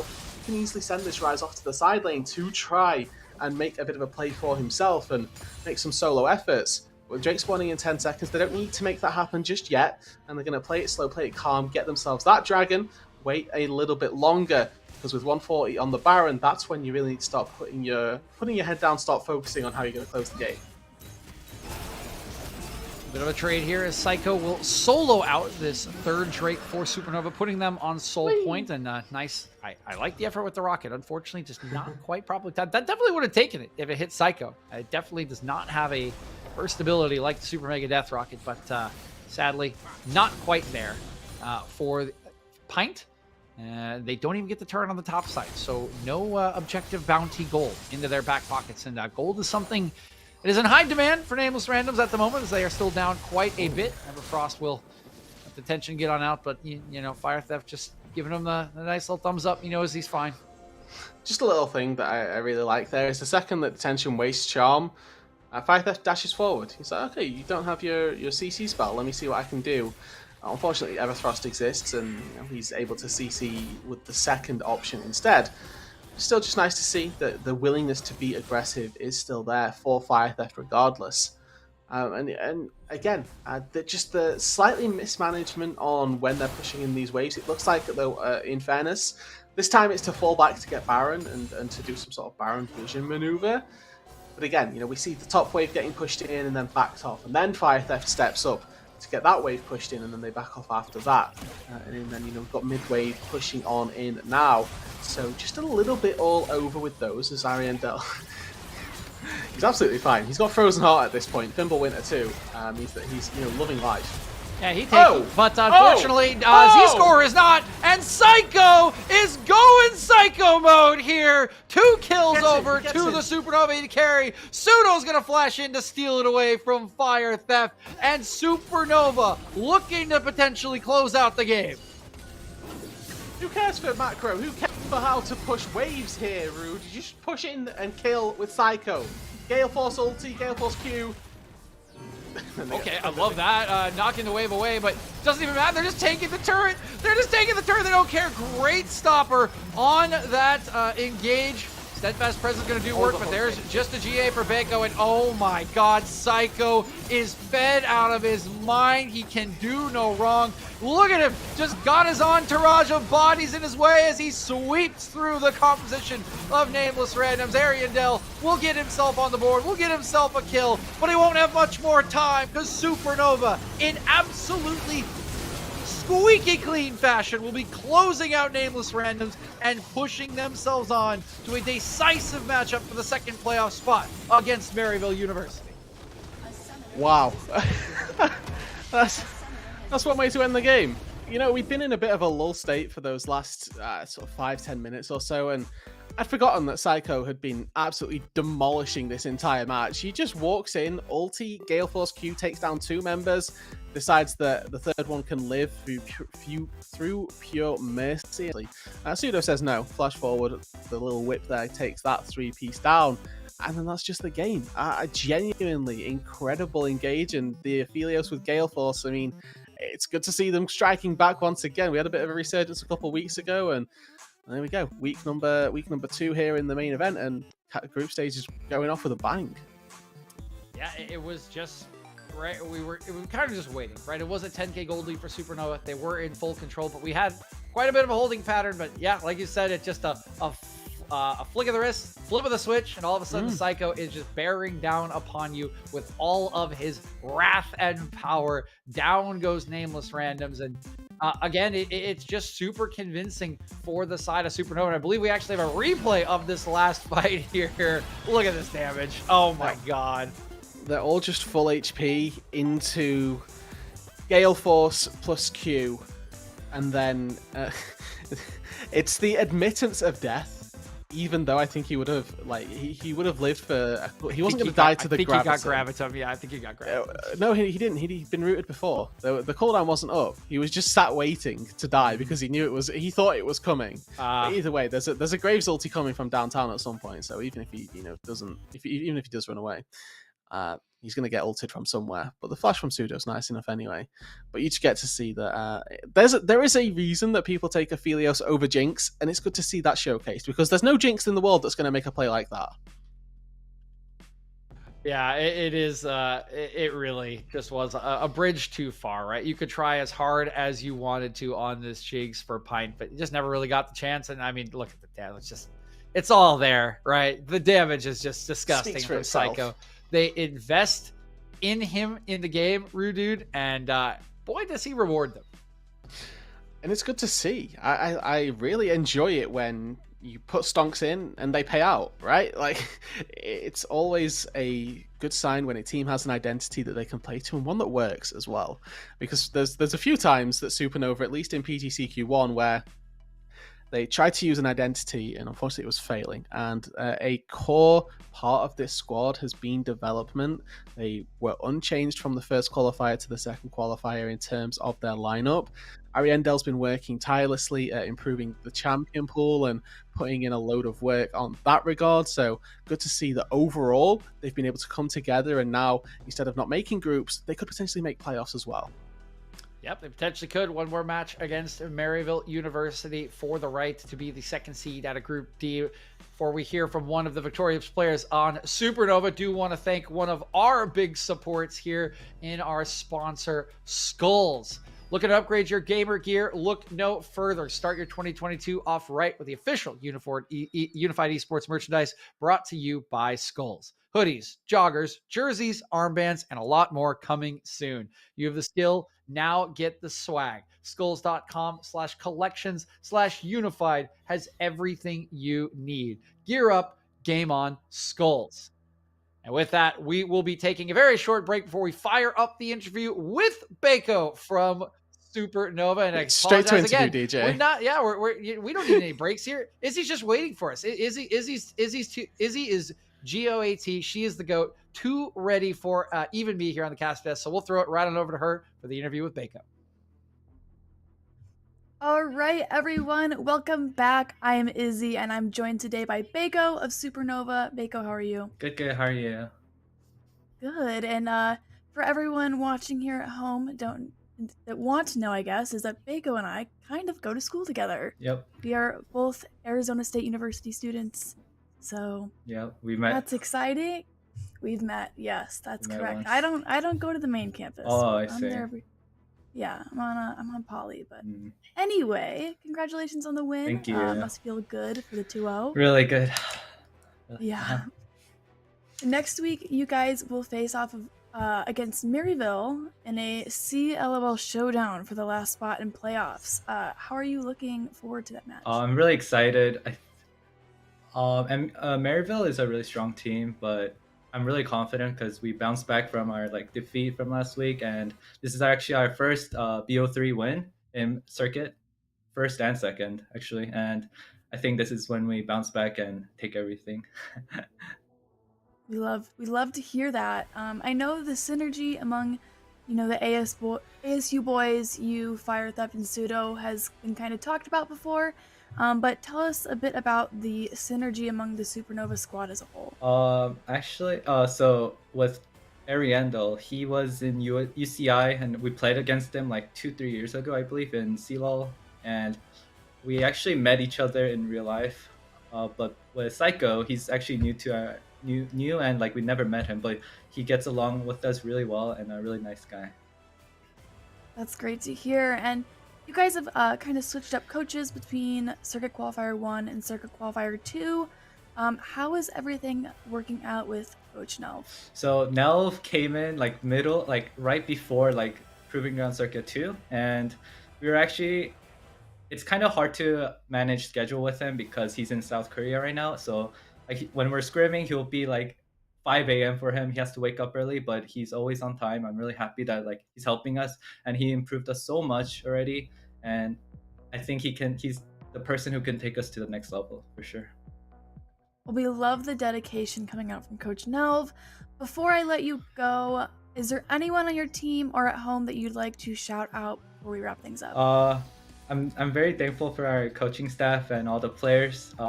So we always had a problem choking in tournament days. We're always nervous, and today before our match, we actually did breathing exercise, and Raycom and he told us how to do it. Just take a long breath and then let it out, and then I just want to thank everyone in our staff and the players today for popping off. Well, that's wonderful to hear, and hopefully those breathing exercises will come in handy in your next best of 3 match next week. Thank you so much for joining me today, Bako. Yep, thank you. And best of luck. All right, thank you. Bye-bye. We're going to send it back to casters for a wrap of the day, and then we'll end stream. So, bye, Bako. And we're back. Here we are. It's me. It's Rudude here to wrap up the day. The second to last day of the group stages here in PGCQ. Of course, we will have all of the final matches for the second seeds to come next week before we start the playoffs. But let's take a look at how the day did wrap up. We'll start with the caster predictions to see how we did here on desk. And Rudude, still waiting on that third-party Wildcard Aces matchup, which is in the third game. But unfortunately for Mr. Dia, he is the odd man out, and he is the incorrect odd man out in this particular matchup here. He did, however, at least get one prediction right so far. He's got no team. Of course, the big one today, Deserix and Grapes, the only ones to get the Taco Gaming against Maryville prediction correct. So that'll be a nice boon for them in the standings, and their faith is strong in the Taco Tuesday buff. Yeah, I mean, there's... I have to wait and see how far it'll get people, because I think I've been... in my predictions, at least, a Taco hater. I'm in no way a Taco hater myself, but I don't know why. I just never seem to predict them for games, and they always seem to win. So maybe I need to start taking a leaf out of the Grapes book and say, hey, you know what? Sometimes Taco Tuesday just goes huge. Yeah, man, you gotta be part of the faith. Gotta start heading to church, right? You could go to LS Church, you can go to Taco Tuesday Church. Plenty of options out there for any amateur esports fans and or productions and casters staff here, Rudude. But I'm kind of with you. I've struggled with the Taco Gaming predictions as well, so you can see I'm a fellow blasphemer at this point in the day. Of course, our group here, we did say a sad goodbye to Nameless Randoms. They did have an excellent showing here in PGCQ 2, and we will hope to see them back for summer split as well. Don't think they'll have quite the points to qualify, of course, for Proving Grounds, which is still what the remainder of our teams are fighting for. And speaking of those teams, we still have a match going on in Academy as we wrap up here on the Unified live stream. So once we're done, please head on over there to watch them. Before we do go, one last shout out to all of our sponsors here at Unified who do help us with all of our productions and bring you these incredible games. So thank you to Atlantic, to Palti, Skulls, and Gangster for always having our backs here at Unified, and again, allowing us to bring you all of these incredible teams. That's it here for us, Rudude. Any final thoughts on the day before we send these people home? Group D was very entertaining. I got to do both days of it so far. Going to be sad that I don't get to see how it, or I don't get to cast how it mops up. Obviously, going to be lurking to see how the MUSN match goes. There's so many times these two teams have battled it off against one another. The rivalry, the competition between the two teams, and particularly now Supernova finally got that win on the board. Those first win jitters, the cold feet should potentially be out the window. I think that game could be a lot closer than people are going to give credit for. Kings of Collegiate versus the Heart of Amateur, round number 2 here, Rudude. We'll see what Supernova can finally get done against Maryville. But until that time, we will have to say goodbye to you for now. So we thank you again for tuning in today. We hope you have enjoyed the games. We hope you do go visit and say hi to Academy before the night is over. But until next time, we hope you all have a wonderful, wonderful night.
in the morning, until you hear my calling.